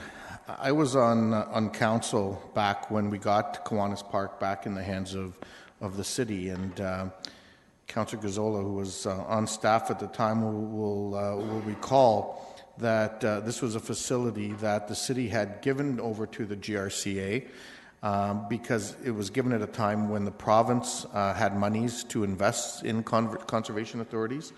The GRCA, for various reasons, I don't want to speculate why, invested in most of their other facilities, but not in this one. And then in the mid-90s, proposed closing this facility in order to mine it for gravel. At the time, I was the city's rep on the Kiwanis, on the GRCA, along with folks from the region, and we fought to get it back and got it back for the same dollar that we sold it to the GRCA for. And over the years, have been fortunate that the Kiwanis organization has been a partner with us in it. We've made, along with them, modest investments in the facility, but we, for essentially, over 20 years, have not had to do the kind of wholesale investment that is being proposed today, and quite frankly, has been long overdue, because I can tell you the equivalent parks and the Conservation Authority have been upgraded many years ago. And so it doesn't go without notice to me that 50 years after we originally opened this park, we're making this substantive investment next summer, and that in fact it coincides with a park that was originally built for Canada's 100. It is now being reinvigorated for Canada's 150, although it won't be open until the 151st. Having said that, I think as our friends in the media said in one of their editorials, do the job right at Kiwanis Pool. I think doing the job right includes in building the splash pad at this time for a variety of reasons, many of which have been articulated. The cost is less than was originally estimated, the huge public support for it, and most importantly, in my view, is that this is a facility that really creates a what I'll call a park-like cottage experience in a sense for many Kitchener residents who otherwise might not be able to afford going to a cottage or afford going to having a pool on their own property or whatever. It gives them that opportunity in the summers, and being able to see that splash pad, which now adds to the dynamic between young families who maybe have a 3 or 4 year old that's best suited for the splash pad and a 7 or 8 year old that maybe wants to go in the swimming pool or vice versa. I think it makes sense to look at it from a comprehensive point of view, and I would hope that certainly as we reflect on it from all these perspectives, including that it is Canada's 150th, we do support this and that Council supports this in its entirety. Thank you. Sorry, point of clarification, Councillor Fernandez. Yes, I'm sorry. I feel like I'm missing something, and Mayor Vabenovich just commented on the Canada 150. I don't see anything in this sheet about funding from that Is that something I... There is not. He's just referencing. Sure. Yeah. Mayor Verbenovich. I'm just saying it's Canada's 150th birthday, and this park was originally opened as part of Canada's 100, and so it's an opportunity for us to celebrate that and make an investment that will really probably serve our community for the next 50 years. Okay, thanks for the clarification. Thank you. Councillor Ioannidis. Thank you, Chair Davey. When I originally saw this, the recommendation, I was kind of taken back by it, and but then when I started reflecting upon the significance of Kiwanis Park and the role it plays in our community, and I know for myself, as my childhood, my family went to Kiwanis Park probably every Sunday in the summer, and we had our barbecue and all that stuff. So I do recognize the importance that it brings to the community, and it is a gem of a park. And when you relatively look at the cost to redo this whole park in general, and even with those significant increase in percentage-wise, it's still, I think, is a valued investment for the community, and I think it'll just add an additional greater quality of life for our residents, and with the splash pad. Even though I'm not happy about the increase, but overall, it is something that, again, we heard from from the engagement that residents do value this, and I guess it's important that since we're doing the work, we might as well do the whole thing, and hope that we do get the sponsorship dollars to at least alleviate some of the costs and make this even a better facility. Thank you. Councillor Yaneski. I'm glad we're going to be voting on the costs separately. I'm prepared to support the first one because I know it was over budget, and just the way it goes, we have to sort of deal with it. Can't go back on it. So I have no question on that in terms of supporting the extra money for the improvements of the pool. However, with regard to the splash pad, even though there was an 85% support for it, and I think it is great because it gets used, but I feel it really should be located elsewhere in another part of the city as opposed to complementing the Kiwanis Park walk-in type pool. I mean, I've been there several times over the years myself, and the pool is fine, and the amenities of the park is great as well with other stuff. But I feel the splash pad could be worthy somewhere else. I mean, we already have some that, Victoria Park, we've got up in McLennan Park, and of course, doing Pioneer Park, and we're going to find another location. You don't have to do it now, but I think it'll be great. And those people who use those splash pads use it for free. Whereby here, if you've got to go to Kiwanis Park, you've got to pay to get in. So I think it's a drawback in that regard. So even though I think it's good and it's great for the kids and provides an amenity to get out of the heat during the summer, I'm not going to support it in this location. Thank you. Councillor Gazzola. Yeah, I just want to indicate similarly that I'm pleased that it's been broken into two pieces. I will support the main motion, and I can support the idea of the splash pad, but even with the main motion, we're 5% over what we budgeted. If we include the splash pad, we're 10% over where we budgeted. I mean, we can't be sucking and blowing, and this is a good thing and all that, but I'm prepared to wait for it until we can afford it.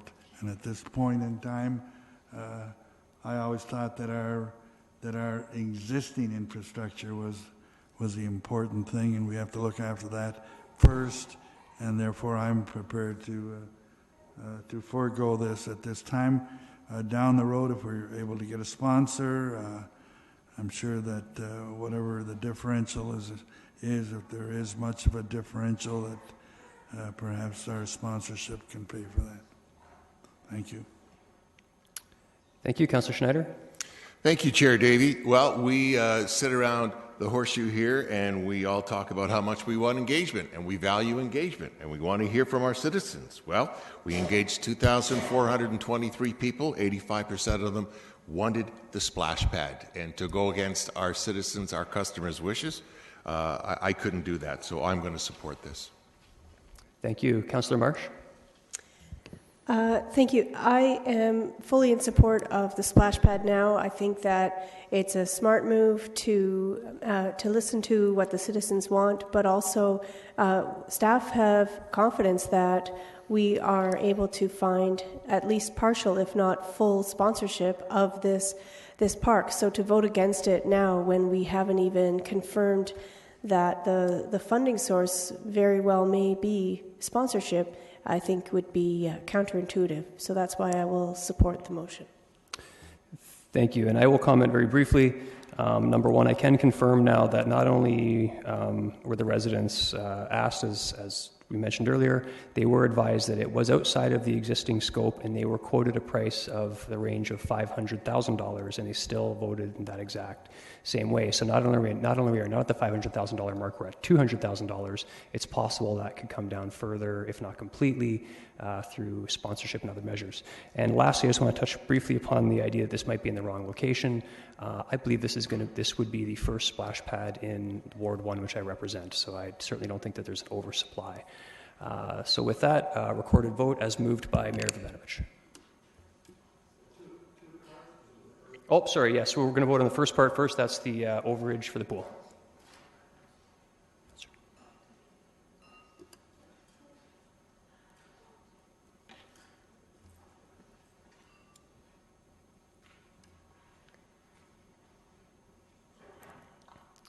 And that carries unanimously. And the second portion for the splash pad?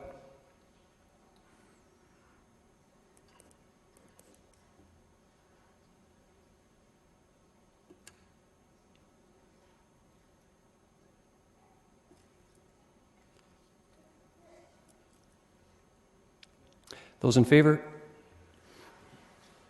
And opposed? Motion carries. Okay, moving along.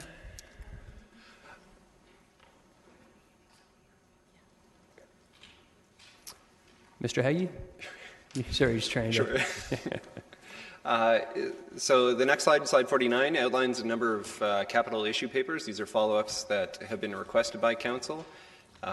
The first and last one have recommendations. The items 6 and 7 are just for information. I suggest it's probably most orderly to deal with them one at a time in the order they're presented. Okay, and for reference, this dealing with looking at the Dune Pioneer Park expansion and splash pad first, that's page final 69, and Councillor Fernandez. Yes, I have a motion that I'd like the clerk to pass around, please. Please.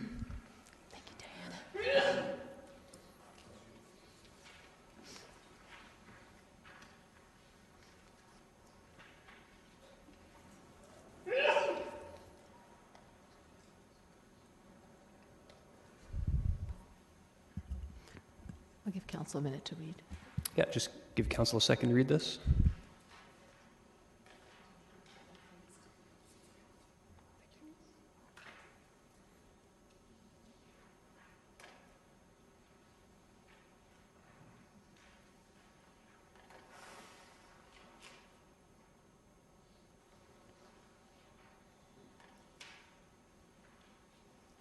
Okay. Questions on Councillor Fernandez's motion, or did you want to, okay, speak to it afterwards, or, okay. I'm not seeing any questions. I just have one question, if I could. So, actually, I'm going to ask Councillor Fernandez first. So there's a future skateboard park planned, and you're recommending that money come out of $200,000, come out of that for the splash pad, $350 for the Upper Canada Park. So no skateboard park is your preference going forward? No. Okay. I probably didn't lay it out as clear as I should have. There's $550,000 in the capital forecast for a skateboard park at a future Upper Canada Park. In speaking with staff, that amount of money is a significant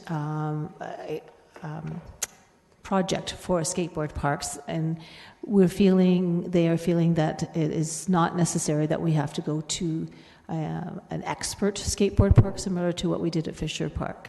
So this would mean a novice to a moderate, and I'm sort of looking to Denise if I'm describing this correctly, McGoldrick.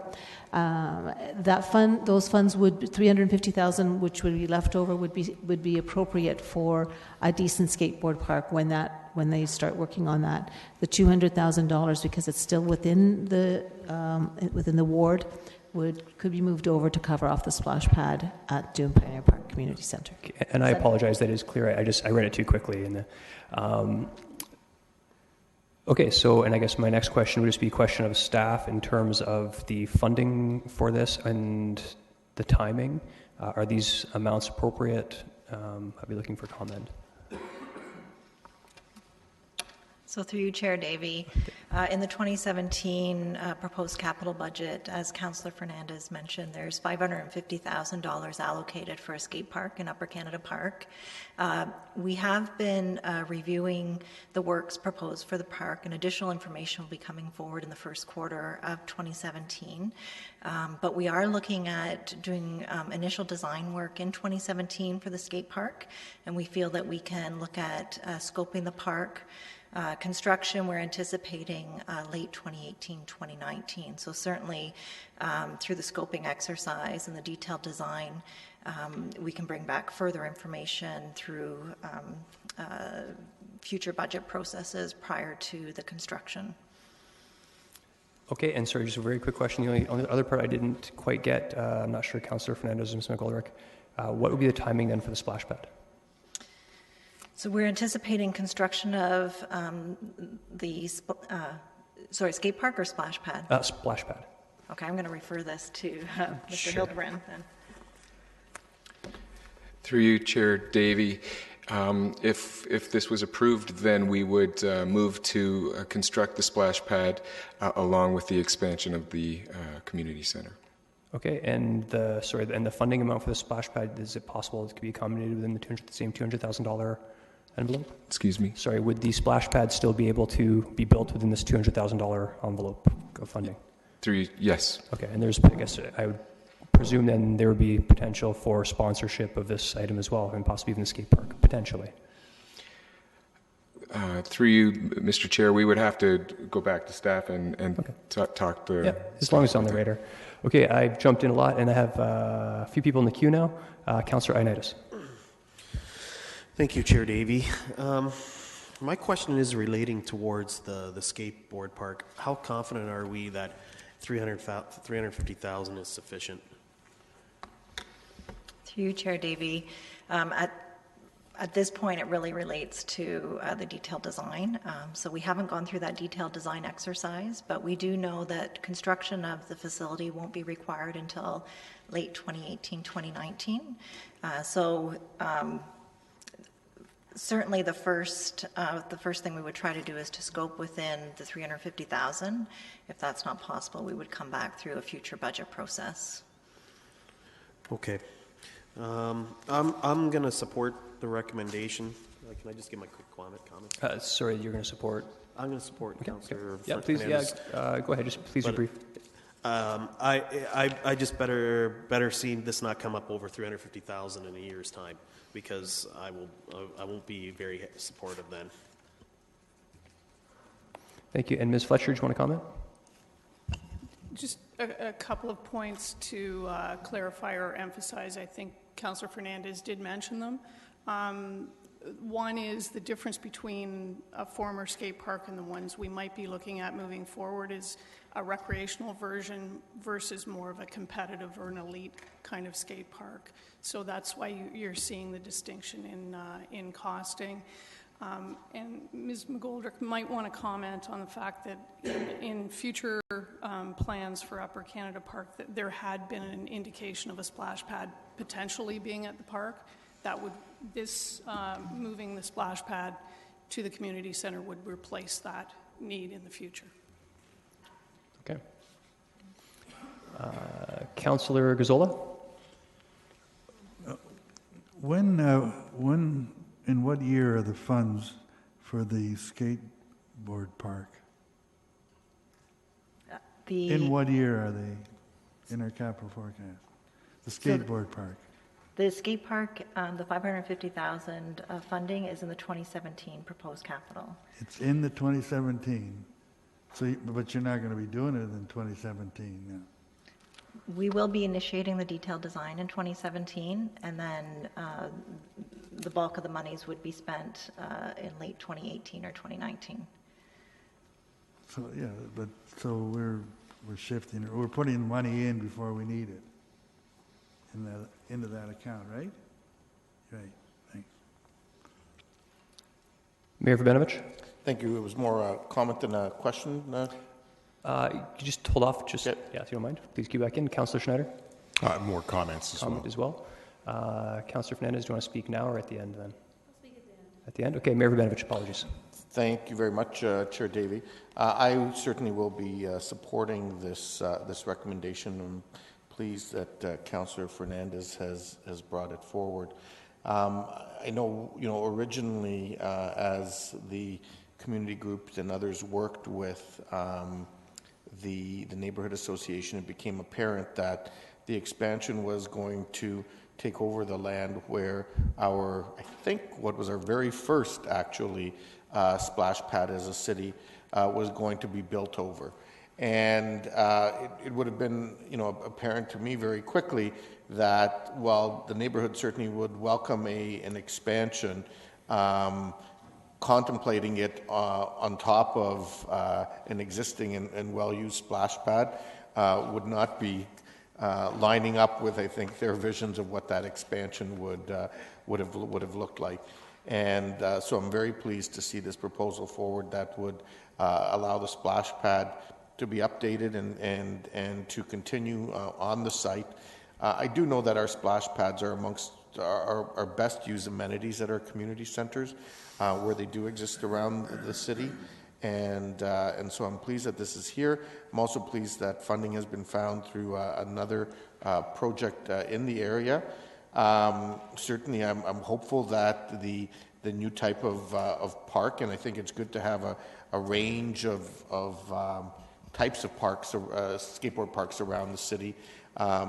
That ideally it would come in within this amount, but I think we'll deal with that issue when that happens. Today we're dealing with the splash pad, and I'm pleased to support it.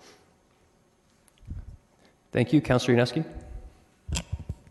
Yes, actually, I had a couple of questions to either the staff people. One on splash pad and one on the skateboard. On the splash pad, if it gets approved, it would be installed this year, and where would it be installed? In the exact same location where the existing one is? It'll be torn up, and how long would it take?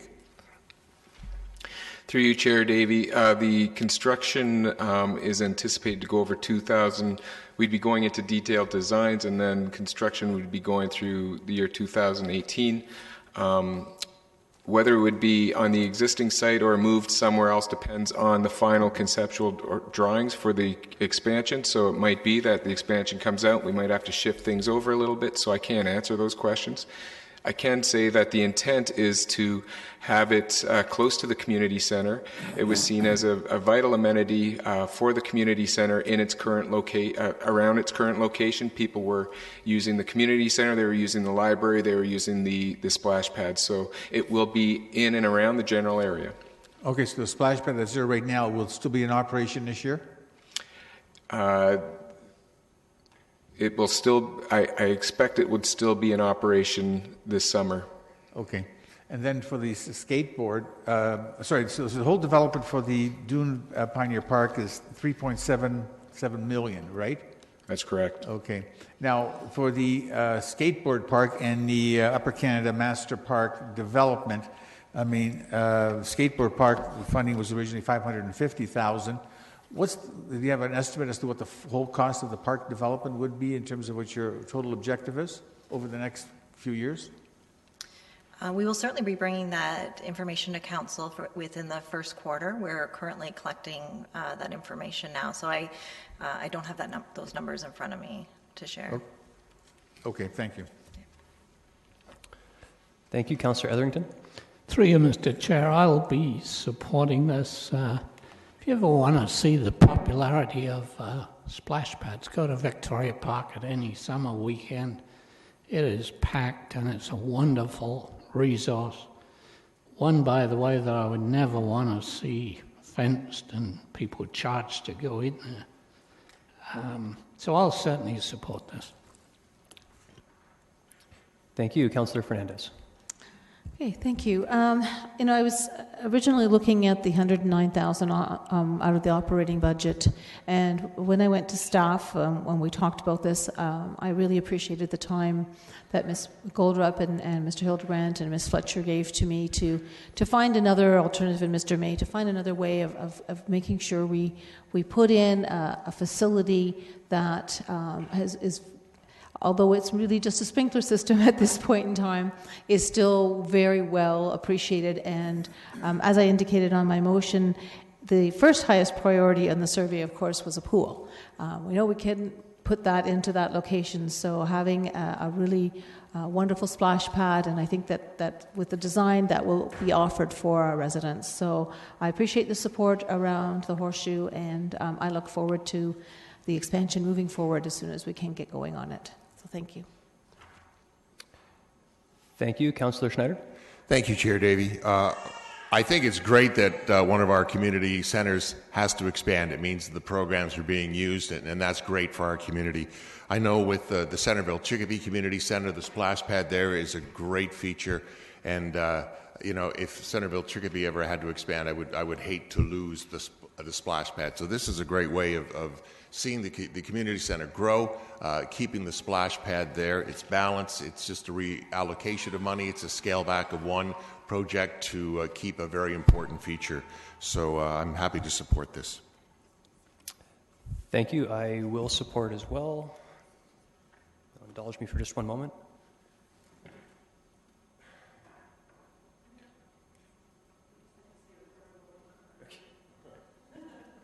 Okay, sorry, recorded vote. Very quickly, I'll be supporting this as well.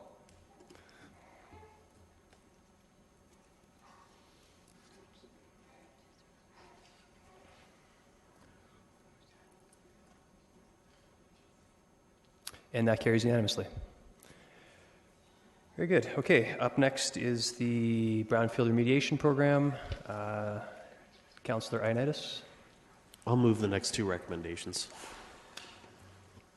We will deal with, yes, thank you. We'll deal with one at a time here. Brownfield remediation, any comments, questions? Councillor Gazzola? Yeah, what are we approving here with the brownfield? What's on page F72? Yeah, I have that in front of me, but we have a program. Were there dates on when that program was to run out, or are we doing this, are we approving this just for 2017? What exactly are we doing? Mr. Bloom? Through the chair, so what's been asked through the budget is an increase in $375,000 annually. This is to cover the cost of the tax increment grants that have already been approved by council. So you've approved I believe 10 applications, and this is to ensure that the funding is there for those 10 projects. Any new projects that would come on that you would approve in 2017, for example, again, there would have to be an ask for increased capital moving forward. Oh, so this, is there an end date on this program or not? Through the chair, I'm not certain if typically we do build in sunset clauses into our financial incentive programs. This one I'm not as familiar with to know if there is. However, we do treat every application on a one-off basis. So the 10 that you've approved, for example, once those grants have been satisfied, then those are no longer a liability, and it would be any new applications that you would approve while the program is in existence. So you mentioned a $375,000 increase that you're asking for this year? Through the chair, that's due to a number of new applications that that have been approved that are now requiring funding. One of the larger ones being One Victoria. So where is that money coming from? Through the chair, it's from the capital pool. From the what? Capital pool, CC funding, capital from current. Okay, so it's a new capital item or an additional capital item. Correct. It's increasing the brownfield budget, which... What page would I find that on?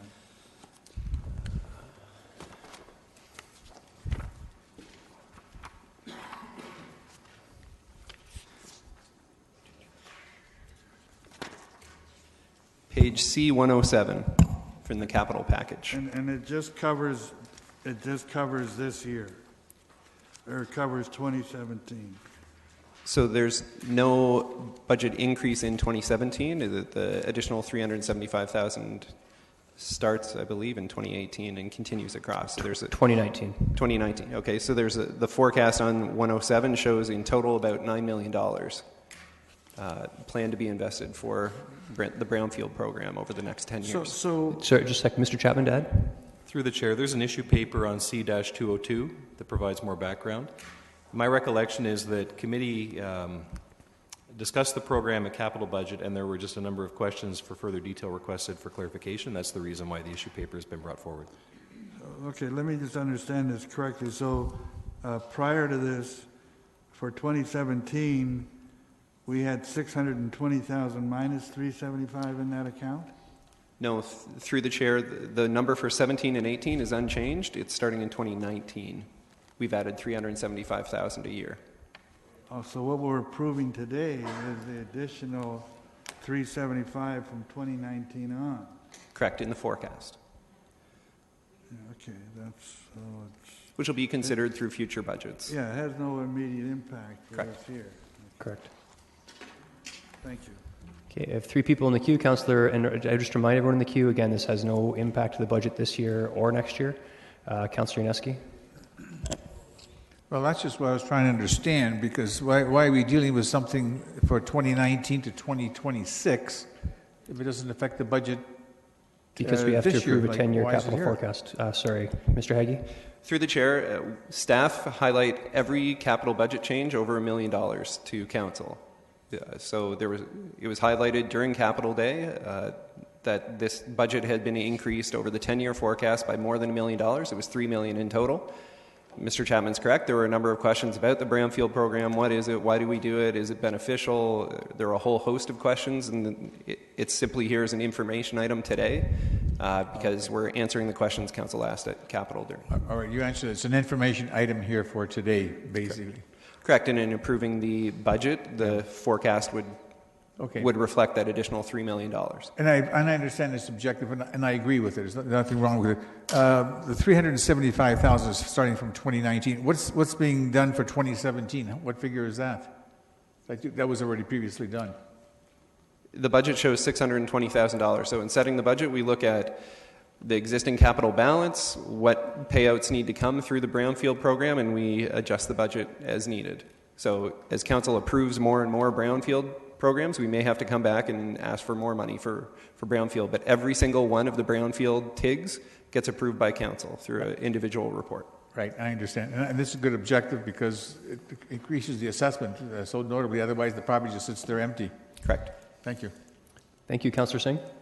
Yes, Mr. Chair, I apologize for asking a question on this, even though it doesn't really have a bearing, but I just want to make sure that anyone watching or the media, that this doesn't get missed out. From 2004 to currently, we've had an increase of assessed value from $6 million to $95 million, and tax base increase from $270,000 to $2.2 million, and that's with us having spent $1.1.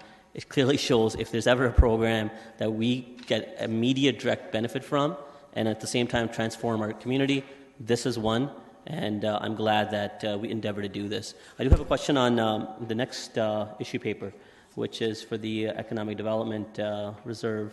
Can I ask a question on that as well? No, we're not dealing with that just yet. No, okay. Councillor Fernandez?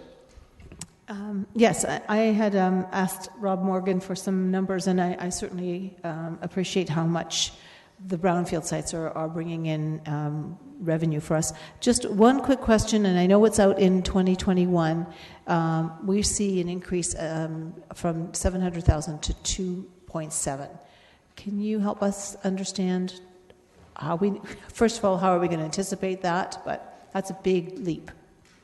Mr. Haggie? Through the chair, that's a funding that will be required not just in 2021 but beyond. There was capacity in 2021 to put additional funding into brownfield, and that was done 3 or 4 years ago in the forecast. So it's just simply rolling forward, but we would require all the funding that's in the program to produce the program over time. Okay. All right. Thank you. Thank you. Mayor Vranovich?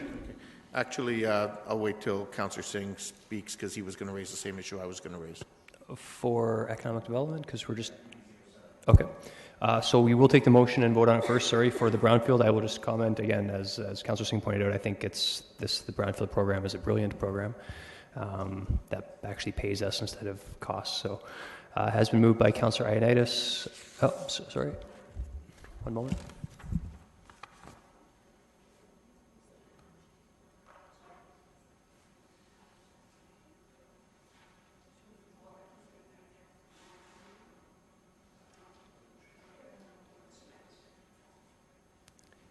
Sorry, yeah, we can go ahead with that. So the motion is to pass the... Sorry, let me make sure there's a recommendation there. Sorry, it's for information. We do not need to pass that. So we are on to BDO 7 then. Councillor Singh.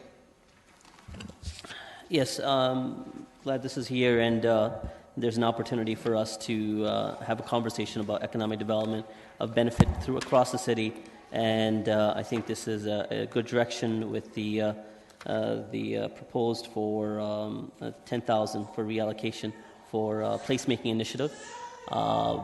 It's just my recommendation is instead of the way the report states it coming from the MIK Communication and Events and Studies, I think it should have its own line on its own. I think it requires that type of specific focus, and so I move that 10,000 coming from the Economic Development Fund, but have its own place marker as opposed to coming from the communication events.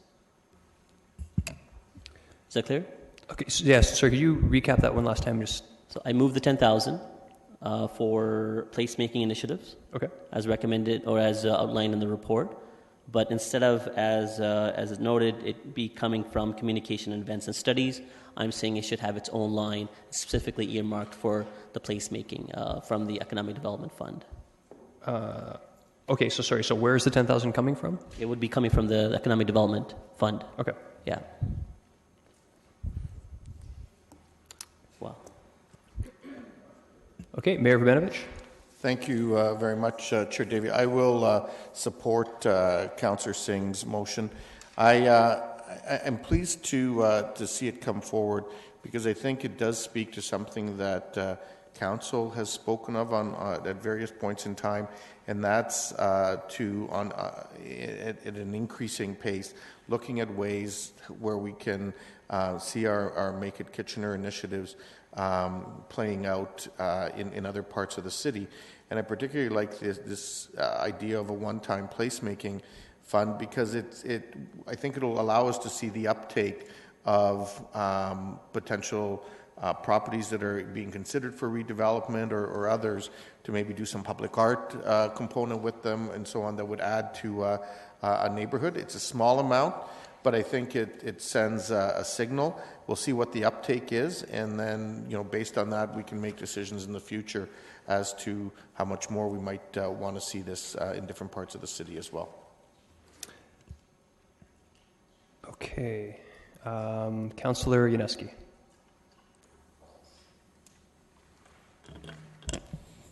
Yeah, I'm a little confused as to the comments by staff on page 75 at the bottom, recommending $10,000 of funding, which is fine, from line 29 of the reserve. So when I go on the next page, is that what line 29 comes from? And I don't understand that. Mr. Haggie? Through the chair, it refers back to in the either the operating or capital package. There was a listing of, it was in the capital package, the Economic Development Reserve, and how it was to be used. And there was an issue paper about the Economic Development Reserve. There were 29 separate lines and a little description about each one.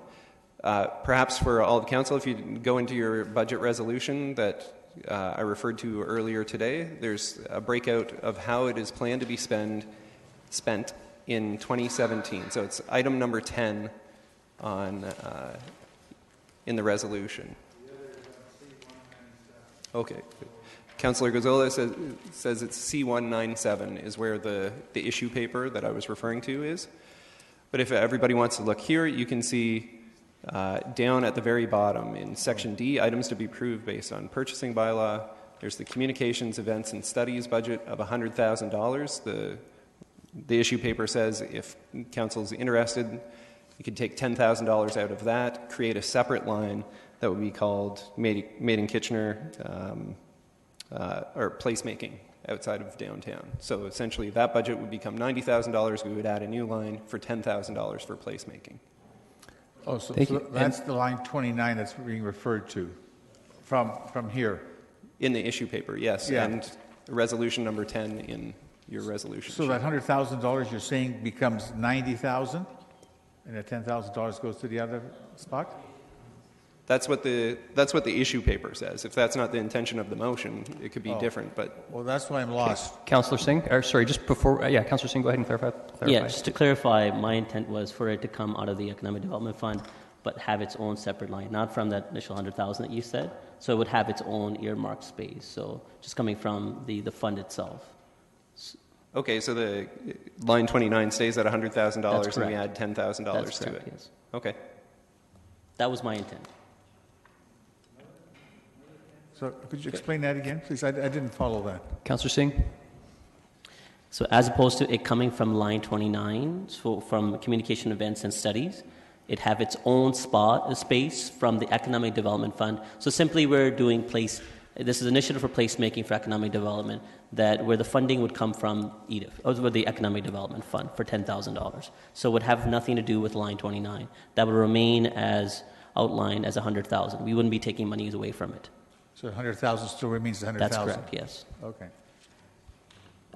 Okay. Councillor, Mr. Bloom, did you want to comment? No? Good, okay. Councillor Fernandez? I'm a little bit puzzled as to how this $10,000, we've done a tremendous amount of work on our neighborhood strategy, and I know that there's a placemaking component to that. So I'm not understanding why we're having another additional line in the economic development when we also will be having some funding needed for a similar project. And maybe Mr. May can help me with this. Mr. May. Through you, Mr. Chair, you're absolutely right. The neighborhood strategy, which Council will see on February 13th, recommends an annual placemaking challenge. I think the thinking on this is that the $10,000 that would come from the Economic Development Reserve would be a grant or potentially a series of grants as a part of that overall neighborhood placemaking challenge. So it'll be run and administered through one process.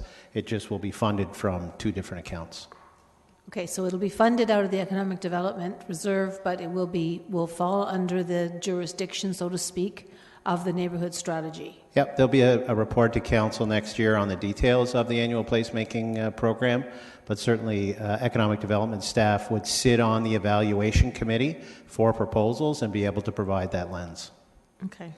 I'm glad to have a little bit better understanding, but I see Councillor Singh is looking at us with a puzzled face. So before I go any further with my questions, I'll stop for a second. Okay, this is starting to get a bit confusing, Councillor Singh. Yes, that's okay if Mr. May think of it that way. That's not necessarily my intent. I see this as a endeavor for us to clearly express to our residents that economic development supersedes the downtown alone and really be the initiative of the Economic Development Department and not a continuation of the neighborhood study. I think that on its own can do good work. They can complement each other, but I think it should be separated. That's how I see it anyway. Okay, but this, again, to be clear, this part doesn't need to be decided today. This will come in subsequent reports. That's fine. Okay, yeah. So I don't want to get into the downtown versus suburb debate over $10,000. Councillor Gazzola? Oh, pardon me. Sorry, Councillor Fernandez, I thought you were finished. Yeah, I did have a couple more Please go ahead. questions or I guess concerns, because there's items to be approved through the budget resolution. And I have had concerns in the past about our grant to Communitech. I know this is going to rankle a number of councillors, but I do believe that Communitech may do some great work, and all of the things we've heard from Ian Klugman the last time he was here, but I really would like to see us reduce that grant to $200,000 over the next couple of years, and take some of either leave some of that money in Economic Development Reserve for stuff that's going to happen once the LRT is up and running. I think we're going to see some need for some infrastructure assistance. I'm not sure what that's all going to look like. I think there's still some ambiguity around that. So I'm probably out of step with. I was supposed to ask questions, and now I'm putting a motion forward, and I apologize for I'll come to you confusing after the process. after you hear the Councillor Singh's motion, I'll come to you on that. So I did have one other question, and that was around the incubator capacity, number 22. Okay. And I wanted to have an understanding if that is something that we can spread out over a longer period of time.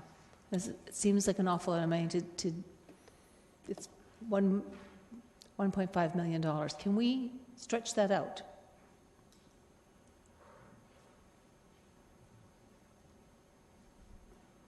Mr. Bloom? Oh. Mr. Bennett? Through the chair, we are undertaking a study right now with respect to the manufacturing incubator, and depending on the result of the report that's being commissioned through Deloitte by Communitech, that'll give us a better understanding of what the financial requirement will be around a manufacturing incubator and over what time period. Oh, okay. So, sorry, I was looking at the number 22, which is the food and culinary. That's the 500,000 I was talking. I think we're talking about two different things, Mr. Bennett. Are we talking? First, I talked about the 300,000 for Communitech. Then you mentioned something about the manufacturing number, which is 21. Is that the 500,000 as well? I was referencing the manufacturing incubator. The food incubator, it's not projected to be established until probably 2019. Okay, I'm on page C197, and I think I think the problem is I should have had a ruler when I look at this, because you're talking about the $500,000 for the manufacturing, and I thought the $500 was the line under creative industries. Okay, Mr. Bloom, you want to help us out first?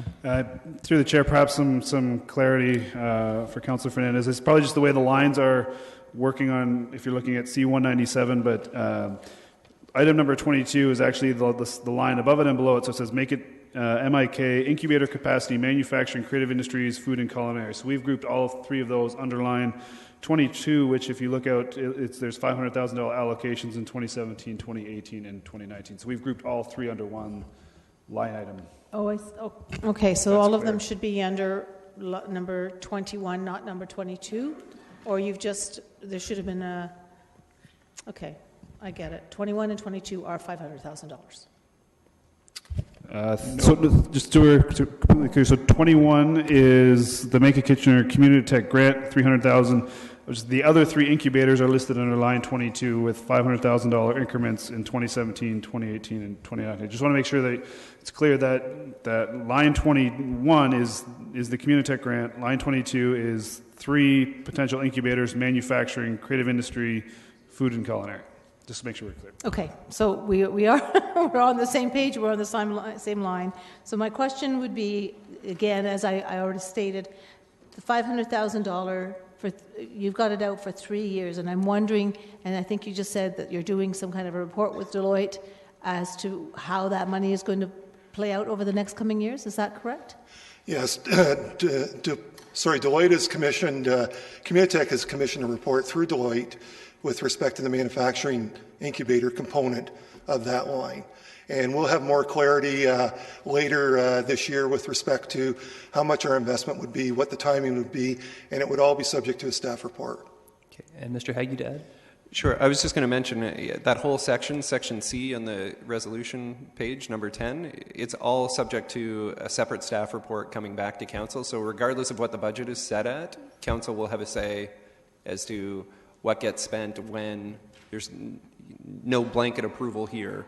Okay. That $500,000 could be spent in 2017. It requires a separate staff report. Okay, but if it's already been earmarked, I'm afraid that once we come to the staff report, we will hear the staff report. We've already approved it in budget, so we should just go ahead with it. And that's my worry. So I'm out of time, and I don't want to take it if there's other people. Okay, I'll come back. Yep, and just again, just to share your sentiment too, I am completely unclear that I want to invest in many of these initiatives, so I don't think anyone's going to be beholden to the allocations just notionally. Councillor Gazzola. Well, you've just been dealing with the crux of my problem. I wondered what the hell we're talking about here. And because we've got a whole list on page 10, there are a lot of things there that I'm not in favor of, but I don't understand. We're not approving those until we get to the reserve funds approval, whenever that comes up later on. We're only dealing with a $10,000 item right now. Pardon me, yes, the motion is for the $10,000. Yeah, and so we're going to be increasing that figure. I don't know what category it's going to go into, but the grand total will now become $1,802,000. Yeah. All right, so we're just dealing with the 10,000. We're not dealing with the other 1,792,000. No.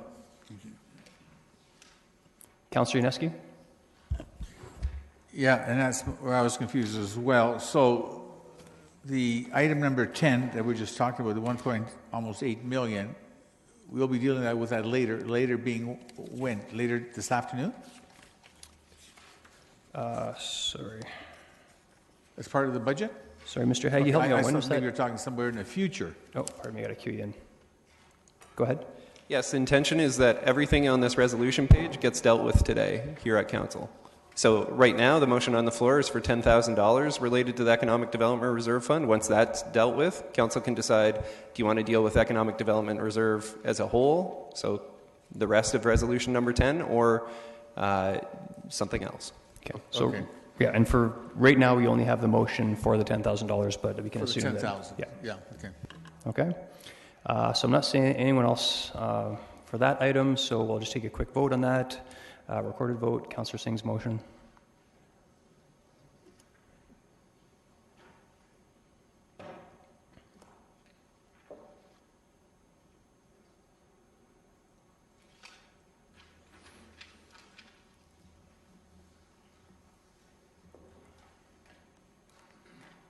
Those in favor?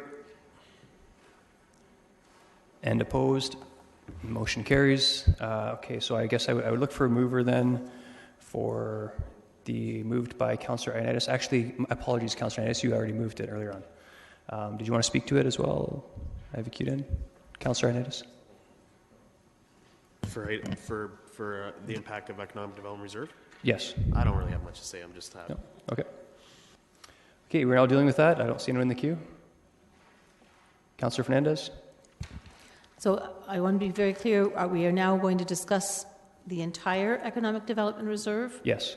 Okay, so everything that was on page 197, the breakout of all of these expenditures? Yes. Okay, perfect. All right, so we heard from Mr. Bennett that we're going to be hearing back regarding the Communitech grant and the Incubator Capacity Manufacturing Creative Industries, which is line 21 and 22. Mr. Hagee? Sure. I just want to be clear. If council approves the resolution the way it is now, Communitech grant will not come back. Line 22 would have to come back because it's the incubator. The way the resolution is written up is all of the items in Section A and Section B do not need additional approval. Council is approving them along with the budget. Section C, a report needs to come back. In Section D, a report would only come back if the purchasing bylaw required it. So if we were spending something over a dollar threshold that requires council approval. Okay, thank you for that. So, on the Communitech grant, I've already made my comments about that. I don't want to. I would like to see us reduce that to $200,000 over the next 1, 2, 3, 4, 5, 6 years. So from 300 to 200 is your motion, your yes. amendment? Pardon me. Okay. Yes, thank you. From 300 to 200, which would still leave the money in the Economic Development Reserve. Would still leave the opportunity, should we see that Communitech wants to come forward with another request, there could be money in there as well. With regards to Section C of our final budget approvals, C 22 and 25 are amounts that I think we have to make sure that we don't approve today until we see a staff report. What? Point of clarification, Councillor Marsh. So perhaps staff can confirm this, but the way I read this is that all the items under A have already been previously approved. I'm looking at page number 10 of the resolutions we received today. Items under B are what we should be discussing now, whether or not to approve. And C, which Councillor Fernandez was referring to, are not to. We don't need to worry about those today because they're for future discussions. Is that correct? That is my understanding, Mr. Chapman. Through the chair, that is correct. I just want to put a finer point on item C. Those are in the work plan for this year. And so our position is that if you anticipate under any scenario that you might do work in any of those areas, you need to approve them in the forecast. But the spending of those funds will be limited to a staff report and a separate council approval. So if you exclude them today, it certainly complicates things in terms of budget amendments and future approvals. All we're saying is that we anticipate making recommendations and so be in a position to potentially approve those when the reports come forward. Okay, thank you. Thank you. Oh, that's as clear as mud. Sorry.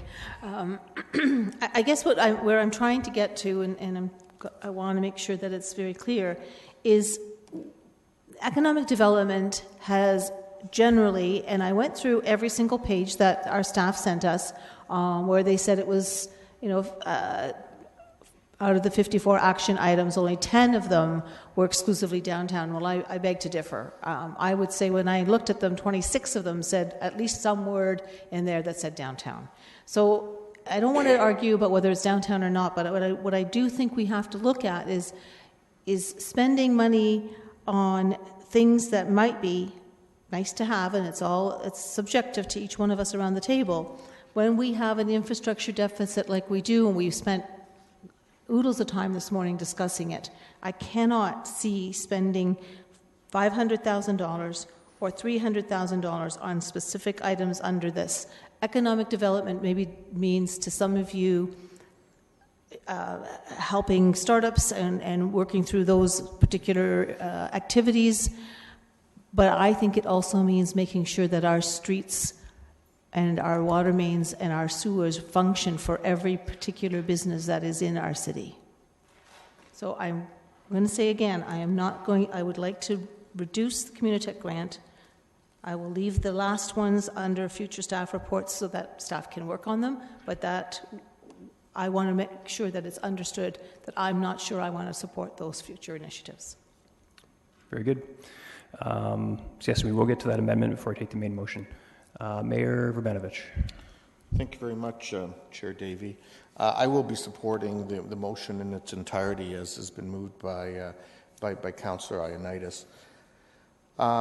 And while I do respect the fact that obviously there's different visions around this horseshoe in terms of how we should continue to move forward and grow our community. If creating jobs and generating new tax revenue and creating a vibrant community where people want to live, work, and play is a nice to have, then obviously I haven't really understood what my role is around this horseshoe for the time that I've served on this council. I believe that the proposals and the plans that have been put forward here are well thought out. There's been a lot of work done on. There's been considerable community input through the Make It Kitchener strategic plan. There's components of this that are going to come back going forward. But these are key strategic investments that need to be made as we move forward as a city. I know there are some that don't like the fact that our growth in terms of jobs is happening in the core of our city. But the reality is that's the direction that's happening in the vast majority of urban centers in the world. It's where companies want to be. We don't make those decisions for them, they make them. As a city, we recognized a number of years ago that we don't have expanses of land in suburbia where companies can locate anymore. And so we needed to make use of our downtown urban assets and create that as the new job environment going forward. Do we do that exclusively? Absolutely not. That's why we work with companies like Beamer Box, who are expanding in our industrial park. That's why we work with companies like Mitchell Plastics and others who are growing and expanding in the city. We've done that. We'll continue to do that. I think to suggest that we reduce the Communitech grant is a very, very dangerous direction to go at a time when it was made very clear to us that the investments that we've made have been key in leveraging millions of dollars in additional funding from the other orders of government and from the private sector. And this is key as they go after their next phase of funding from the province and the federal government. There's a reason why the provincial finance minister was in town and talks about the things that are happening in this part of the province and how important they are. It's because we're doing the right thing in terms of these investments. And I would really encourage council to support this going forward. And Mr. Chair, the only other piece that I would like to amend at the appropriate time is actually the physician and specialist recruitment piece to 20,000. And so if I can move that amendment as well as... To come from economic development just for 27. Development from now. I think at some point we're going to have to look at where ultimately it should land because we are doing it on an ongoing basis. But I think for the time being, that's where it would come from. Okay, I will come back to you for that. So that's an additional $10,000 because there's already $10,000 built in, right? Sorry? So there's already $10,000 in, so you're talking about an additional $10,000. Right. Okay. Yes. Thank you. Before I have three people in the queue. Does anyone have questions? Because we're getting into comments. I have Councillor Yaneski questions. Councillor Ennis? To the motion, yes. Okay, Councillor Ennis? The question I have is to Councillor Fernandez about the 100,000 reduction. So that we're looking at a total of $500,000 reduction over, or is that what we're looking at? Okay. It would have been good to have raised that to Mr. Klugman when he was here last week, at least, so I could get a better understanding of how that would affect him moving forward. I'm just wondering why you didn't ask him that question at that time. Councillor Fernandez? I've asked him a number of questions. I believe I ran out of time, and I didn't have this in front of me, so I did miss asking him at that time. Okay. I'll wait for my comments. Okay, thank you. And questions, Councillor Yaneski? Yeah, to staff. On that item number 10 of the final sheet that we got before us, dealing with anticipated reports for the future, there's $830,000 that you want us to make a commitment to, which is almost, why can't we just delete that and put that as a separate line or a separate section and reduce the grand total from 1,800 down to just under $1 million? Councillor Yaneski, just to clarify, we're not You're not committing to this. This is totally devoid of any... Okay, I'm going to give you an example. I know absolutely nothing about what's going to happen with the music, film, and interactive media industry office. It's very far from my level of understanding.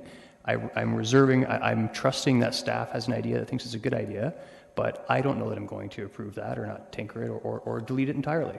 It's just we have funds sitting in an account, and this is staff's attempt to show us that the funds aren't sitting there doing nothing. They are notionally allocated. So you are not tied or committed whatsoever to anything in that C column, as Councillor Marsh has pointed out. Well, it looks like it's part of the total of 1.8 million. Yes, it is part of that total, but it's not. I'm saying you're not tied to spending it. Well, I can appreciate where you're coming from that, but once you put it down on paper and do it in such a way, it's almost a rubber stamp.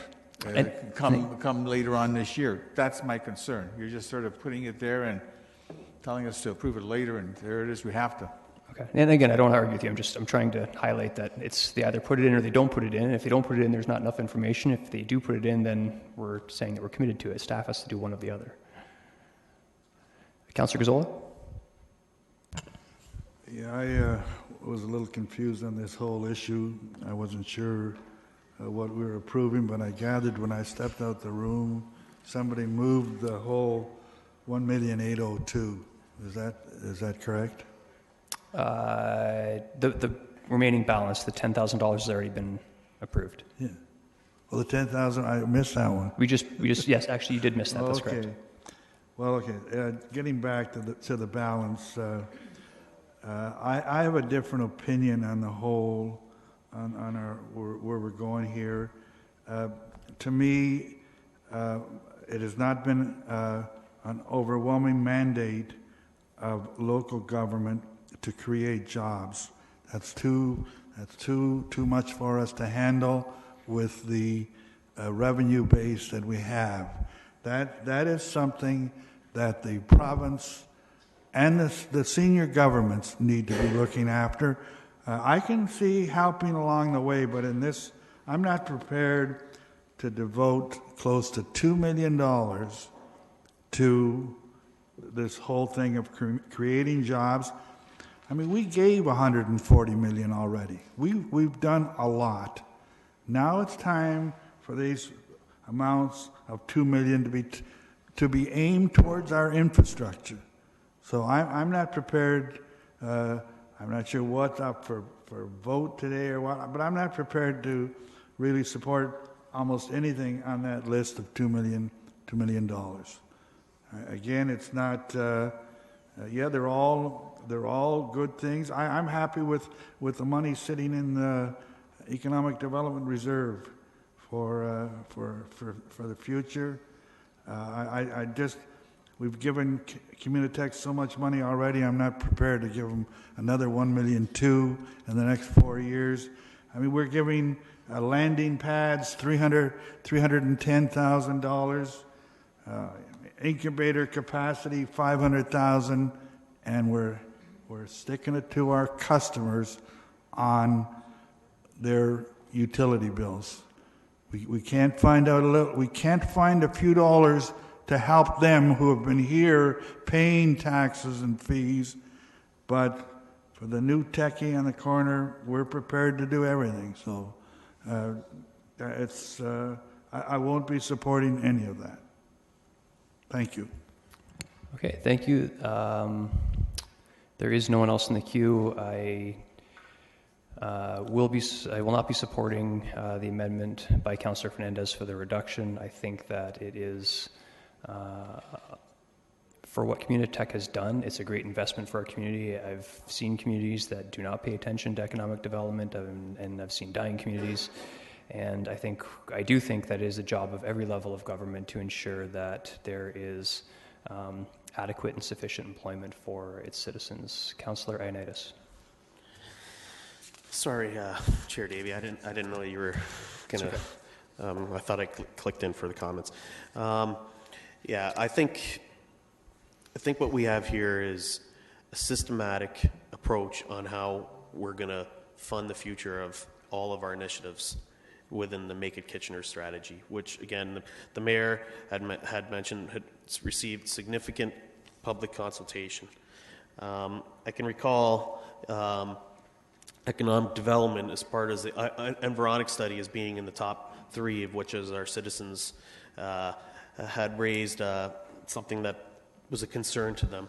And for us to not even look at those and look at other levels of government, they're there to help too, but I mean, locally, the only folks that are going to help are us. And that's how the way I see it. I think we're the ones that create economic development for our community, not the feds. The feds will give money, but we can directly have an influence on where the direction and how the city is shaped. That's what our role is. As far as the assumption of our utility rates and everything else, that's a priority. Well, we had that opportunity about 2 hours ago to reduce that and give our customers, and we didn't get that full support. So I think that's something that should be made note of. We did try to reduce that and give them a break instead of sticking it to our utility customers. I don't think that's an accurate statement. As far as some of the approaches that we've done with some of these, with our Make It Kitchener and everything else, I happen to have had dinner with the president of Trillium Metal Stamping. I think his plant's in your ward, Councillor Fernandez, and he was very, very appreciative of his expansion that he did, which is about 30,000. He was really pleased with the direction that we had when it came to reduction of the development charges, and that was a big initiative. And so that's another business that's just not a tech business, but has resulted in our initiatives. And if that's not another way of us of helping out the community, and I don't know what it is. So I would hope everyone would wholeheartedly support this. I think, again, it's just an overwhelming response from residents that it is an issue, and it is an issue that they care dearly about. Thank you. And again, I would just add to that too, that I believe there is a mandate that I don't recall exactly, but economic development was one of the highest responses in our Environics survey. So what we're going to do is we're going to take these, Councillor Fernandez. I was just going to ask about how you were going to do the voting, but I think you were going to. Sure. So I'm going to go in reverse order. So I'll take Mayor Urbanovich's motion first in the recruitment, and then your amendment for Communitech, and then the main motion, okay? So the first thing we're voting on is Mayor Urbanovich's motion on the physician recruitment. Mr. Haggie, question? Yes, I just want to confirm the final motion that Council makes also includes issue paper BD08, which deals with the sale of 48 Ontario Street. It's just adding lines to the Economic Development Reserve? Actually, can we deal, I was thinking we could just deal with that immediately afterwards, because I think there's going to be some discussion on that as well. Okay. Yeah, if you don't mind. So everything but that. Sure. And that's additive anyway, so it doesn't matter. Okay, so the first vote, recorded vote, Mayor Urbanovic, it's the, okay. Kewen? Maybe I wasn't absolutely clear when I said to increase it to 10. It's 10 for each as the delegations have requested, and to be in alignment with the other cities. So 10 for physician, 10 for specialist. Specialist recruitment. That is how I understood it. But yeah. Okay. I just wanted to be clear. So right now there's already $10,000 in the budget, and the motion is the amendment is to increase the $20,000 as per the delegates that showed up on public input night. Councillor Gazzola on this. Yeah, I apologize. I'd like to ask a question about that one particular item. Please. Just, it's coming back to me like the Income Tax Act that was to be introduced until the war was over, and it's still going on and on. What is the life of this program? Is this here now forever? It was not. Are we just dealing with this year, and what are we doing in the future? I'm not sure. I think that would have been a question for the delegates, but I think they did indicate that they did not foresee a sunset on this. So I would take that their intention is for it to be annual. What we're talking about right now is only for 2017. It will come back for 2018. Okay. Okay. Okay, recorded vote on that.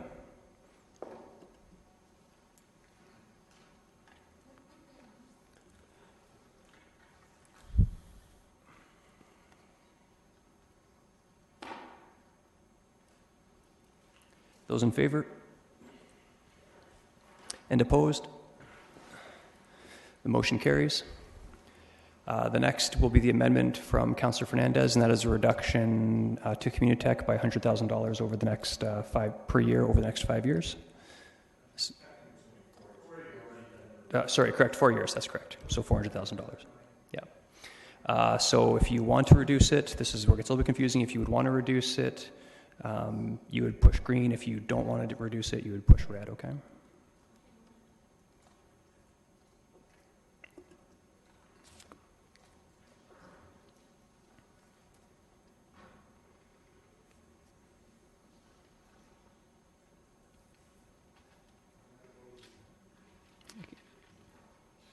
Councillor Gazzola. Okay, so I just don't know why you can't push the red button, because you get recorded as a red, but okay. Okay. Okay.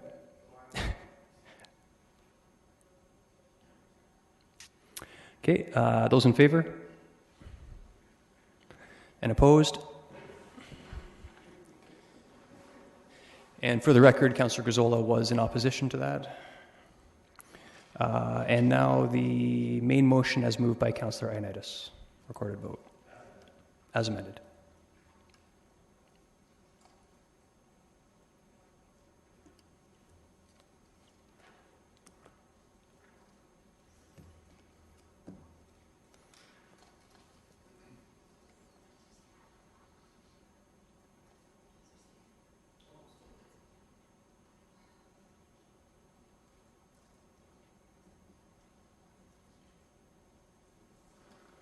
Okay, those in favor? And opposed? Motion carries. Okay, we'll now deal with the proceeds from 48 Ontario Street. I'd like to just take a motion for that. I don't. Councillor Singh? Yes, so for the 50% to, as recommended, going to the Economic Development Fund. Very good. Not seeing anyone in the queue. I'll take the recorded vote on that.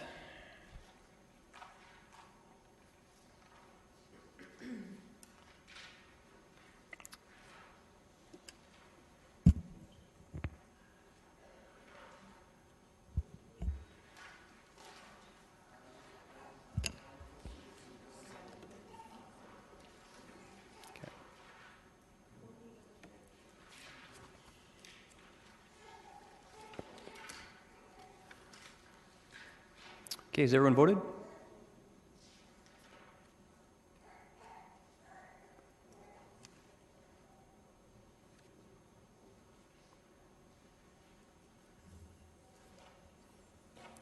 Okay, those in favor? And opposed? Motion carries. Councillor Galloway-Seelock, general capital question. Yeah, I just have a question with regards to, there was a business item, on the business plan with regards to, with regards to the Huron Community Center. And I didn't see anything in the capital budget with that regards, and I just wanted to ask staff where that is and what we can anticipate seeing from that. Mr. May, you did receive... Yeah, through you, Mr. Chair. Councillor Galloway-Seelock is correct. It was an item that Council added to the business plan. Work has been underway. We have begun discussions with the school board, and I anticipate a staff report should be coming to Council in February or March at the latest, seeking direction to proceed with those discussions. Okay, and actually there is an issue, the issue paper we received on that. Are you talking about the, just want to make sure I'm not mixing up, you're talking about the extra issue paper we received, BDO3, the trail funding, or? Nope. Okay, sorry. No, apologies. something different. Okay. Thank you. Okay, Mr. Haggie.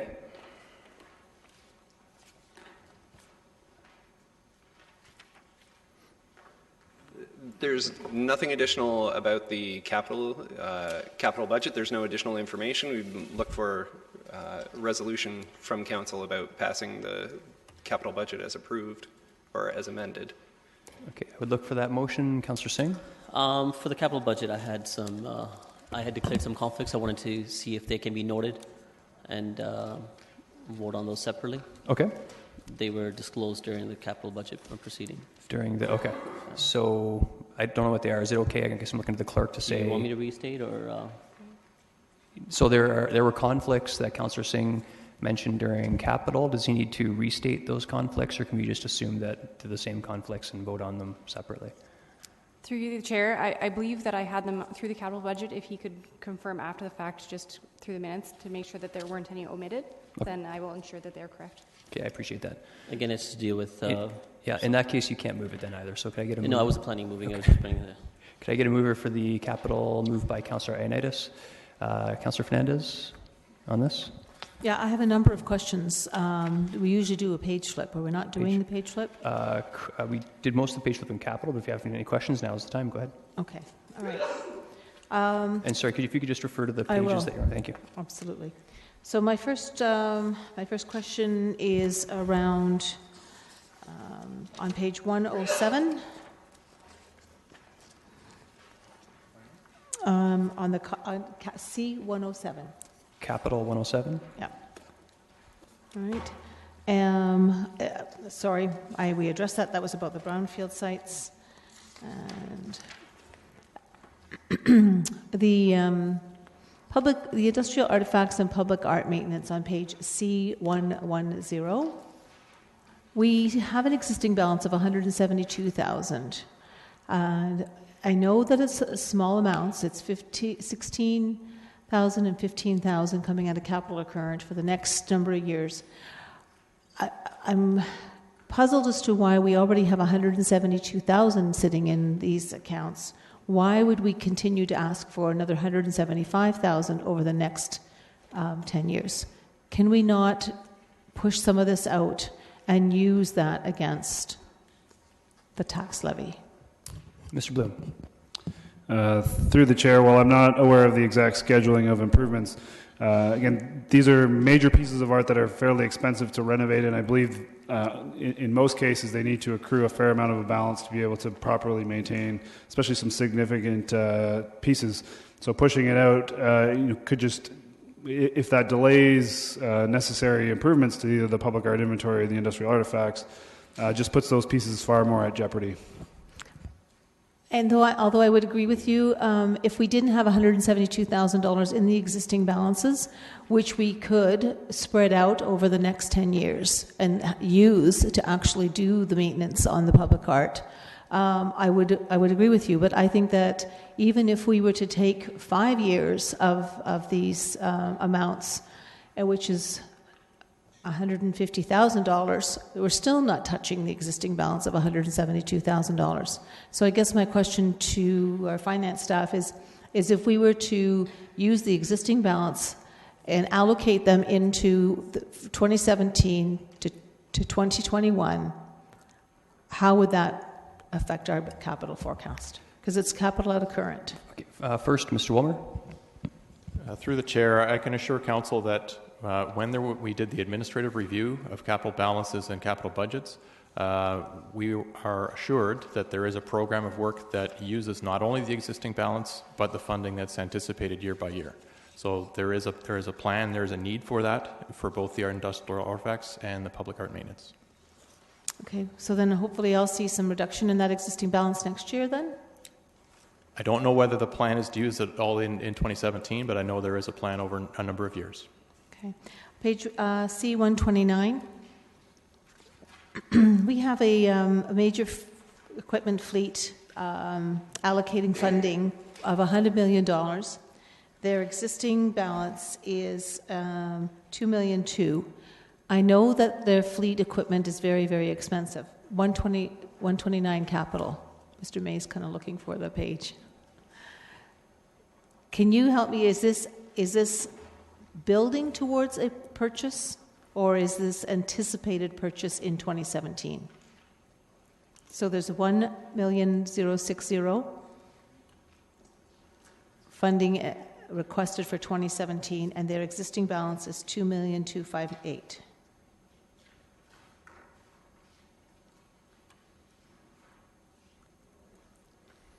Mr. May. Through you, Mr. Chair, there is a multi-year projection behind these numbers. We look at them every year through admin review. It is the account that we save funds up to make the purchases of our fire trucks and other large pieces of equipment.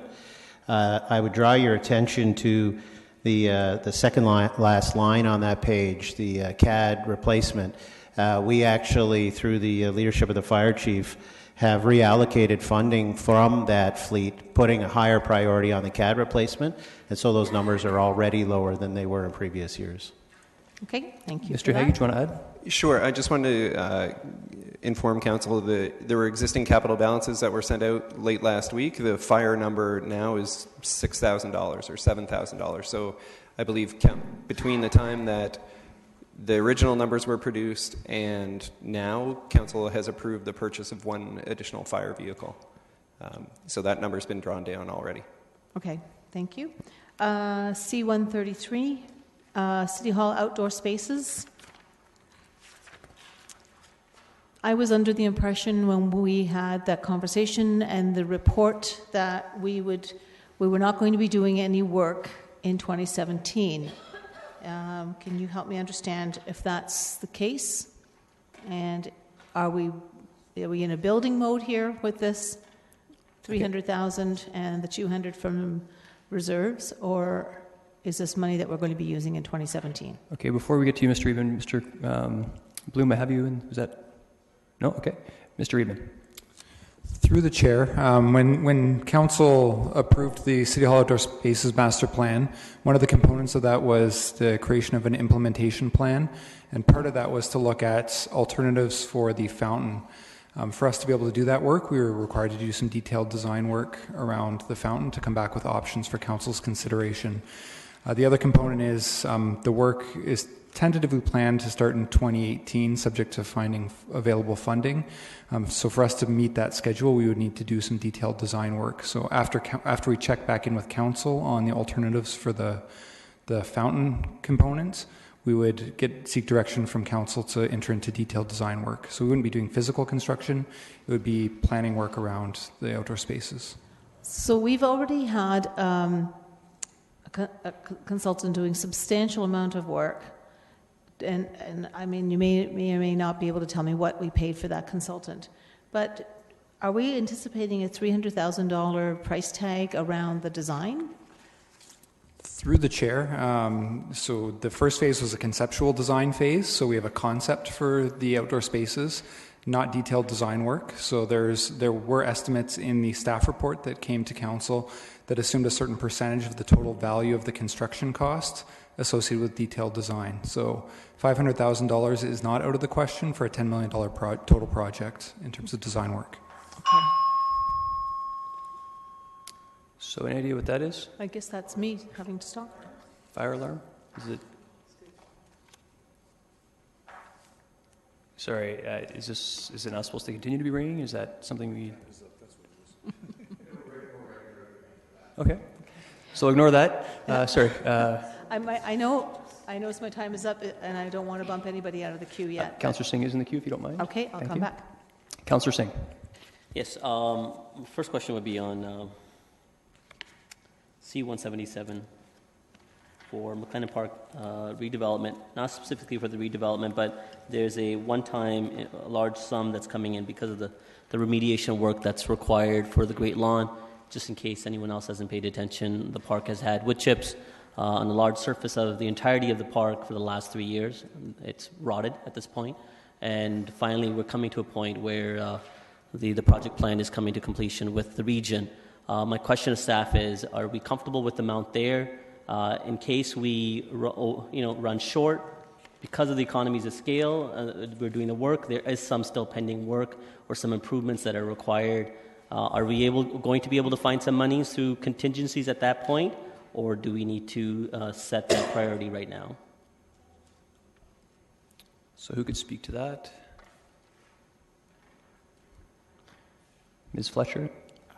Through the chair, my last update with staff is they are comfortable with the amount of money. What I can do is send staff a quick note and get confirmation on that. And just in case that there is a shortfall, to meet some of the, similar to what we did with Kiwanis Park, the pool itself wasn't necessarily as a requirement as part of the overall design, but it was nice to have and something that the residents asked for. Here, there's some amenities that are lacking that we've been receiving ongoing input and feedback as opposed to shade, or specifically related around shade. So if in case this isn't sufficient and we don't know the exact numbers, what may be required, just an answer that there's enough in the contingency that a report can come back that we can still meet that shortfall and have council look at it in a holistic approach. I'm not saying the decision needs to be made now. I just want to know that there is an avenue for us to do that work through contingencies or other accounts. Otherwise, then I guess I would advocate doing something right now. So through the chair, I've received an email confirmation that staff are comfortable for now. And what I would look to is Ms. McGoldrick just walked in council chambers.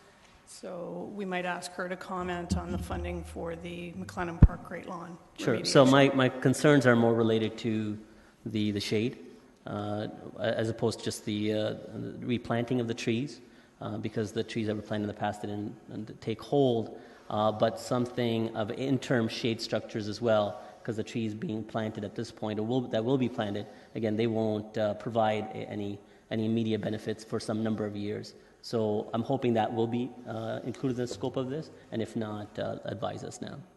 So through you, Chair Davey, it is certainly a timely discussion because conversation is underway through the day today and over the next week working, it's a joint project with the region and the detailed design consultant. So we are currently getting numbers in and we're working to refine those.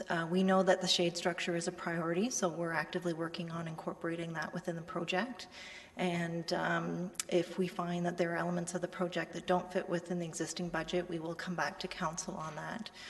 But at this point, based on the preliminary numbers that we have before us, and I've just seen revised information this afternoon, we are looking like it is probable that we will get those elements within the I'm really optimistic as well. That'd be great. But as you said, if not, staff will bring something back to council to assess. Will we have the means at that point? Because the budget will have been decided. Will there be avenues or accounts available to us? Through you, Chair, we would look to existing projects in terms of funding transfers and/or contingency reserve opportunities, if that's the case. So this is not the end all. This is not the end all in case that we run short. So that's all I wanted to get that confirmation from staff. Thank you very much.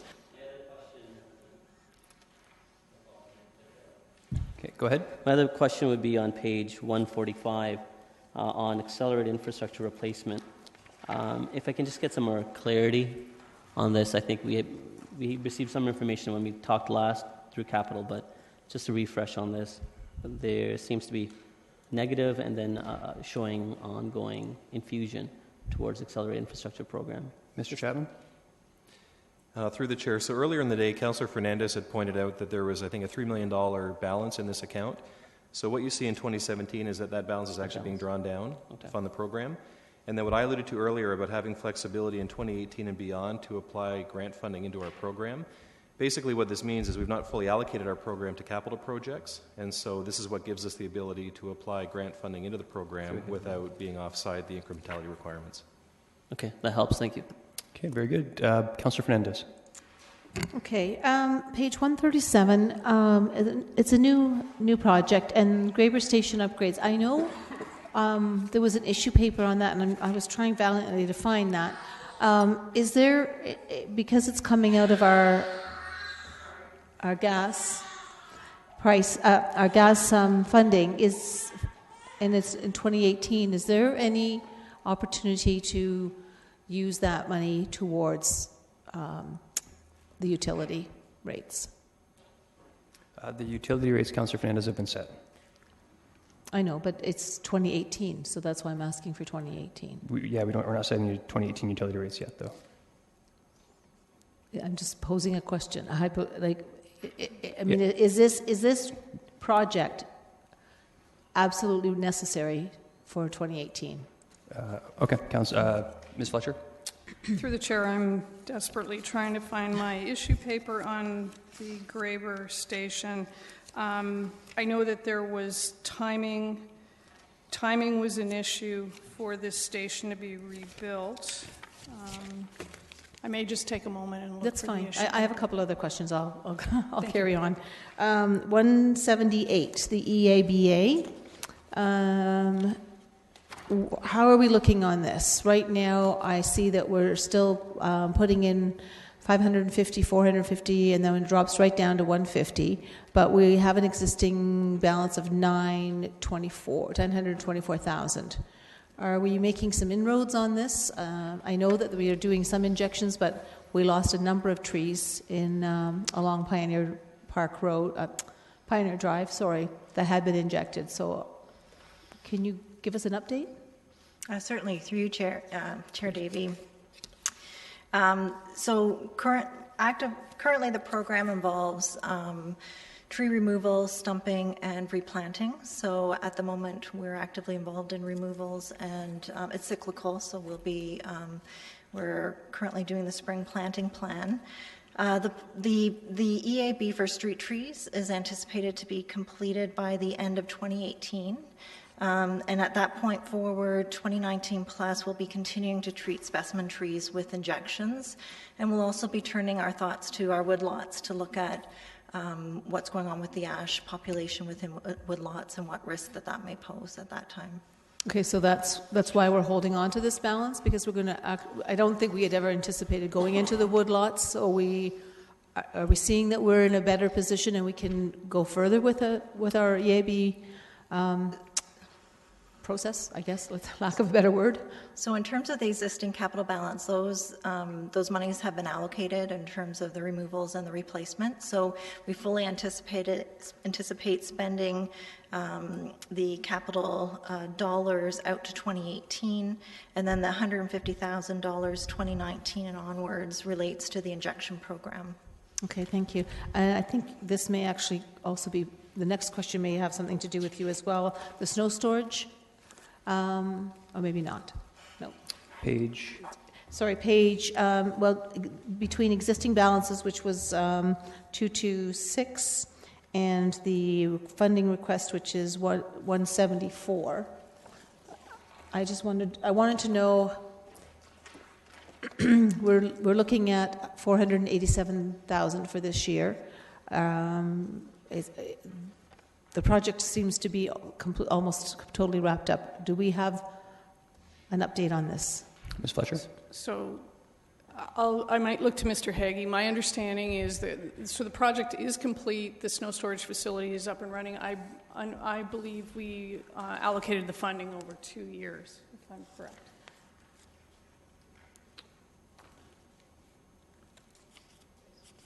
Oh, okay. Oh, sorry, Mr. Haggie. I was just trying to find. I'm giving a thumbs up. That's the best I could do. Okay. That's all correct. right. All right. So should we see some closing out of this project before the end of 2017? Are we in a better financial situation than we had expected? Because I feel they moved along fairly quickly without too many hindrances or problems. Through the chair, the updated existing balance at the end of 2016 is actually a deficit of $1 million. And so there's the funding that needs to come in for 2017, and the council approved a reallocation of funding from other sources. So you may recall that the price tag came in higher, that funding is required. And so, yes, the project should be finalized in 2017, but I doubt there will be a surplus. All right. I guess my last question is on C230. For some reason, it's not matching up with my question. I see a general provision of 1 point. There it is. Is this? Am I going back to the same question that I asked earlier, Mr. Chapman? I think the 1.2 million general provision infrastructure replacement program. I think that's going back to that $3 million question as well, or is it different because it's gas utility? Do you see it?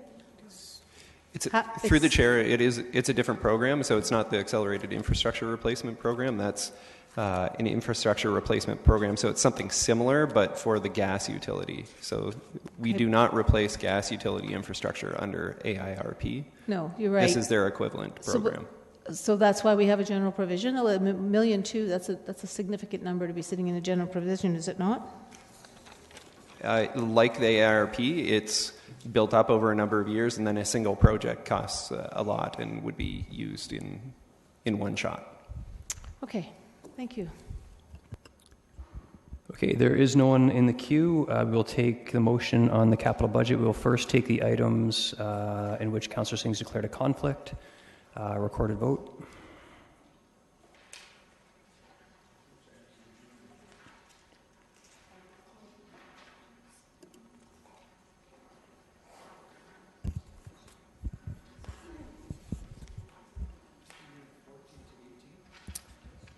No, we're just dealing with the items that Councillor Singh had identified as a conflict of interest, some road works during the capital budget.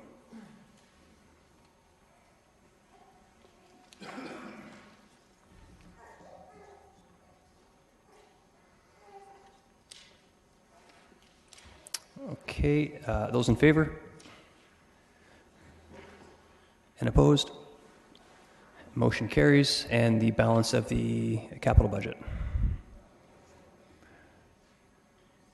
Recorded vote is open.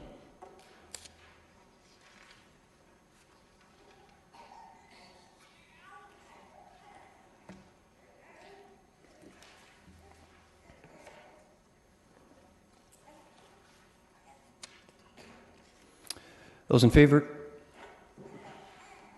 And opposed? Motion carries. We will take, again, a 2-minute stretch break before we deal with the balance of the operating, okay?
Okay, could I ask everyone to please take their seats?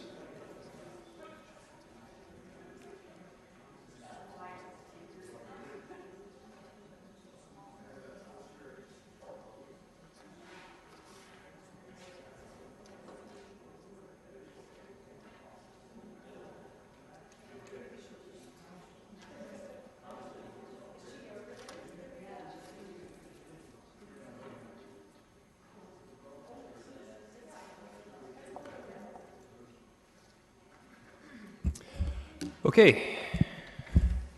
Continuing on, we are going to deal with our operating.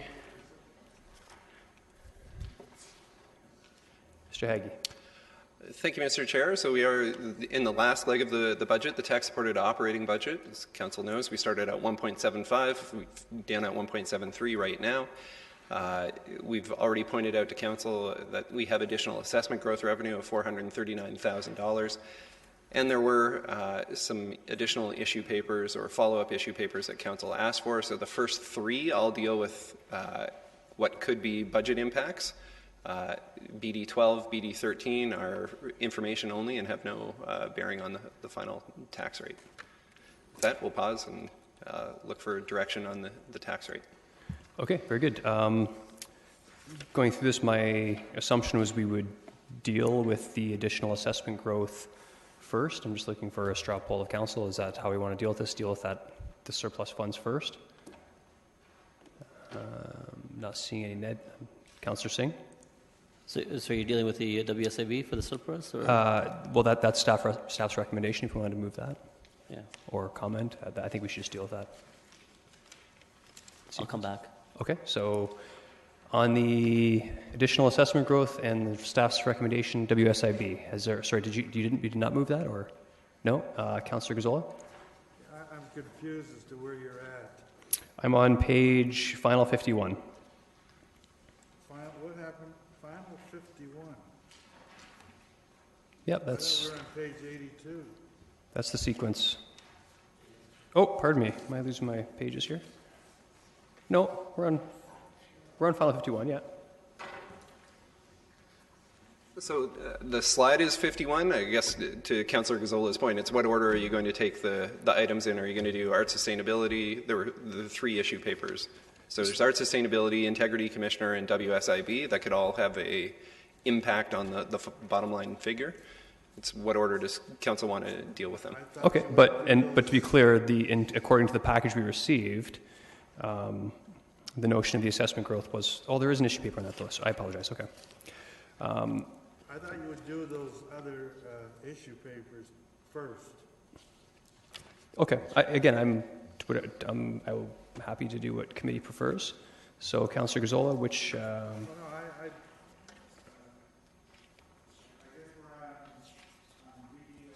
Yes, that's final 82 then. So we're on the arts to sustainability funding. Councillor Marsh.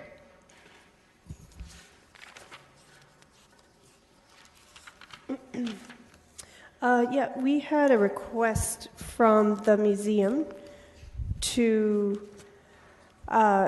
consider adding to the funds that they receive because their art sustainability amount had been frozen, and I want to put forward a motion with regard to that. Certainly. So my motion is that we allocate $12,000 to the museum and $4,000 to the Kitchener-Waterloo Art Gallery, which is approximately 10% of the amounts that they received through the Arts Sustainability Fund. And I move that those two amounts, so a total of $16,000, comes out of the CEI former funding allotment that we will be dealing with a little bit later. Very good. Comments or questions on that? Councillor Singh. Yes, I had an additional motion as well, not contrary to what Councillor Marsh is doing, but you could amend. So it would be that also funding for Pat the Dog. They appeared for us. asking for funding, again, from the work that they do. Again, it's far-reaching than just our municipality, but it is good work that they do in supporting our arts and culture and expanding that envelope. So I think appropriate support would be beneficial. They have asked increase from 4,040 to 10,000, but I'm stating 4,000 to them. So it would still fall short from the 10,000 total that they're requesting, but I think it's still I think appropriate additional funding that can assist them. So that's 4,000 for Pat the Dog. I had a question for Councillor Marsh. Certainly. As well. Councillor Marsh, for the art gallery, did they ask for additional funding or?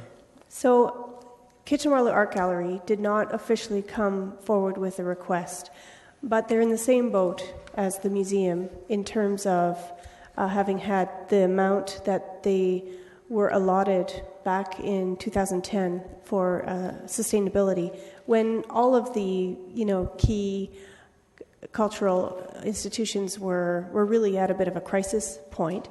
And so I happen to sit, because I sit as appointed by this committee, by council, I sit on the Kitchener-Waterloo Art Gallery, so I have inside information about the, their budget, and I know that they would very much benefit from the additional $4,000. And that's fine. Yeah. So I'm just trying to get, is that determination that you're making exclusively from your work on the committee or on the board? Yes. Or was it discussion that the board had in possible consideration of coming back to the city for some additional dollars? So that's what I'm looking for clarity. I see.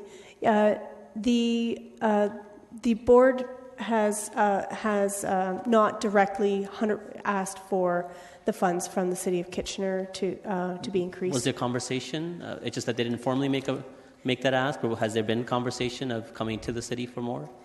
No, there had been. If there had been, then they would have come forward in a formal way. Okay, all right, thank you. Yeah. Okay, thank you. Councillor Gazzola?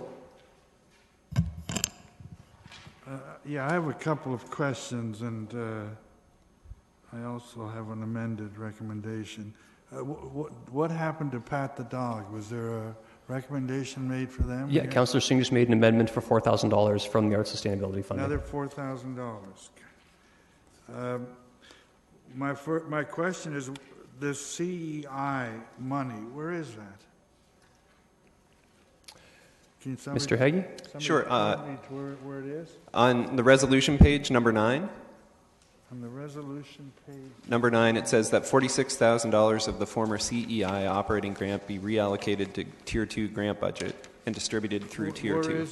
Where is that $46,000 now? Is it in the operating budget? It is. It's part of the economic development grants budget right now, but the intention is to move that to Tier 2 grant. There was an issue paper about that in the operating budget package. Okay, so there is $46,000 in our budget. Correct. So it's not an ad, it's reallocating existing budget. Yeah, okay, thank you. So if all the motions are approved, essentially, then $20,000 would go to, is that correct? Yes. Yeah.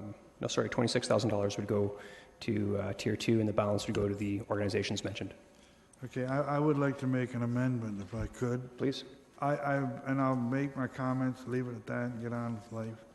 I looked at these, and I compared 2010 to 2016. I didn't go back to 2009, but between 2010 and 2016, the increase went up, increased by 6.2% for the art gallery, and the museum only went up 4.1%.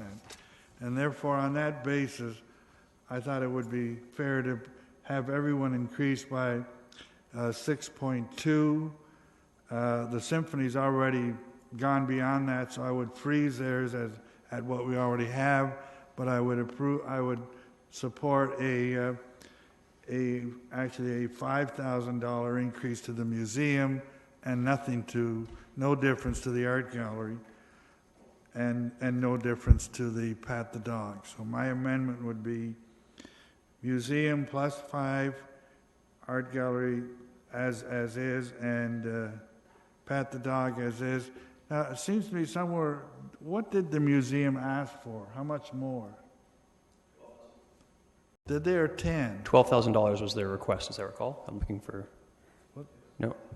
Well, I thought it was 10, okay? I thought it was 10 as well, but I heard recently it was 12. Mr. Wilmer? If recollection serves, I think there was in the range of $30,000. I think it was at discussion at committee that the 12 number came up because that was closer in line with CPI and or the adjustments that the Tier 1 groups got over that period. Okay, there you have it. Well, I'll leave it at my at 5 and as is. Okay, so the way this works is it is getting a bit confusing, so we're not going to take any more amendments until we deal with the ones that we have, but procedure dictates that we do have to take his amendment to your motion first. Councillor Marsh, I'll come back to you in the queue, okay? Mayor Verbenovich. Thank you.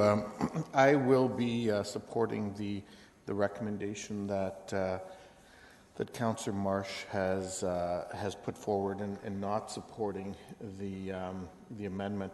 I think it's important to reflect on the important role that the museum is playing in downtown Kitchener, and you know, the information that we've seen from the presentation in terms of the numbers of people that they're bringing into the downtown on a per capita basis. When you look at it in relation to the numbers of people that they're bringing downtown, from a very low cost perspective in terms of our investment in comparison to some of the other institutions we fund. Now, I'm not arguing that we should be funding those other institutions any less. In fact, I think these are important investments that we need to continue making. But I do think that this is an institution that significantly adds to making the downtown a vibrant place, both in terms of events, in terms of the kind of shows it's bringing to the museum, what they're doing downstairs now in terms of their maker space and so on. And so I would encourage Council to support that, as well as the investments in the art gallery, which are also very important. I mean, we have an outstanding art gallery in this community, and you know, I think all of these organizations are grappling with their ongoing sustainability. It is an issue, quite frankly, that I've also raised last week with the provincial finance minister, in that we know through the work of CEI that this area has not been receiving its share of dollars in terms of provincial arts funding, and to a lesser degree in terms of federal arts funding. And you know, I think we're collectively going to be looking to see them step up going forward. And finally, I think we heard an excellent presentation from the Pat the Dog Group, and I'm supportive of the recommendation there as well.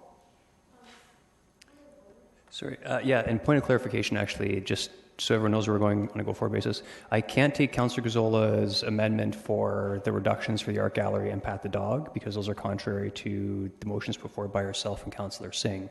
So the only amendment we would be taking first from Councillor Gazzola would be the reduction from $12,000 to $5,000. And point of order, Councillor Marsh.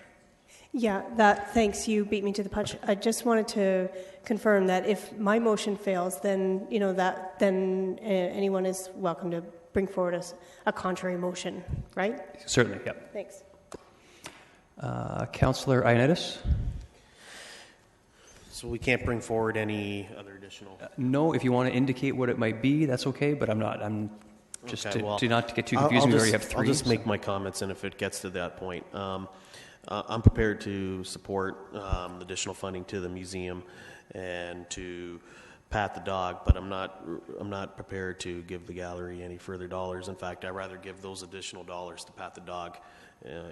They're a lot smaller organization, and that's what the CEI funds are really traditionally. That's what they're for. They're for the smaller organizations. And I know we're stepping out when we're dealing with the museum, but I think it should still go. I think $8,000 should go to Pat the Dog.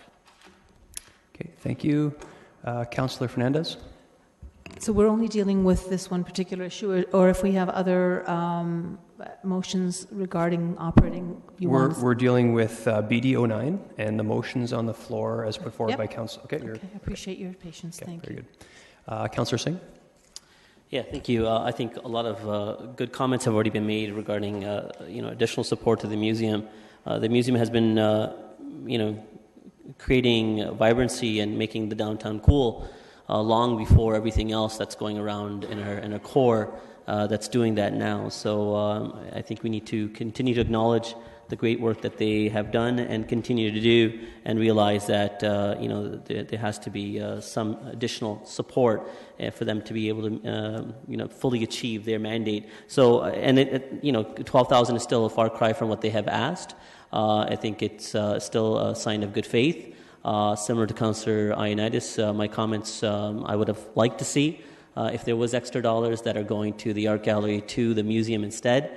Again, it's out of the ordinary for us to put forward a recommendation for especially a group that hasn't advocated or asked for additional funds based on our own assessment, but similar to in the past I've talked about perhaps some more support to the Kitchener and Bloom Committee. They do great work, and for what they get, and they return a lot more to the community with the program that they facilitate. But again, I'll leave it to good faith that Councillor Marsh, through her time there, has hopefully, she's seen the need, and that's the reason why she's bringing that forward.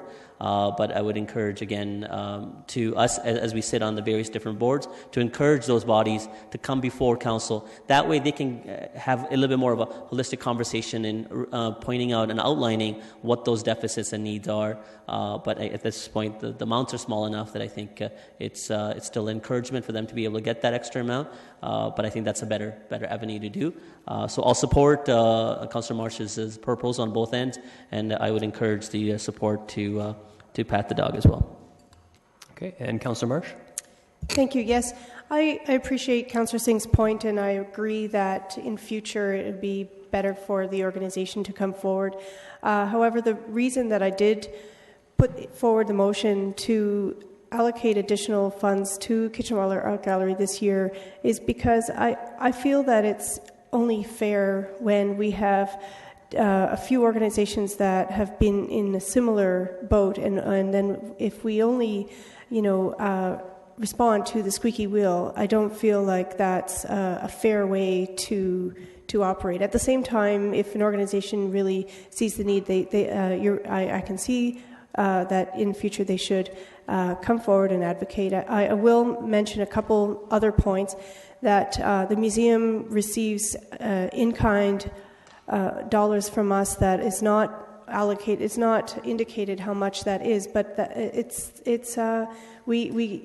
don't pay rent and to a city-owned building. Whereas Kitchener Waterloo Art Gallery, the largest free public gallery in southwestern Ontario, has to pay almost $100,000 in rent to Centre in the Square. Their operating dollars go up 2% every year, whereas the operating amount that we give them doesn't go up at that rate. So that's why I'm advocating for that. But I encourage council to vote the way they see fit. In terms of the museum, the museum absolutely it does bring a lot of new business to other organizations and businesses in the downtown, and Pat the Dog has clearly shown us that they are worthy of Councillor Singh's motion, so I will support that as well. Thank you. Councillor Etherington? Through you, Mr. Chair. Yeah, I'll be supporting Councillor Marsh. I admire some of the work the museum does. I like the idea of giving more money to the art gallery as well. I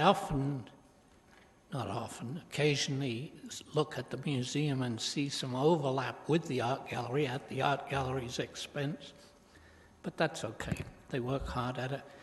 And with Pat the Dog, I'll support that one as well because, in part because of what has been happening in the last few days. Pat the Dog is going to be doing some interesting work with women and girls, encouraging theatre that involves women, and I think that's particularly important in light of what we've seen women doing in the last few days. Thank you. I will support the museum, the art gallery, and Pat the Dog at the higher allocations.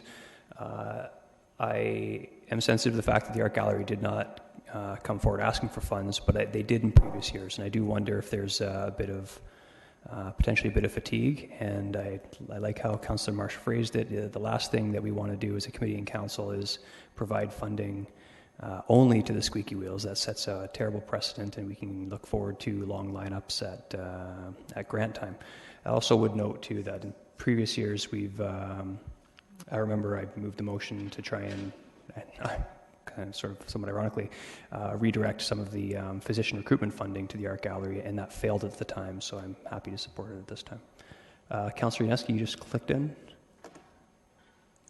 Go ahead. Yeah, thank you. Just want to remind Council that even though there's a recommendation by Councillor Gazzola to give them some more funding because they seem to be the lowest, you got to also remember that they have an agreement for a lease that provides them at no charge. And they're certainly getting a huge break on that. And then with the art gallery, well, even though they haven't requested it, and I know you can say talk about the squeaky wheel, they weren't here. I'm not prepared to support them. Okay, thank you.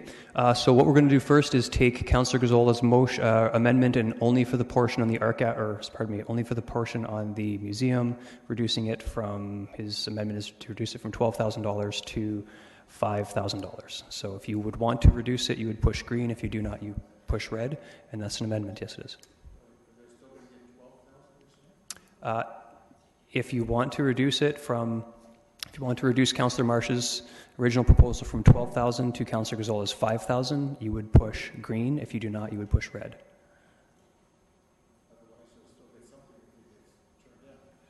No, if this gets turned down, then it's back to $12,000, and then we have to vote on that still.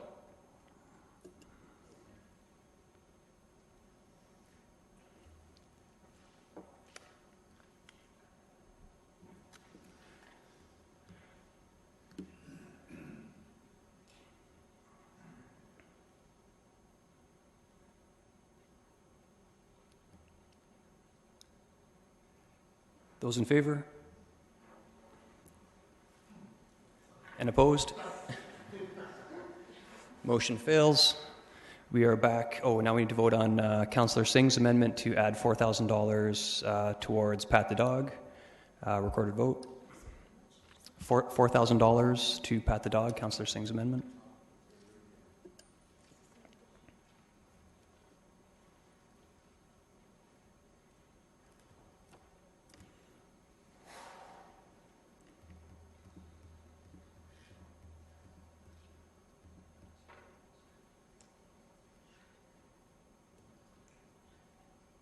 Those in favor? And opposed? Motion carries. And the balance of the motion then now, so we're voting on the combined, as amended, so $4,000 for Pat the Dog, $4,000 for the art gallery, and $12,000 for the museum. Sure. Do you want to, the request has been to break it up, just break out the art gallery? Okay. So we'll vote in the art gallery separately. We'll vote in the art gallery first for the additional $4,000. Voting is open.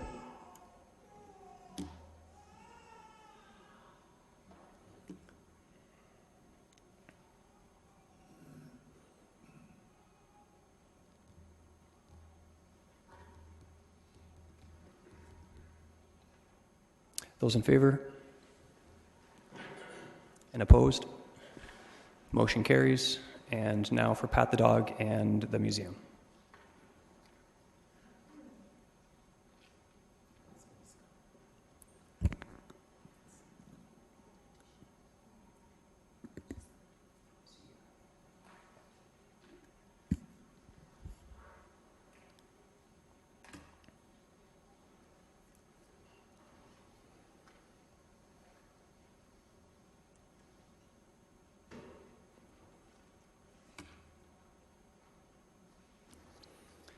Those in favor?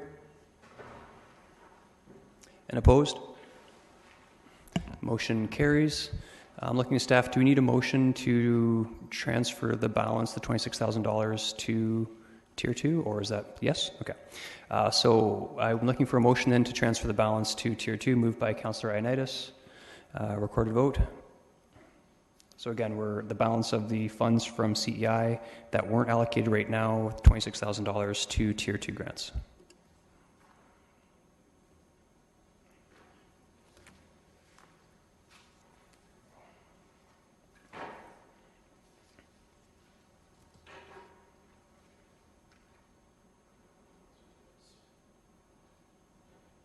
And that carries unanimously. And that concludes that item. We're now on to BD10, the Enhancing of Integrity Commissioner Services. Mr. Chair, before you move on, can I just interject? If you want to deal with number 8 as well, in the resolution, the economic development grants would be helpful. Number 8? In the resolution sheet. Oh, in the Sorry, resolution not issue paper, but on the resolution sheet. And I do have a note about grants in general, so it's kind of a housekeeping thing, but we need to bring it to Council's attention. So at the December 12, 2016 Council meeting, the motion was approved for the community grant budget, which we just added to for Tier 2 grants, in the total amount of $2,300,303,448. It's been brought to staff's attention that that motion should have noted that there's an allocation of $19,000 for Festival of Neighborhoods in their capital grant. The overall grant budget remains completely unchanged, so the total dollar number is not changed. And that it's just requested that this revision be considered when the minutes are approved for that meeting, which will happen at next week's council meeting. So this committee needs to do nothing other than acknowledge the fact that when you approve the minutes next week, that this housekeeping issue is considered part of that. Acknowledged. And sorry, and you're suggesting we take number 8 in whole from the resolution sheet as a vote now? Correct, the economic development grants for 2017. Okay. And yeah, my board's lit up here. I've got 4 people in the queue on this, starting with Mayor Vabenovich. Sorry, we're dealing with the resolution sheet that was yes. handed Sorry, out? I was just going to move that.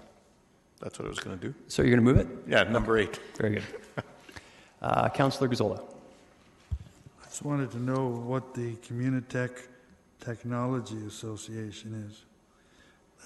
Is that over and above the $300,000 we're giving them?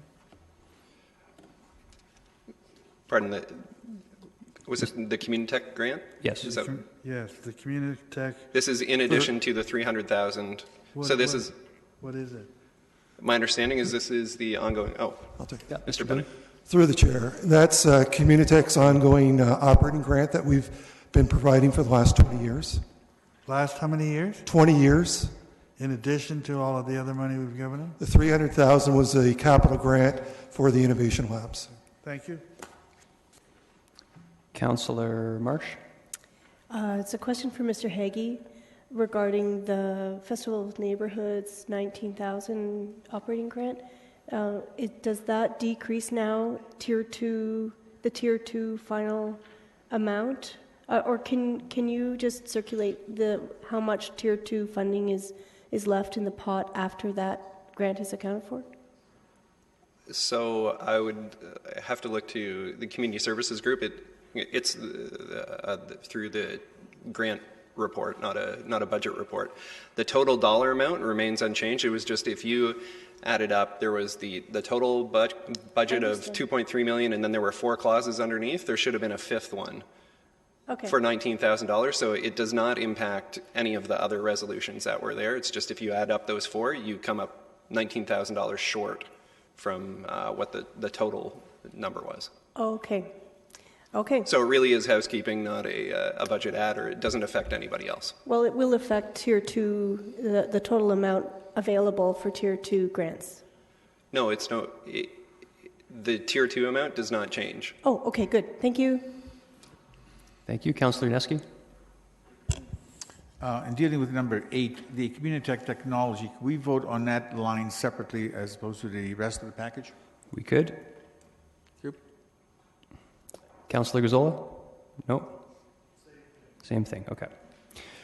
Okay, so moved by Mayor Verbenovich, we will take the Communitech $30,000 allocation we've been contributing to for 20 odd years first. Recorded vote on Communitech only.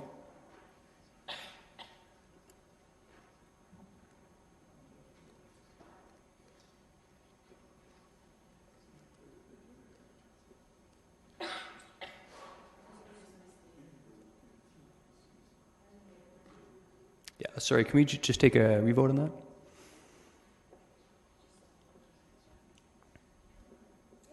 Okay, voting is open. Same thing, Communitech grant.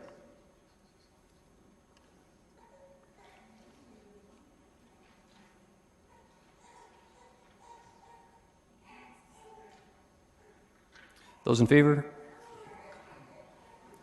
And opposed? Motion carries. And the balance of item number 8, voting is open.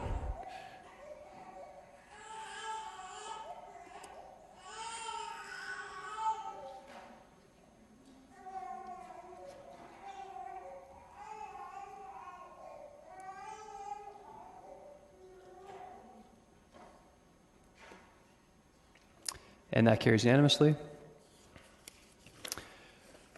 And bless you, and I lost my spot here. Integrity Commissioner, page F84.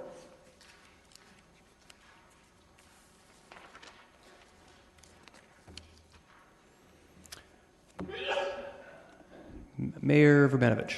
Thank you very much. I know this is an issue we've had a fair bit of conversation on, pros and cons, and so on. I think at this point in time, after weighing it all out, I would like to move no action at this time on this issue. I think if it's something we need to revisit in the future, we can as a council. Hence the recommendation of no action, and leave it be for the time being. Okay. Sorry, the staff recommendation is not no action. Okay.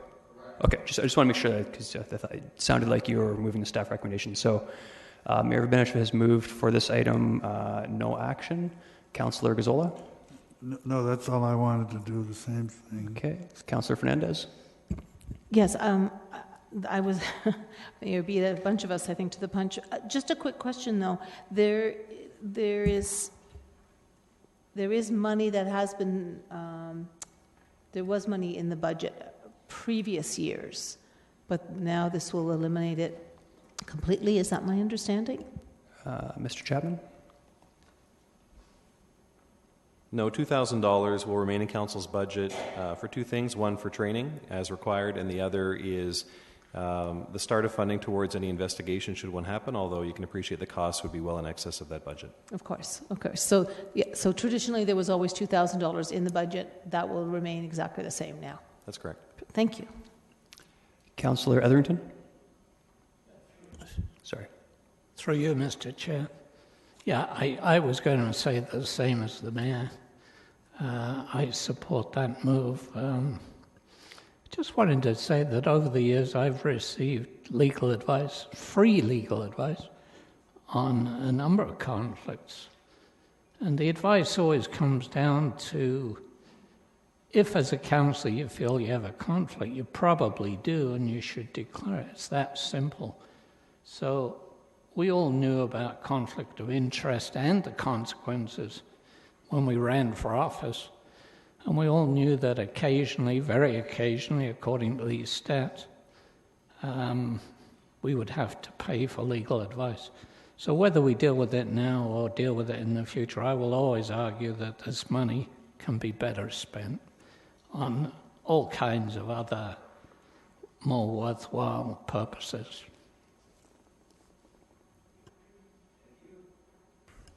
Thank you. A few more people have jumped in. Councillor Singh. Yeah, just quickly, again, I spoke about this quite strongly in the past. My feeling hasn't changed, although obviously with the mood of the day and the struggle we've had in trying to reduce the cost to our ratepayers, any type of increase is difficult to absorb. I think it's slightly at the detriment of free and open democracy for us to be able to participate. But I think as we've continued to do, it doesn't hurt for us to carry that format further and perhaps look at this a few years down the road after we found a better solution to some of the other cost issues towards the city. I just like to say, just a kind of returning comment to what Councillor Etherington has said, as someone who's had to declare a conflict, I've always tried to very cautiously err on the side of caution. Exaggerate a little bit, when it comes to even, repainting a fire hydrant close to a property that my parents might own. I've declared a conflict. You wonder sometimes is it really a conflict there or not, but you do it anyways. And it's really, I think, would have been helpful to have that assistance to be able to be able to go to someone to seek some additional guidance. But again, it's worked and it will continue to work. But I think it's a conversation we may want to revisit a number of years down the road. I was wondering why all the fire hydrants around your properties were painted nicer. Now, Councillor Ioannidis. Thank you, Chair Davey. I'm not gonna go into detail of wanting to add additional dollars to this. I see where this is going, and that's fine, and that's the will of this council. But I just want to make a point. I don't see this as a tool for someone to use and abuse and or anything like that. What I see this is our position. It's a career, and it's a career that should have tools that an individual should be able to use to do their job correctly. And the more and more tools that I see that are taken away from us in general will reflect in the type of individuals who will want to apply for this position, and that's where it gets to me, is because I can afford this. I paid my own legal fees, but we want to attract individuals who want to be able to run this position and give up their other positions. We're basically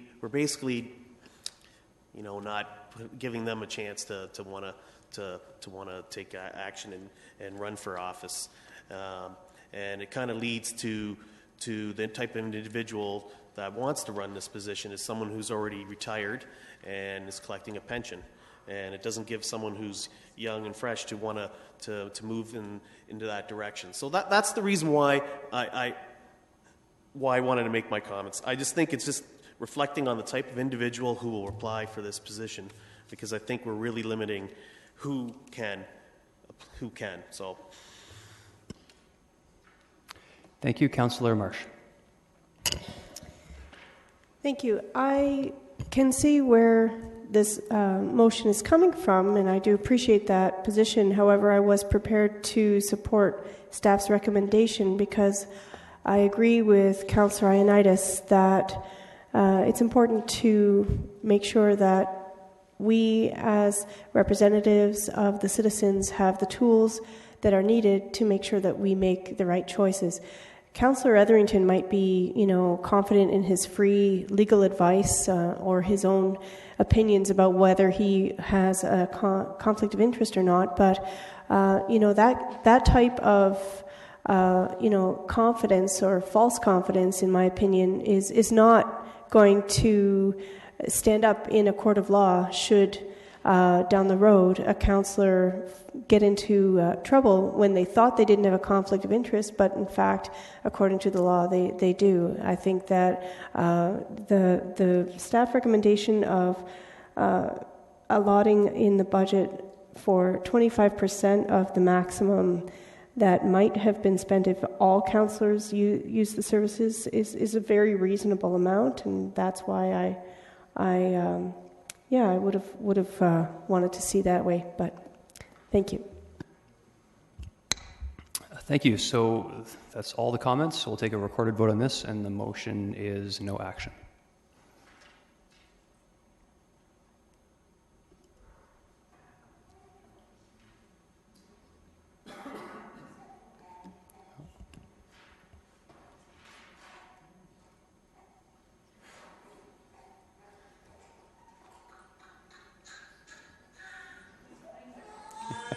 Those in favor?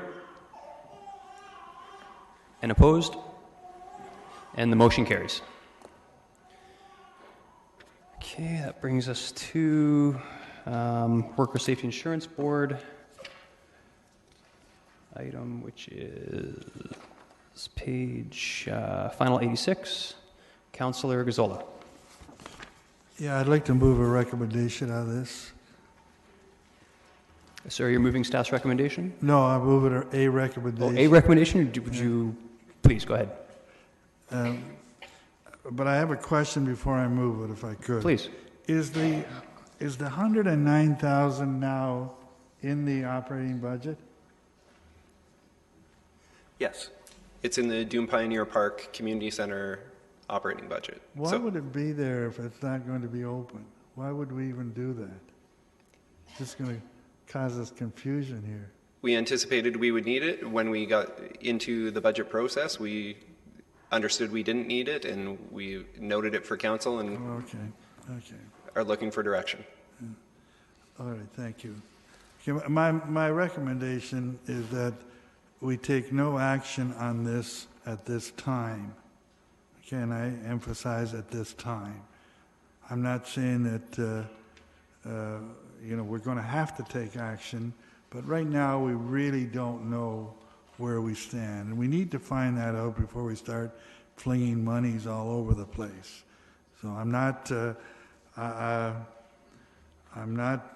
opposed to this funding if there is extra funding. Although when I started this morning, and I've long given up hope of anything, but I would have liked to have seen some of it go to the tax rate, thereby to decrease the bottom line. But if it doesn't, in the final analysis, if it doesn't go there, I have no problem with it going into our tax stabilization reserve. But I'd rather just start flinging stuff into that other reserve until we know where we stand. We know we could have problems, but let's wait till we see where we stand until that happens. So I emphasize that what I'm saying is no action be taken at this time. Okay, I understood. Councillor Singh. Yeah, just taking a little bit of contrary position to what Councillor Gazzola has said. I appreciate where he's coming from, and I think we very much share our opinion in trying to alleviate some of the pressure, especially expenditures on infrastructure. So wherever monies are available, I think that is a good area for us to be able to focus on. But on this specific issue, I think sometimes you just have to do the responsible thing, and it's never fun to do the responsible thing, but what staff are recommending seems to be it. Doesn't give a green light for claims to be given out or this money's to be spent. It's earmarked just in case that it ends up being as bad as the expectation could be. And if it doesn't, we will be better for it. The monies will be there, and they could be reallocated elsewhere. But it puts us in a safer and better position. And as I said, it just seems to be the right course to take. Okay, so if Councillor Gazzola's motion fails, I'll come to you. Councillor Galway-Seelock. Yeah, with regards to staff recommendation, I don't want to support the ongoing nature of the second paragraph. I'm fine with moving forward with the excess for the assessment growth revenue for this year, but want staff to bring forward a consideration every year for us to look at and weigh out its priorities and its pros and cons with other competing things during that year. So while I'm supportive of giving extra additional growth this year, and I know it's probably not what staff want to hear, but I think we need to look at it at least moving forward on a 1 year time frame. So I would suggest just, I don't know what's been moved because I came in partway through. No problem. So Councillor Gazzola has moved no action, and if that fails, we would go to Councillor Singh, who has moved.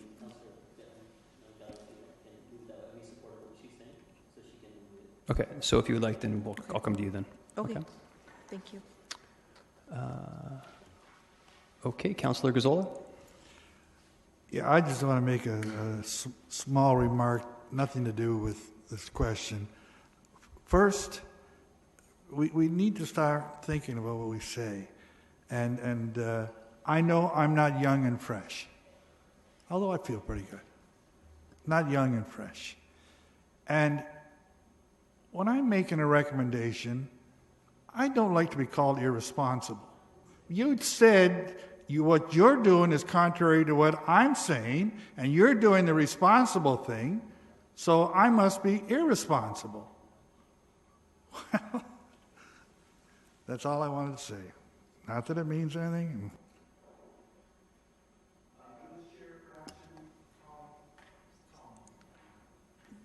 Councillor Singh? No, Councillor Gazzola, as I started off my comments, being respectable to the efforts that you've been making all day in speaking up for some of the increases to our utility rates and saying we share that vision. And I simply said the staff recommendation seems to be the right course and responsible thing to do. It's not saying what you're recommending is irresponsible, but I see this as a very clear black and white issue. So if you take it as an affront, my apologies, you shouldn't. It wasn't intended that way, but I was clear, and I hopefully you can you'll change your opinion on that. Okay, so there's no one else in the queue. I'm going to ask our staff on this one, since there seems to be some contention. We have discussed it before. But Mr. Goldup, in your professional opinion, what are the chances that we're going to need these funds in the near future? Through the chair, I think we are not in a steady state, and I'm seriously concerned that this reserve is underfunded quite dramatically. We are at $1.3 million in a reserve that the WSIB is telling us this year, for 2016, that there is a liability of $15 million.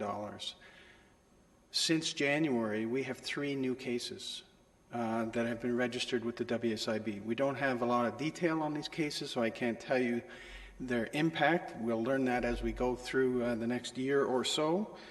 But at least 2 of the claims are for 30-year-plus retired firefighters. So these are probably quite serious claims. I was on the phone with a colleague in another municipality in the GTA this morning on another matter, and I brought this up, and she told me she has 1 claim right now that's approaching $1 million, and she knows it will go over.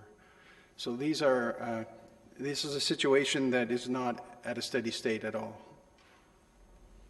Appreciate that. Thank you. Mr. Chapman, to add? Just 2 further points. One, the 3 additional claims will bring us to a total of 16 active claims that are yet to be settled with the WSIB. The other point I would make is that in our sector, if people are insured through the WSIB, their contribution rate is 3% per year. Historically, we've been contributing to our own reserve at 1% per year. So at 1/3 the level that basically the WSIB has calculated should be contributed across the sector. The recommendation before you would basically get us to about half of the contribution rate that we see in the sector. So there's still a long way to go.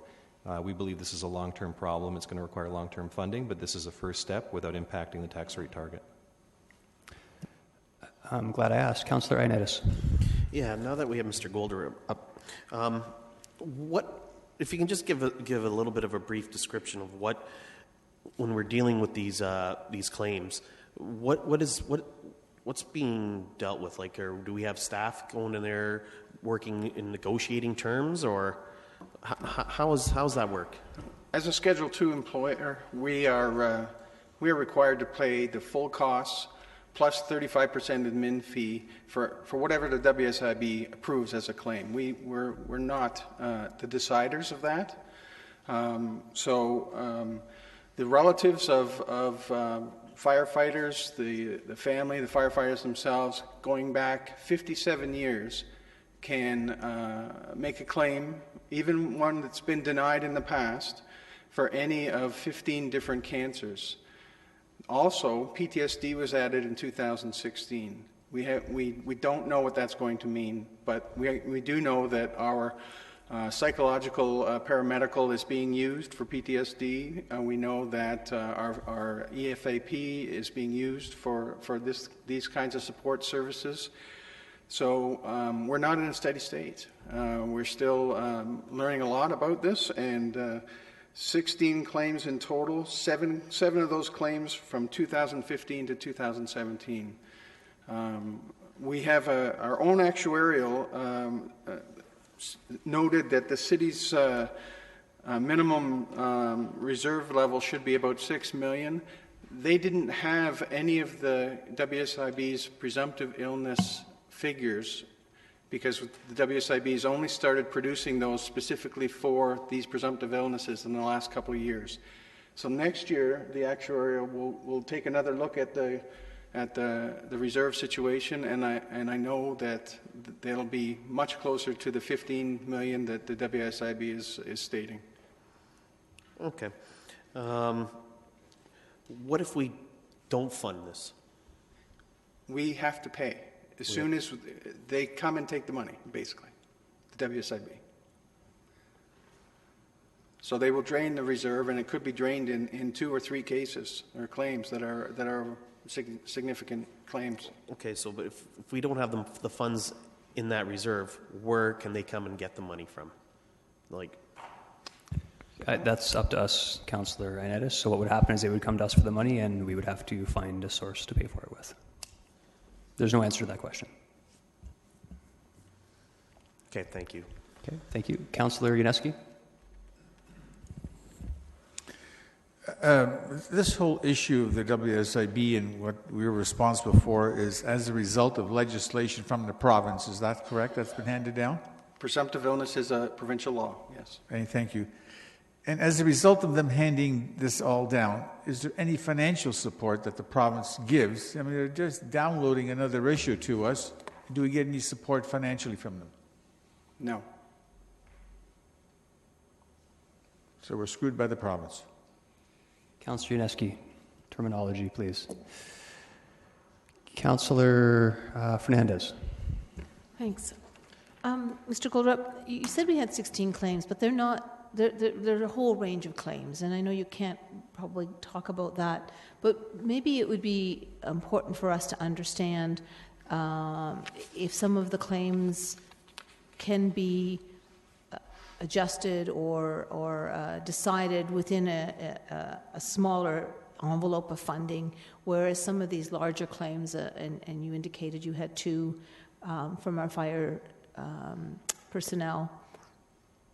We've already seen that those are much higher claims. Can you break that out for us at all, or is it something that you have to do in caucus? I'm not really sure. Through the chair, I cannot do that tonight. I can tell you that there is a range, as I say, up into the hundreds of thousands of dollars. The one that my colleague was talking to me about today is going to breach the $1 million mark for one claim. But they can be smaller, of course, if a case of skin cancer or some months of treatment for PTSD will not be in that threshold, but some will. But the claims that you're talking about are all across our departments, right? It's not just for fire. It could be slip and fall claims, those kind of things, right? Through the chair, the presumptive illness claims are the ones that could be exponentially higher. So you're just talking about that specifically right now? The reserve is for the entire city. We are very fortunate that we have a very good safety program, safety culture. I credit a lot of that to my manager, Shelley Ogilvie of Health and Safety. They run a great program, and our employees work safely. Our lost time due to injury on the job is very low compared to the municipal average. However, in a presumptive illness situation, you're going back to 1960 for a cancer claim. The person may be deceased. There could be survivor benefits and all kinds of health care, lost time, pension, home care services, funeral costs, as I said, survivor benefits. That's what makes some of these, for the 30-plus year former firefighters, quite large in scope. Thank you for the clarification. You're welcome. Okay, thank you. I have 3 people in the queue, 2 of which already spoke. I think we need to wrap this issue up. Councillor Gazzola. I just want to ask you, when was the last time that our actuaries looked at this? 2014? So you haven't talked to our actuaries recently, nor have our actuaries talked to WISB recently, have they? The actuarial report found that our reserve was very much underfunded. In 2014? Yes. Were you here asking for funds then? We were noting it. No, but were you here asking for funds then? We had... It's 2016 now. Yeah, we've had twice the amount of claims since then. Yeah, but the claims have doubled since I then. haven't heard about that till the last few months. And I don't mean to get angry with you, but the point is, yes, our actuaries looked at it at 2014, and they need to look at it again. Okay, thank you. And the point I want to make is, I'm not saying we don't do anything about it. We don't have any choice. But there are so many unanswered questions, all recently. I mean, these questions were really go back for a few years. But now there are a lot more unanswered questions. I'm just saying we don't start throwing every extra dollar that we seem to find and throw it at this reserve. We're going to have to deal with it, no question. But let's find out what we have to deal with before we start doing with that. Councillor Gallery-Selak. Yeah, I just wanted to be clear on the numbers that we're dealing with. If we go forward with staff recommendation, it would be the $109,000 and then the $439,000 that we would be putting into the reserve, right? For a total of $548,000? That's correct. Okay, I just wanted to make sure that was clear. Thank you. Yep. Yeah, and the 109 is a one-time, and the balance is ongoing would be ongoing pending your motion. Okay. Right. Yeah. Okay. There are no further questions. The motion's been put forward. I will comment only that this is one of the situations that we have to put a large sum of money into a place that the public will never see, and that's a difficult thing for us to do. But in my opinion, it's very clear it's something that we must do. This is a pay me now or pay me later, and the biggest mistakes I think governments make is they come, the ratepayers, the taxpayers, at some point down the future, and say we could have moderated this all along, but we didn't, and now all of a sudden here's this huge sum of money that you have to pay.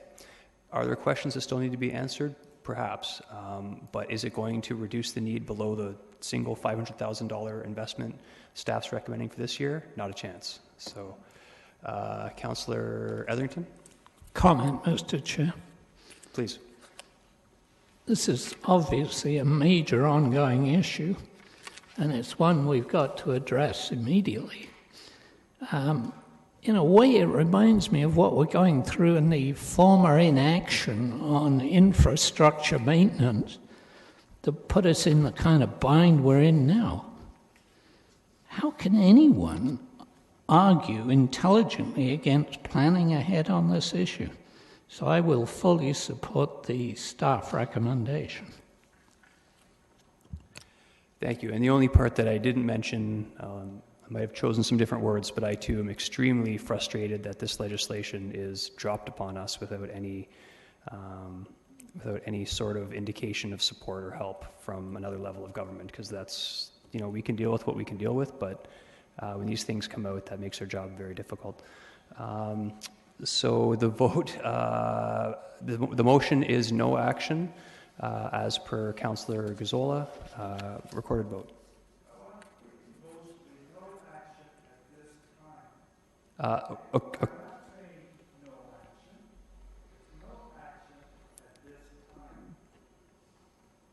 Okay, I'm not exactly sure what that means, but at some point, okay, so the motion is no action at this time. Recorded vote.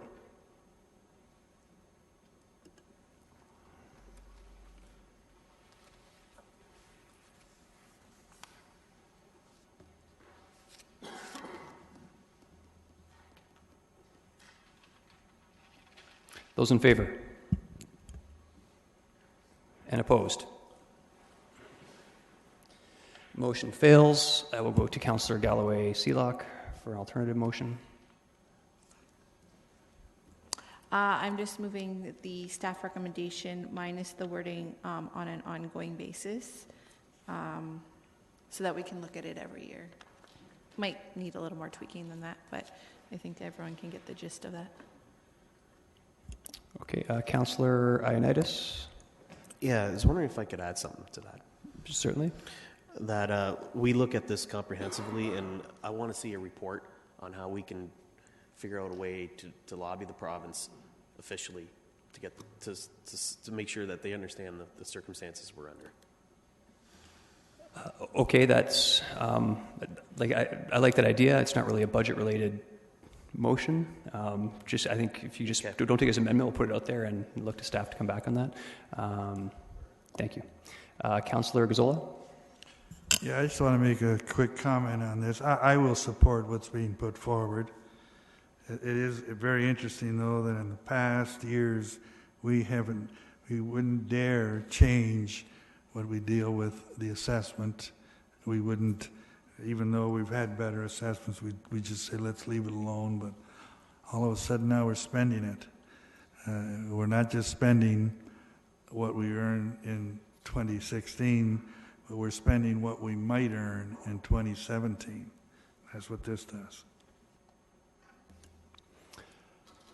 Okay. Sorry? I've not seen anyone in the queue.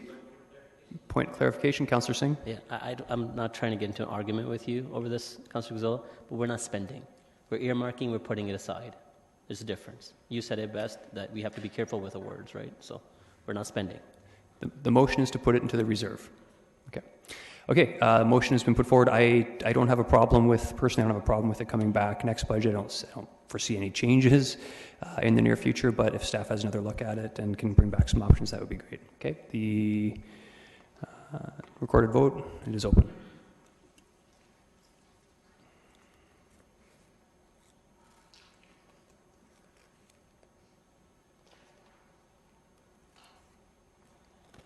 And that carries unanimously. Okay, the next item is the mileage and per diem rates. If there's no comments or questions on this, I'd look for a mover. Councillor Marsh. Yeah, I'll move it. Okay, moved by Councillor Marsh. I'm not seeing any questions. These are the ones I wish we didn't have to do a recorded vote on. A recorded vote. Voting's open.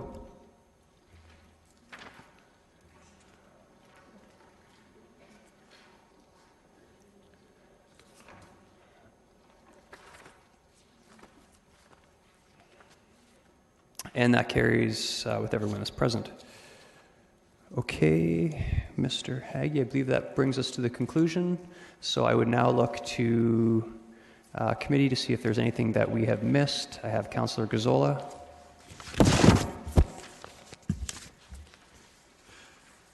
Yes, I would like to move a recommendation that investment income budget for 2017 be increased by $450,000,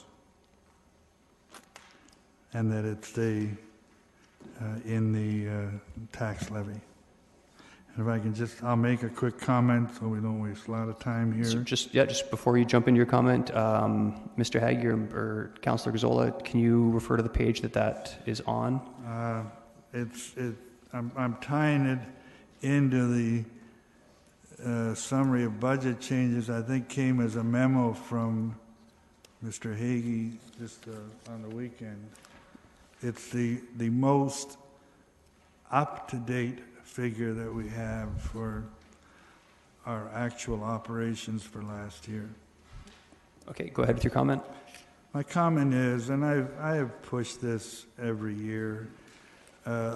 Last year we budgeted $1,950,000, and I stood here and said, I think the figure I tried to increase it by was $200,000, and I was given a lot of reasons why that was not going to work.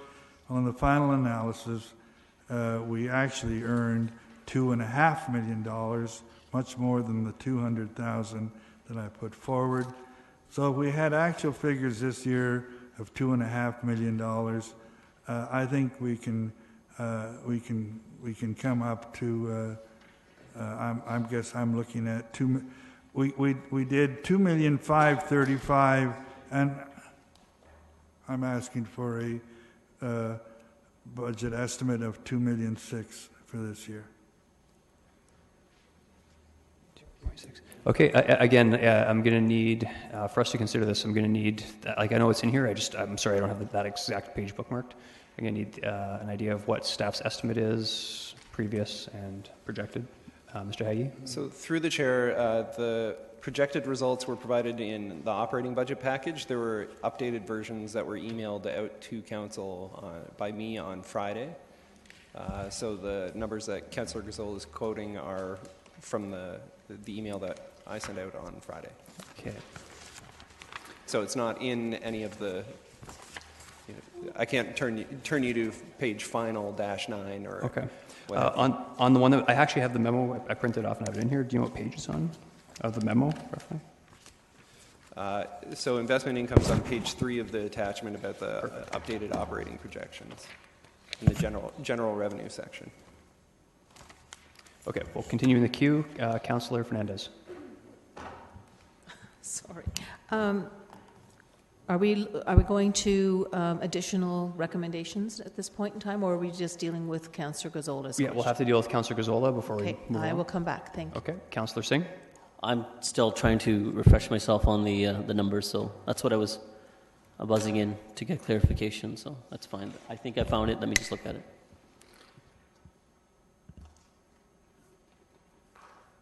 Okay.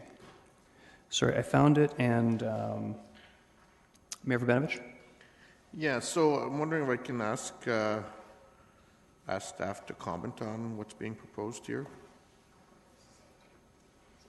Sorry? Yeah, so it's the investment income. Yeah.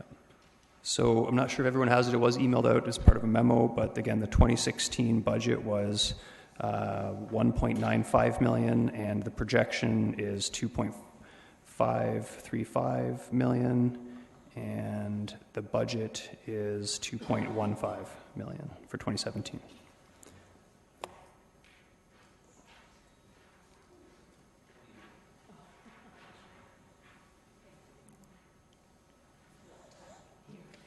Thank you.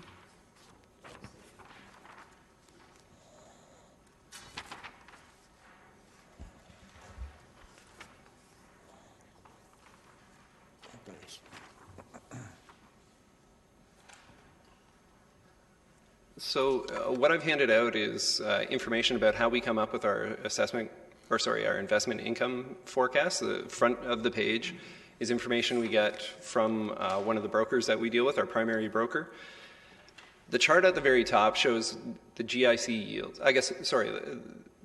The overall statement is that we're seeing time and time again that the rates for GICs, what we can invest in, are going down. And that information is demonstrated on the front sheet.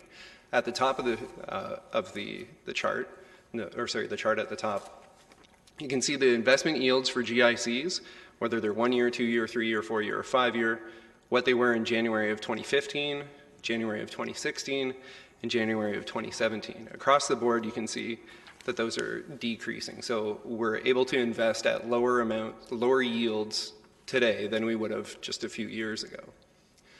The two charts in the middle that are color-coded with some yellow show what the Bank of Canada rate forecast was. So the top one, that's shown in the middle of the screen here, is in 2016 what the Bank of Canada thought their yield was going to be. And so the highlighted portion in yellow shows in 2017 they believed that it would go up from 0.5% to 0.75, increasing to 1, and by the end of the year of 2017 we would be at 1.75%. The bottom chart, which has the same highlighted information in yellow, is saying what that is today. So last year, they thought by the end of 2017, we'd be at 1.75%. We're actually projecting now to be at 0.5%. So the growth that we thought we would have in investment yields is not materializing in 2017. At the bottom of the chart, it shows there's some reasons on why GIC yields change over time or why they go up or down. So it's whether institutions need money, there's monetary policy and inflation figures, as well as credit spreads. So the riskier an investment is, the more we can get. I'll flip over the slide.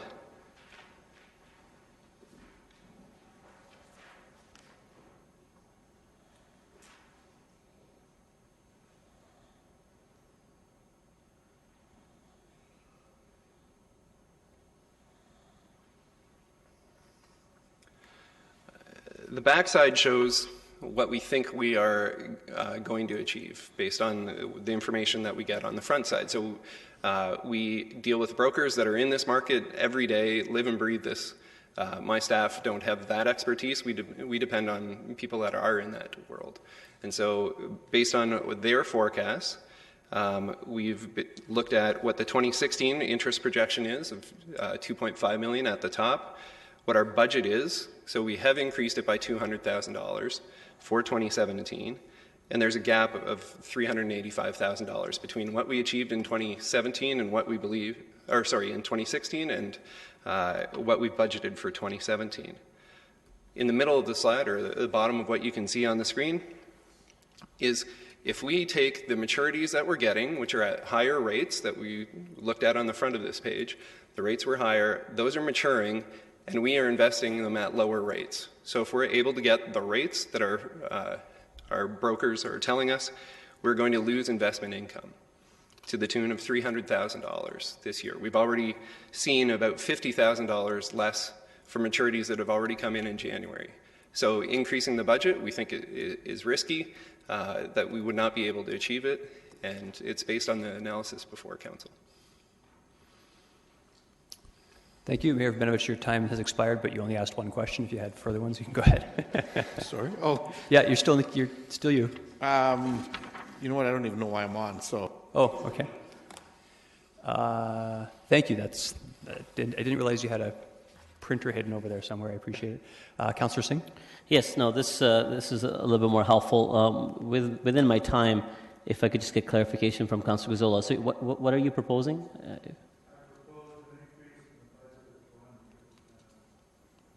$450,000 as opposed to $300,000. So, sorry? Yes, yeah, the staff's recommendation is an increase of 200. Okay. So my question to Ryan, respective of what the increases is,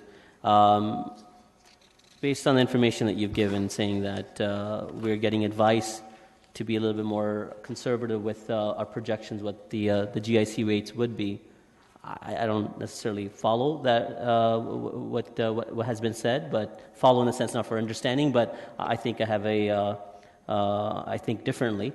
But beyond that, if we were to do what Councillor Gazzola is saying, but direct that increase to our tax stabilization fund, would we be at a loss anywhere? Because if we meet that projection, then great, we have more monies in our reserve. And if we don't, then there's nothing lost. As opposed to having a reduction in the tax base, and then if you don't get those type of returns, having to meet up that shortfall later on. So through the chair, I would say there's not really a risk to doing that because the funds would close out to there. I think it muddies the waters a little bit of what our actual results are, because it would show that we're, if we weren't able to meet it, it would show our operating results are in a deficit, and at the end of the day, the stabilization reserve would look no different. Yeah, but we could return that back from the stabilization reserve to make make up that shortfall in the deficit based on the projection, right? By default, if there was a deficit, exactly, it would be funded from the tax stabilization reserve. So but we'd end up at the same spot. Right. To me, it's less clear because it would make our operating result look worse than it actually is. Make it appear or make it happen? It would be effectively the same, Councillor Singh. I guess exactly. My question is, I don't know what would be the point of that. I don't understand. Because if you transfer it into tax stabilization, well, the point of it is without any intention to use it, why not just leave it where it is and have a surplus at the end of the year? That's my point. If you think Yeah, I agree. I want to give the benefit to the doubt of Councillor Gazzola of his expectation for the rates to be higher. I agree. If it just stays in that reserve, we have a greater amount and achieves the same thing. But I guess it gives a direction for those funds to be in a specific pot for alternative usage, as opposed to just having a surplus for next year. It comes to the same thing anyways. I think we're both saying the same thing. I just don't want it going towards the tax base, because we can't with certainty project what the returns will be based on what Mr. Hagee has already explained. But anyways, with my short time left, apart from the GICs, are we able to invest in market-based GICs that kind of guarantee your principal but still don't guarantee your returns, but give an opportunity for higher returns than what are outlined here? Through the chair, municipalities are very restricted in what we're allowed to invest in. So it's essentially banks, other levels of government. We're not allowed to own shares. We're really restricted in what we can do. Okay. All right. Thank you. Thank you. Councillor Yaneski. Mr. Hagee, you can help me out here. I appreciate this, and I understand your explanation on that. Now, with Councillor Gazzola, and I'm referring to those lines that I found, and I'm trying to understand that for 2017, there's $2,150,000 that's shown here. Correct. Is that the same $2,150,000 you got here, right? It is, yes. But that's an interest budget that's projected lower than what was projected a year ago. Sorry, the budget is higher. It's lower than the actual we achieved in 2016. Yeah, by $385,000. Correct. Right. So, but then when I'm looking at the 2016 restated budget, you've got $1,950,000, and so if there's a difference of $200,000 that you're saying is the dollar change. I mean, we're lacking money, yet I don't understand where Councillor Gazzola is going, but wanting to increase it to $400,000. Is this sort of going backwards or frontwards? And you were saying it doesn't seem to be that much of an issue. I am lost. So in 2016, we budgeted $1.95 million. Our actual, we're projecting, is going to be $2.5 million at the end of the year.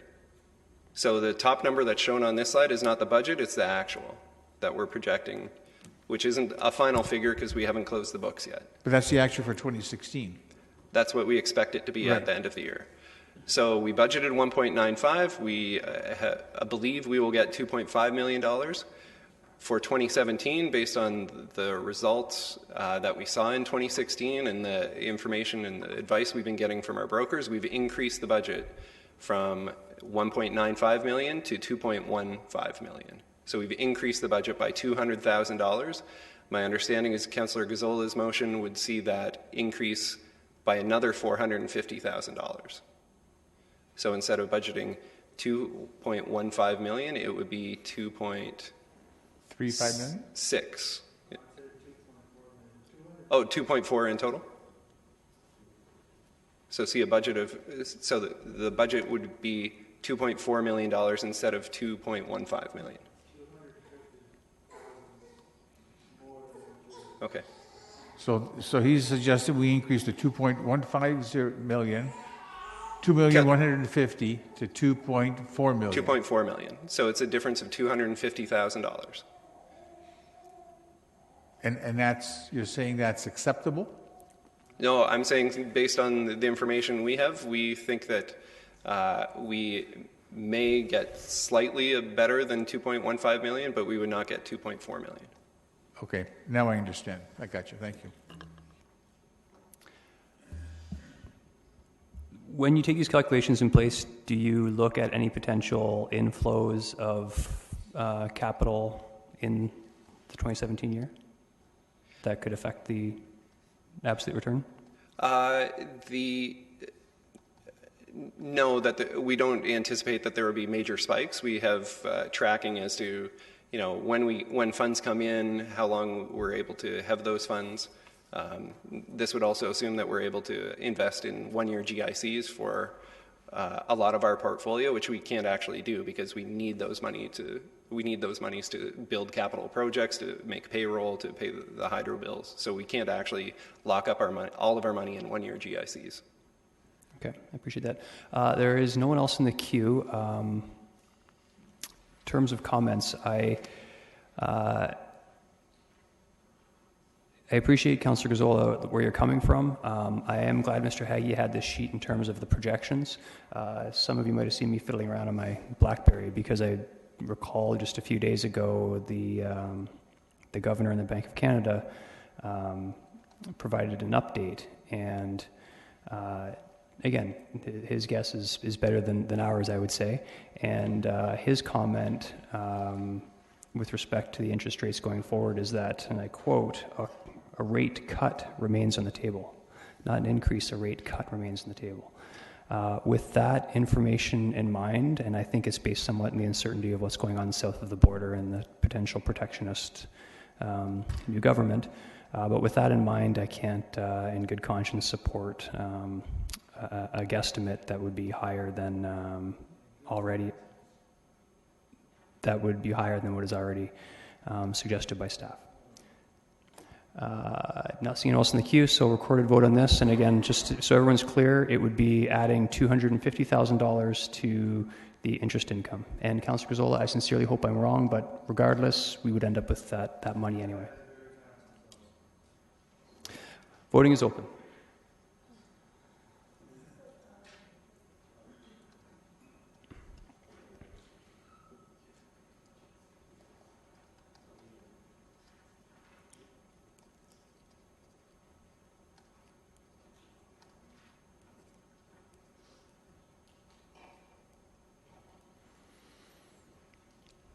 Those in favor? And opposed? The motion fails. So I would open up the queue again to anyone that would like to bring something else up. Councillor Fernandez. Yes, going to the operation budget, and this would be number 11 on our reference sheet. And it would be Operation 11 and Operation 12. So there were some positions that we were asked to support. And in light of all the discussion we had this morning around our water and sanitary and storm, I'm going to ask if we could consider holding off on 2 positions until closer to the end of the year to see if we can just a way, I'm just afraid we're going to be running before we should be walking on these. So sorry, I'm just trying to make sure I say this correctly. The stormwater, the sewer maintainer, which is 0.5 out of the sanitary utility, 1.5 out of the storm utility, and the engineering technology, design and construction project manager, also out of the storm utility. If we can hold off on those, because I think I can see where we can use the engineering technologist based on the stormwater implementation plan. And if we at least start with a half-time sewer maintainer, we will be able to continue some of that work. So I'm just trying to find a balance between bringing on all of these people at once, because that's going to require some training. It's going to require, knowledge about the stormwater implementation plan, which is quite a lengthy document and a lot of work. So that's where I'm hoping to go, to see if we can at least make a little soften that below on the operation budget at this time. Okay, I appreciate that, Councillor Fernandez. I would have to ask the clerk, actually,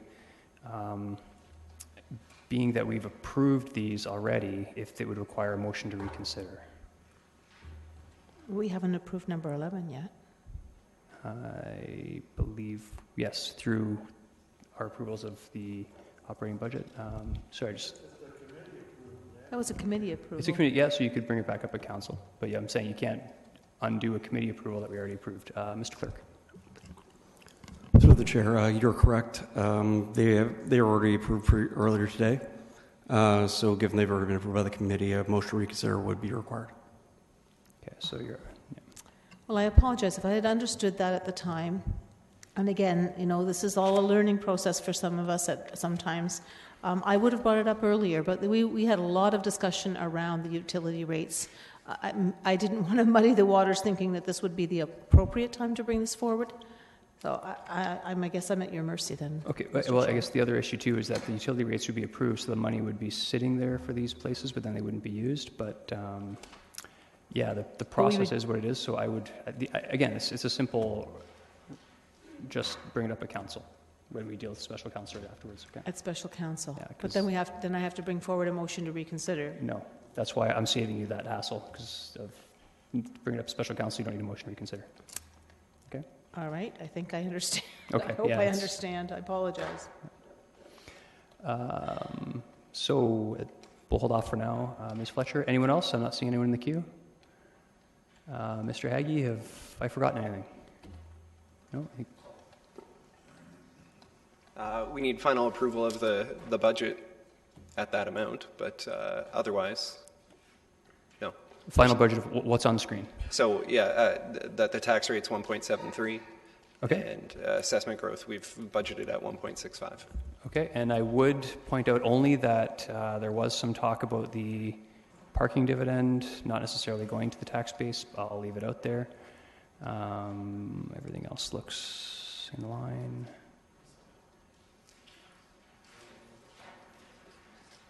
Councillor Singh? I was just going to move it. You move, okay. Councillor Gazzola? I have one final recommendation. It appears that we ended up last year with a surplus of $1,300,000. I would like to move that $200,000 of that be used against this year's tax levy. And the remainder go to the tax stabilization reserve.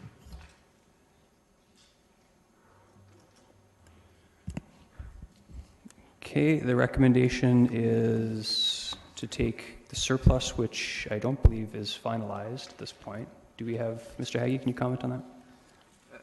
That's correct. The final numbers won't be done until mid-February. Okay. Questions on that? I'm not seeing any. I'll jump in. So I'm just going to comment, actually. I don't think we should be spending potential surpluses we don't even know we have necessarily in anticipation, especially in a one-time format. We've been told time and time again that if you want to reduce the tax rate, that's fantastic. You don't do it on a capital type item, because all that does is builds in an automatic increase for the following year. So I wouldn't be able to support that. Not seeing anyone in the queue, so we'll take a recorded vote on that. The motion is to take $200,000 out of the anticipated, I guess, surplus for 2016 and put it towards the tax levy.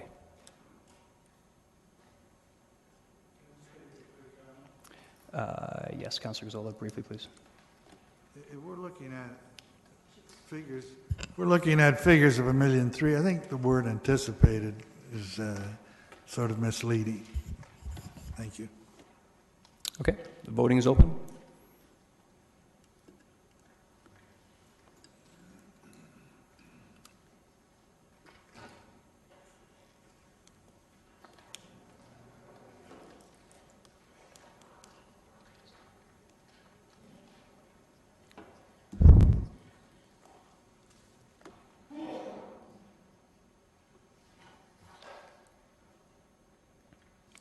Has everyone voted? Okay, those in favor? And opposed? Motion carries. Okay. Okay, yeah, you have to update the budget sheet for that.